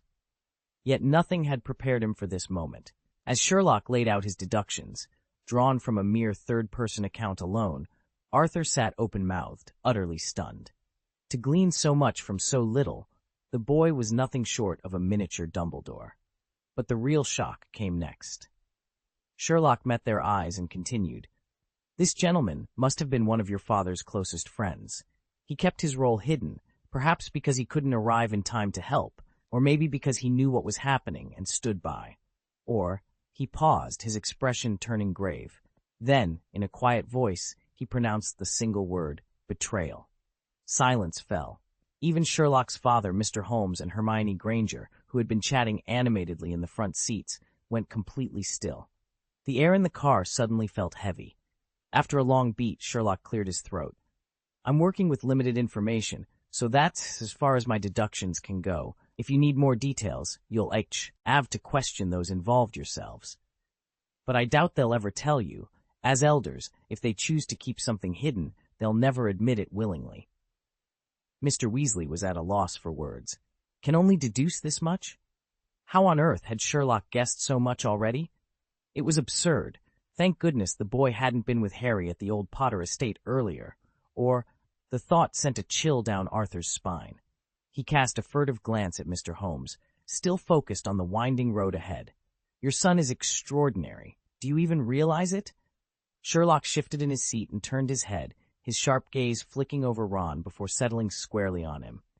"Mr. Weasley," he said quietly, "surely you know about this too, don't you?" Arthur swallowed hard. Though Sherlock was only a second-year wizard, Mr. Weasley's pulse raced with a single desperate thought. "Don't come any closer." He forced himself to draw a steady breath and feign mild surprise. "I'm not sure what you mean, Sherlock." "I understand." Sherlock gave a single nod, then fell utterly silent. And that only made Mr. Weasley's confusion deepen. Understand what? He grasped at the question in vain as the car continued on, the boy beside him unspoken truths lingering in the air. Ron Weasley felt like a cornered cat, claws bared, but after witnessing Sherlock's astonishing deductions, he dared not utter another word. He was sure that if he slipped up, Sherlock would read far more into it. Luckily, Sherlock changed the subject at once. "My dear Harry," Sherlock said, his tone light, "there's no need to worry. Sooner or later, they'll tell you everything. The only reason they're holding back now is that they think you're too young, not quite worthy of the details. Rest assured, when you're older, they'll explain it all." Mr. Weasley's lips twitched. Sherlock was right, of course, but not quite worthy? Still, the detective's words echoed his own thoughts, so he gave Harry a reassuring smile and began. "Sherlock's right, Harry. When the time is—" He stopped himself, but too late. Sherlock, Harry, Hermione, Ron, and even Mr. Granger in the front passenger seat had all turned to stare at him. Blushing, Mr. Weasley cleared his throat and fell silent. Sherlock didn't turn his head as he guided the car along the winding road, but he couldn't resist a sideways glance at Mr. Weasley in the rearview mirror. Mr. Weasley, who had been confidently leading the conversation moments before, now looked thoroughly undone. He let out a strangled laugh. "Ha! Ha!" He cleared his throat. "Look, what I'm saying is, if they really are keeping something from you, they'll tell you when you're older, just as Sherlock said." "Please, Dad," Ron snapped, folding his arms. "We're not Mum. You can't pull one over on us that easily." He scrutinized Mr. Weasley, eyes narrowed. "Honestly, your expression is way too forced." Mr. Weasley's face flushed. "But I'm not Hagrid," he blurted. Normally gentle and good-humored, he was suddenly flustered and a little angry. Realizing how unkind he sounded, he hurried to soften his tone. "Harry, trust me," he said, shifting in his seat to face his godson. "Right now, there's still too much we don't know, but the moment there's a definitive answer, or you're older and better able to understand, we'll tell you everything." Hermione, who had been listening quietly, exchanged a knowing look with Harry. "Mr. Weasley," she said quietly, "you really do know more about this than you're letting on, don't you?" Arthur Weasley's lips twitched into an uneasy smile. He opened his mouth to reply, but the words caught in his throat. Chapter 158. Men Can't Say No. Mr. Weasley felt utterly drained. What's wrong with these wizards born after the 1980s? They never give anyone a moment's peace. When he and Molly were their age, they certainly didn't have half the schemes this lot comes up with. At this rate, they'll never learn to grow up. Still, he took some comfort in one fact. Although he'd been fooled, Harry hadn't pressed for details. As Mr. Weasley himself had pointed out, Harry isn't Hagrid. Once he makes up his mind, he won't betray a confidence. Harry, for his part, seemed remarkably calm. With Sherlock on the case, uncovering the truth was only a matter of time. And yet, the idea that someone his parents trusted might have betrayed them stole the color from his cheeks. He clenched his fists so tightly that his sharp nails dug into his palms, each sting of pain reminding him of how much was at stake. Just then, Ron's eyes lit up, and he seized the moment. "Harry, why don't you skip going back this time? Stay at ours this summer." Harry, who'd been lost in his own thoughts, looked up in surprise. The sour, resentful expression vanished, replaced by genuine confusion. "Stay at your house?" "Exactly," Ron insisted, leaning forward. "Mum and Dad would be thrilled, and when the term starts, we can walk to Hogwarts together." Harry hesitated. He'd already promised Sherlock he'd spend the holidays at Privet Drive, and, strange as it seemed, he'd finally met his grandparents, which felt like a small victory. He'd never considered spending the entire British summer break, from June through September, at the Burrow. That would lock him in for over a month. And honestly, things with the Dursleys had improved considerably. Going back to 4 Privet Drive wasn't as unbearable as it used to be. Noticing Harry's reluctance, Ron played his trump card. "Besides, don't forget, you promised I could finally take your Nimbus 2000 for a proper spin." "Going back on your word?" Ron's eyebrows shot up. "Of course not," Harry protested, though his grin wavered. "But my trunks are still at Privet Drive." "Oh, so you'd already thought up an excuse when you agreed to come along," Ron teased. "No, really, I didn't." Harry rushed to defend himself. Mr. Granger, who was driving, kept his eyes on the road, while Mr. Holmes in the passenger seat turned around to smile reassuringly at Harry. "Don't worry about it," Mr. Holmes said. "Harry, you can stay here for now. Once this year's Hogwarts acceptance letter arrives, we'll plan a trip to Diagon Alley together and fetch your luggage then." "Uncle's right," Ron chimed in, looping an arm around Harry's shoulders. "Sherlock and Hermione will be passing your house on their way back. They can pick up your bags and bring them over later." Harry looked between them, relief spreading across his face. Mr. Granger added without missing a beat, "We'll let your aunt and uncle know you're staying here until we return. No pressure at all." "They're reasonable people," Holmes said. "They won't refuse." "I'm not worried about that," Harry muttered. "If anything, they'd probably prefer I never leave again." Holmes laughed lightly. "Nonsense. Our last dinner was delightful, though I must admit their child-rearing methods are a bit doting." He shot Harry a knowing look, then made a firm decision. "Very well, it's settled. Harry will spend the summer with Mr. Weasley and Ron." Mr. Weasley blinked in surprise, then broke into a warm smile. "The honor's all ours, Harry." Harry, never one to decline kindness, readily agreed. When they arrived at the Burrow and announced that Harry would be staying for the rest of the summer, the Weasleys erupted in joy. None were happier than Mrs. Weasley and Ginny. Mrs. Weasley enveloped Harry in a tight hug, while Ginny, hiding shyly behind her mother's skirts, couldn't conceal her beaming grin. "I do hope you didn't set the car to fly on the way here again," Mrs. Weasley teased. "Of course not," Ron said at once. "Absolutely impossible," Harry chimed in. "Certainly not," Holmes added. Mrs. Weasley relaxed at their unanimous assurances, clearly relieved the day would be flying car-free. Mrs. Weasley didn't even notice Percy and the twins pressed against the back wall of the hall, desperately trying to stifle their sniggers. By the rapt expressions on the 3 older men's faces, the children needed no words to guess what had happened on the journey. Fred and George in particular were itching to know more. If their mother hadn't ushered them away so firmly, they would have insisted on coming along themselves, no matter what the danger. What a missed opportunity! But as always, the best moments slipped by too quickly, and soon it was time to say goodbye. Just as Molly was turning to gather her skirts, Sherlock slipped over to where she and Arthur stood alone. Lowering his voice, he delivered the news about Lucius Malfoy and the house elf Dobby. "He's terrified," Sherlock said. With the Ministry's recent purge of dark arts items, Malfoy was forced to abandon his stash. Arthur's eyes lit up, part indignation, part triumph. That conniving old snake, to think he'd actually dump his cursed trinkets like a frightened puppy. If only I could lay my hands on solid proof.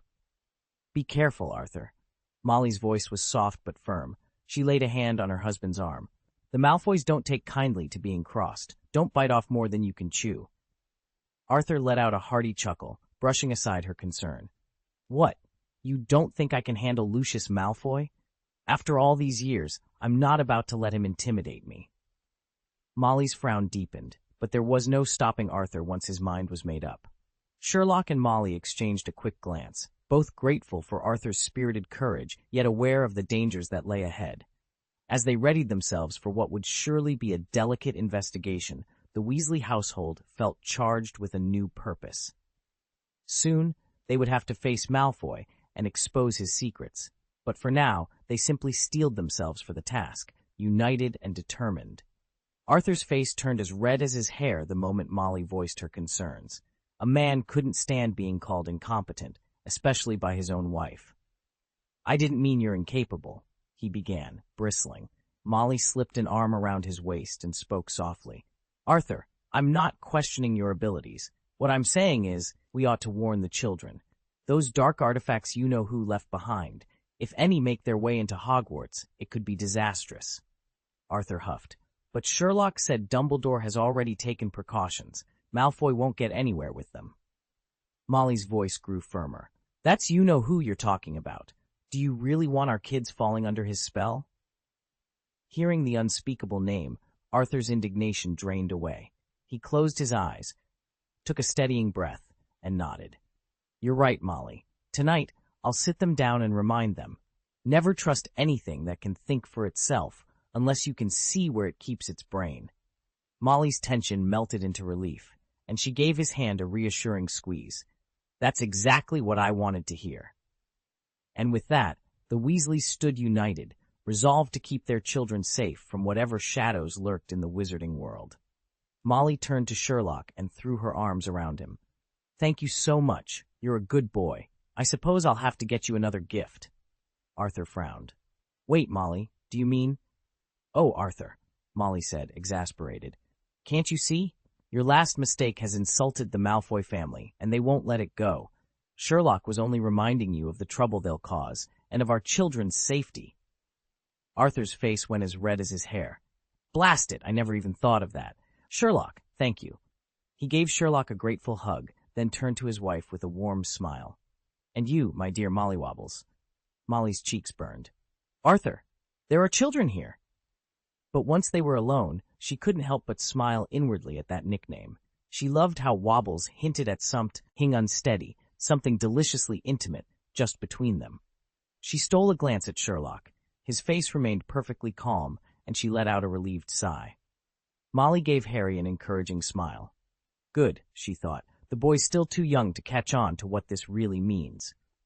But before she could relax, Sherlock turned on his heel and said quietly, "Love is a matter of emotion, and emotion always stands in opposition to true, cool reasoning." With that, he swept past them, waving off their protests, and walked away without another word. Mr. and Mrs. Weasley stood frozen, watching his composed retreat. He understood?" Molly stammered. "It's all your fault," Arthur hissed, glaring at her. "Fine," Molly shot back. "It's my fault, but don't worry. She's sensible. She won't say a thing." "I don't care. Your punishment's tonight." "Punishment? But weren't we supposed to wait 3 days?" After bidding farewell to the Weasleys and to Harry, Sherlock and Hermione climbed into their respective carriages with their fathers. This time, Mr. Holmes was driving. "Now that it's just the two of us," he said to Sherlock's companion, "there's something I meant to remind you of." "What is it?" "Do you remember the advice I gave you last Christmas?" Sherlock Holmes sat in his Baker Street armchair, the firelight dancing across his sharp features. He paused in the middle of stirring his tea, then looked up at his guest. "I've been thinking," he began, "you might consider borrowing rubles from the bank." John Granger's eyebrows shot up. "Borrow rubles? After your last scheme, I did turn a small profit."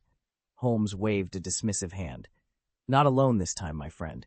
What I recommend is converting the pounds you've got stashed at home into US dollars, and perhaps even into gold." Granger's hand trembled on the arm of his chair. "What?" His voice cracked with disbelief. He stared at Holmes, pale as the winter dusk outside, then leaned back slowly. His eyes grew distant, haunted. After a long moment, he whispered, "In just a few short years, has our situation really deteriorated this badly?" Holmes set down his teaspoon and regarded his friend with quiet intensity. "The pound's value is sliding fast. Political unrest, economic overreach, mounting debts. It's a perfect storm. Dollars and gold remain the safest refuges." Granger ran a hand through his hair, as if trying to sweep away his rising panic. "All right," he said at last, his voice low. Tell me exactly what to do. Holmes smiled, half reassuring, half calculating. First, we'll approach your banker tomorrow. I'll draw up the paperwork tonight. And then, he paused, eyes glinting, then we secure your future before the next storm breaks. Outside, the wind rattled the windows. Inside, two men prepared to wrestle with an uncertain world, armed only with wits, will, and a plan. Chapter 159. Women Can't Speak Casually.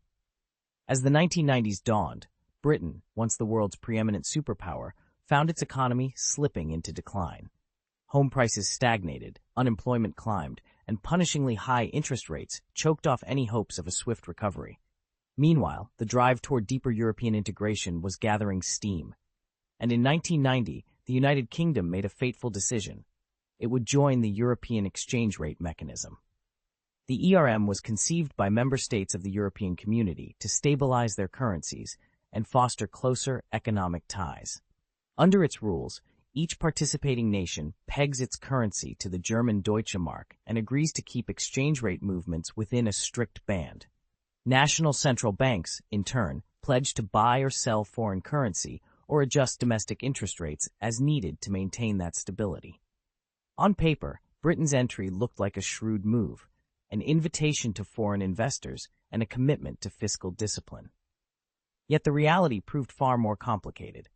Tying the pound so rigidly to the Deutschmark left the British Treasury with little room to maneuver when economic headwinds struck.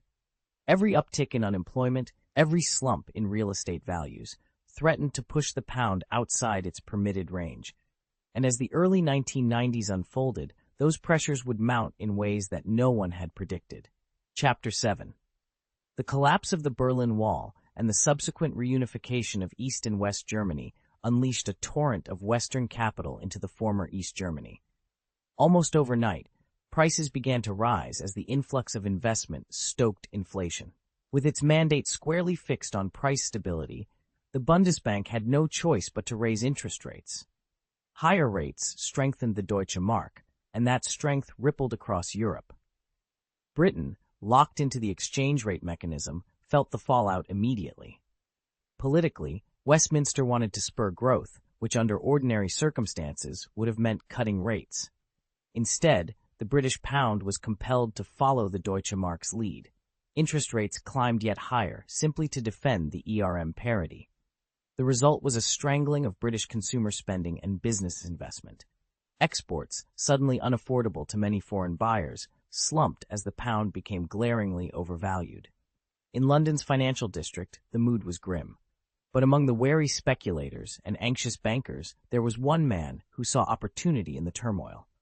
Richard Granger, well-to-do, sharp-witted, and ever alert to shifting markets, had already turned a tidy profit the previous year by heeding the singular advice of Mr. Holmes. Now, with economic clouds gathering and the pound pinned unnaturally high, Granger resolved to seek Holmes's counsel once more. Late that afternoon, he stepped through the familiar door on Baker Street, certain that if anyone could navigate the tangled web of politics and finance, it was Sherlock Holmes. Mr. Pro, Granger had always admired Holmes's uncanny knack for anticipating financial storms, which made his latest recommendation all the more startling. Convert your pounds into US dollars and pick up some gold while you're at it, Holmes had said without a trace of jest. Granger's brow furrowed. Could matters really have worsened so dramatically? Better safe than sorry, Holmes added, as if that settled the question once and for all. Granger glanced at his old friend, trying to read him. Holmes let out a heavy sigh. You know as well as I do that governments rarely bend to the will of reason. I've watched ours squander resources for years. They've become masters of waste, experts at draining public coffers. How can any nation thrive under officials like that? Granger felt a pang of agreement. He'd followed every parliamentary debate, every budget crisis, every fresh scandal, and his heart sank anew with each one. He nodded slowly. You're right. Still, it's disheartening. Sometimes I wonder if there's any remedy at all for Britain's ailing state. 8. Holmes offered a bitter smile. I envy the wizards at times like this. They wield powers we can only dream of, powers beyond fiscal collapse and political folly. For a moment, the two men fell silent. The crackle of the hearth was the only sound, as each contemplated a future no longer certain, and the strange comfort in pooling their doubts. Hermione paused just outside the drawing-room door, intending only to borrow a book, when her father's voice drifted into the corridor. He and Sherlock Holmes's father were deep in conversation. "They've set up an entirely independent monetary system," Mr. Weasley was saying in a low, urgent tone. "They don't need to worry about outside manipulation." Sherlock Holmes Sr. tapped his fingers together thoughtfully. "Perhaps, but their system strikes me as rather unscientific." Mr. Weasley let out a soft laugh. "We're in a world where magic is real. Why quibble over scientific principles?" "You have a point," Holmes conceded. Then, more quietly, "By the way, Ron's father must have warned you. What we saw at the Black Estate and what we heard in that little village mustn't leave this room, or they'll obliviate us." Mr. Weasley's eyes twinkled. "It's obliviate, Uncle Holmes." "Right, obliviate," Holmes corrected himself with a wry smile. "Rest assured, I won't repeat a word. Even when I tell Jane later, I'll be very selective. I'll leave out all the important bits." "Well done," Mr. Weasley clapped quietly. "Trust me, my friend, women never keep secrets. Give one woman a whisper, and before you know it, half the female population will know, without a clue how it started." Hermione leaned against the doorframe, stifling a sigh. She felt a pang of helpless amusement. Her father was right. A secret was never safe once a woman caught wind of it. And yet, hearing them discuss her world so casually made her realize just how strange and fragile the boundary between magic and the mundane could be. Mrs. Granger wasn't nearly as adept at keeping secrets as her husband. Admittedly, she wasn't as indiscreet as Hagrid, but Hermione still mentally apologized to her mother for letting slip anything that ought to remain private. 5 of them had set out. Only 4 returned. Harry was missing. Seated in the back beside Sherlock, Hermione couldn't contain her excitement. She peppered him with questions and observations about every detail of their visit to Godric's Hollow. From peeking into the day-to-day life of a wizarding family at the Burrow, to marveling at that remarkable flying car, to feeling the distant sorrow that seemed to hang over Godric's Hollow itself, every moment had been a discovery. Her boundless enthusiasm, however, proved a bit much for Mr. Granger in the front seat. He cleared his throat and gave her a fond, teasing look. "My dear Hermione," he said, "are you hoping Mr. Holmes will write a 7-inch-long travelogue of Godric's Hollow?" "Dad!" Hermione's cheeks flared with color. She realized she'd been a little over-enthusiastic, and cheeks still warm, finally allowed a contented silence to settle over her. The group made their way to Privet Drive next and, with no fuss, retrieved Harry's luggage from the Dursleys' front hall. When Vernon and Petunia realized Harry wouldn't be returning for the rest of the summer, they exchanged exaggerated scowls and muttered complaints. "Humph, better if he never shows up again," Vernon grumbled. "About time we stopped feeding that blasted owl," Petunia huffed. Their irritation sounded forced, though. Sherlock and Hermione both noticed it. By contrast, Dudley looked genuinely disappointed. "Oh, Harry's not coming back? What a shame," he said, shoulders slumping. Hermione felt a tug at her heart. Back at the Burrow, Mrs. Weasley had given Sherlock, and by extension their whole party, a jar of her homemade Honeydukes candies. The sweets were delicious, creatively shaped and dangerously sugary. Hermione had planned to ration them carefully over the summer to avoid packing on any pounds. But seeing Dudley's regretful face changed her mind. "Harry asked me to give this to you," she said, holding out the jar. Dudley's face lit up. "Really? Wow, thank you so much." He took the jar with genuine gratitude, already untying the ribbon. With Harry's belongings in hand and Dudley happily preoccupied, the group slipped away from Privet Drive and continued on their next adventure. Uncle Vernon and Aunt Petunia exchanged irritated glances. Harry still wasn't back, yet he was preoccupied with thoughts of their son, and they regretted having mentioned him at all. Hermione noticed their annoyance and fought back a smile, exactly the reaction she'd hoped for. Once they'd collected Harry's luggage in Surrey and were heading back to Greater London, Hermione couldn't resist teasing Sherlock. "Do you think Harry's cousin is anything like Ron, Sherlock?" Sherlock didn't answer. He was staring out the window, lost in thought. Hermione tapped his arm. "Hello? I'm talking to you." He blinked as if waking from a trance. "Pardon?" "Whatever," Hermione muttered, rolling her eyes. From the front seat, Mr. Granger shot Sherlock a disapproving look. How rude of him. But to everyone's surprise, Sherlock turned back to Hermione and offered a polite bow. My apologies, my dear friend. You interrupted my train of thought. Now, where do you see the resemblance between Dudley and Ron? Mr. Granger caught Hermione's eye and gave a small, approving nod. This was the respectful courtesy he expected. Hermione was well accustomed to the peculiar way Sherlock Holmes worked. Frankly, if he ever acted like a normal detective, she'd find it infinitely stranger. So when Sherlock abruptly accused her of interrupting his train of thought, she didn't give a straightforward apology. She tilted her head, curiosity alight in her eyes. You said I broke your concentration, she reminded him. What were you thinking about, exactly? Sherlock folded his arms. I've just learned that Harry's Uncle Vernon has grown suspicious of his wife.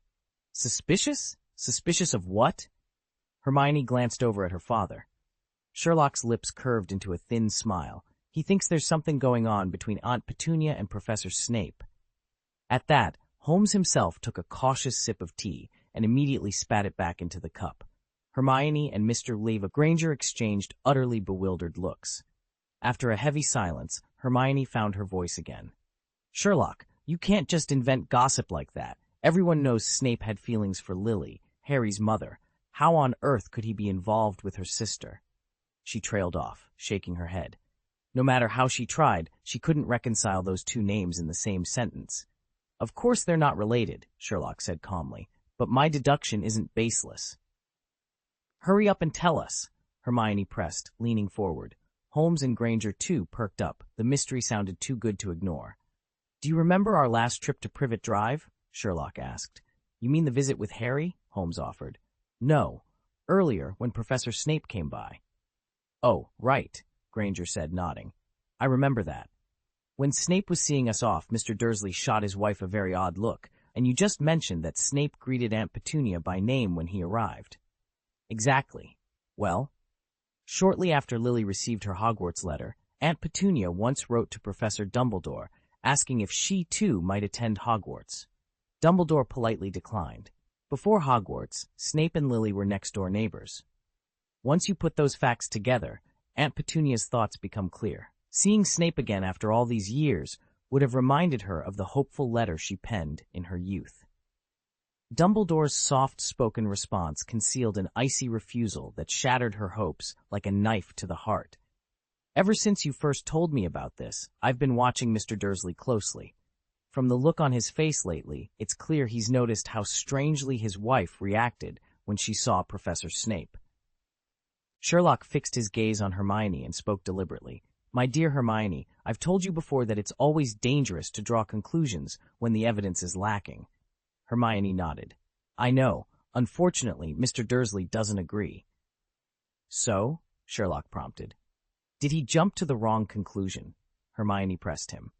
How do you mean? Sherlock's eyes lit up. Harry mentioned that Uncle Vernon had planned to buy a villa in Mallorca once this business deal closed. Then, for reasons that remain unclear, he abruptly dropped the idea. That decision alone lends weight to my deduction. And now, after observing the couple just moments ago, I'm certain of this. Vernon's foremost concern isn't the sale itself, but discovering exactly what kind of relationship his wife has with that man. Everything else? It can wait. As Sherlock outlined his reasoning, his words came faster than usual. Holmes and Hermione were accustomed to his rapid-fire deductions. Mr. Granger, however, was hearing it for the first time and found himself struggling to keep up. Fortunately, the deduction turned out to be surprisingly straightforward. By the time Sherlock finished explaining his reasoning, even he had grasped it, and he couldn't help blurting out in confusion, if it really is as you say, then it's simple. Mr. Dursley could just ask his wife, couldn't he? Precisely, Mr. Holmes agreed with a nod. If they'd only sit down and talk things through, most of their problems would vanish. Unfortunately, Sherlock sighed, so many misunderstandings in this world exist only because people refuse to communicate. It's like those low-budget TV dramas where the characters literally have no mouths. His words hit the silence in the car like a hammer, and none of the three passengers could find a reply. Even when they pulled up outside Sherlock's house on King's Road, the atmosphere remained thick with unspoken thoughts. At last, they climbed out. Sherlock and Mr. Holmes stayed behind to sort Harry's luggage, while Mr. Granger, still feeling a bit awkward, escorted the reluctant Hermione toward his own home. And just like that, the trip to Godric's Hollow was officially over. Harry made his way back to his old house, where his grandparents greeted him with equal parts surprise and delight. Hermione, meanwhile, arrived at the burrow and slipped straight into the warm, bustling life of a wizarding family. Sherlock had once again opened a new door into the magical world and reveled in every moment of it. By the end of the summer holiday, he felt his future growing brighter with each passing day. Although he couldn't practice magic at home, he dedicated himself to astronomy and the history of magic, and even carried out orderly dissections of small creatures like toads. His days were structured and richly rewarding. He also kept up steady correspondence with his new friends. After a summer spent sizing each other up, everyone had come to accept Sherlock's personal motto: "I won't take the initiative, but I won't refuse if you reach out, and I won't be held responsible." Armed with that understanding, his classmates began to contact him more boldly and frequently. Harry and Ron, who were enjoying life at the burrow; Hermione, who had only just returned from her own travels; Neville, the round-faced boy notorious for losing yet another toad; Seamus, whose spells tended to explode more often than they worked; Dean, whose rapid-fire speech gave everything a natural rhythm; Hannah, famously the first to be sorted into her house; Cho Chang, graceful and serene as ever; and the Pettigrew twins, without a doubt the most admired pair in their year. With so many friends eager to stay in touch, Sherlock's summer had been far more than a solitary pursuit of knowledge. It had been the start of something truly magical. Wood, the Quidditch captain, who never missed a match; the two prefects from Ravenclaw and Slytherin. Yet, of all Sherlock's correspondence, Hermione remained the most frequent. In addition to sending the usual owl post, she phoned him every week, and their conversations revolved almost exclusively around summer homework. Hermione often complained that her classmates, fresh out of their first year and about to start their second, had only one motive in reaching out: to pilfer her assignments.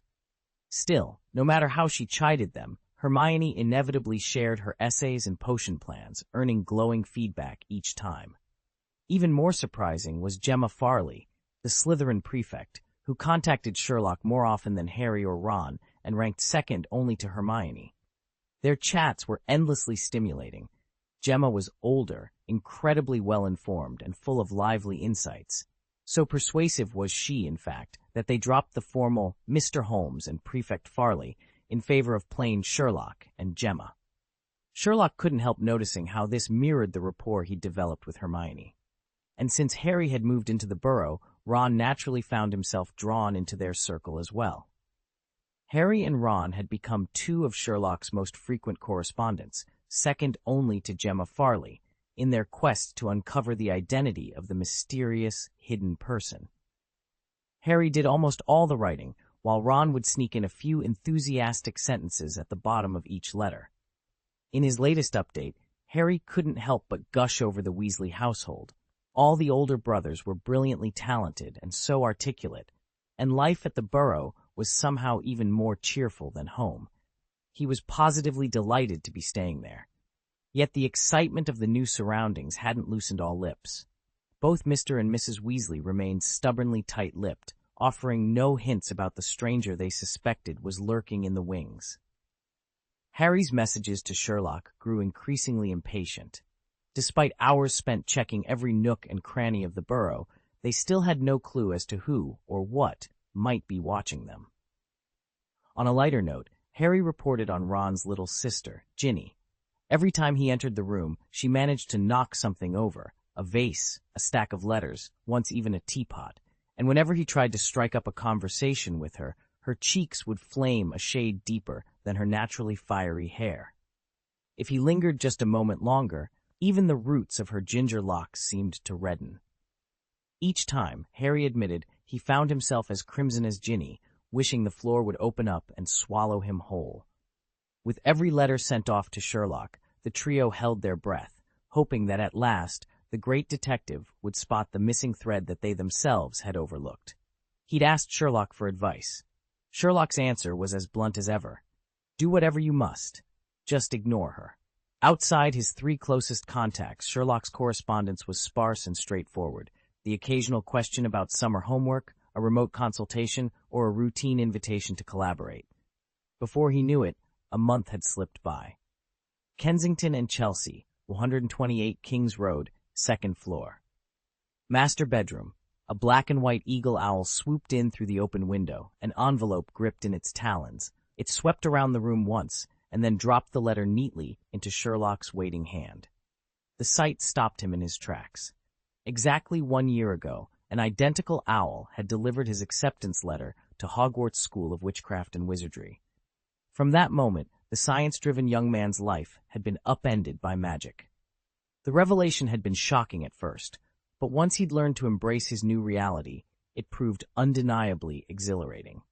And now, as the familiar scene replayed itself, that same electric thrill surged through him again. Sherlock hovered his fingertips over the heavy parchment stamped with Hogwarts's emerald green crest. The format was almost identical to last year's letter, down to the precise scallop of the script, save for one curious omission. There was no congratulatory preamble welcoming him to the school. Instead, it simply reminded him to take the Hogwarts Express from King's Cross Station on September 1st and enclosed the second-year textbook list. That he hadn't found surprising. What stopped him cold was the content of the book list itself. He scanned the page twice, then a third time, brow furrowing. What on earth is this?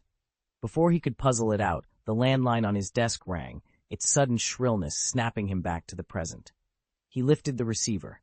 Sherlock Holmes, he answered crisply. Hello, Sherlock? A familiar bright voice crackled through the earpiece. It's Hermione. Ah, Hermione. He allowed himself a small smile. She laughed. You'd think you'd answer right away, but I half expected Uncle Holmes. Have you? He paused, nodding to the letter in his other hand. Have you received your owl yet? Just now. I'm reading it, too. Hermione's tone was conspiratorial. By the way, I heard the new Defense Against the Dark Arts professor is a total Gilderoy Lockhart fan. Some say she's even a witchlock specialist. She chortled at her own joke. Sherlock blinked down at the text again, not trusting his eyes. He held the list steady in the dim lamplight, every line of typeface suddenly charged with mystery. He said nothing as the call ended. He needed to figure this out, and fast. Sherlock scanned the second-year book list. Apart from Miranda Goshawk's Standard Book of Spells, Grade 2, every title came from the same author, Gilderoy Lockhart.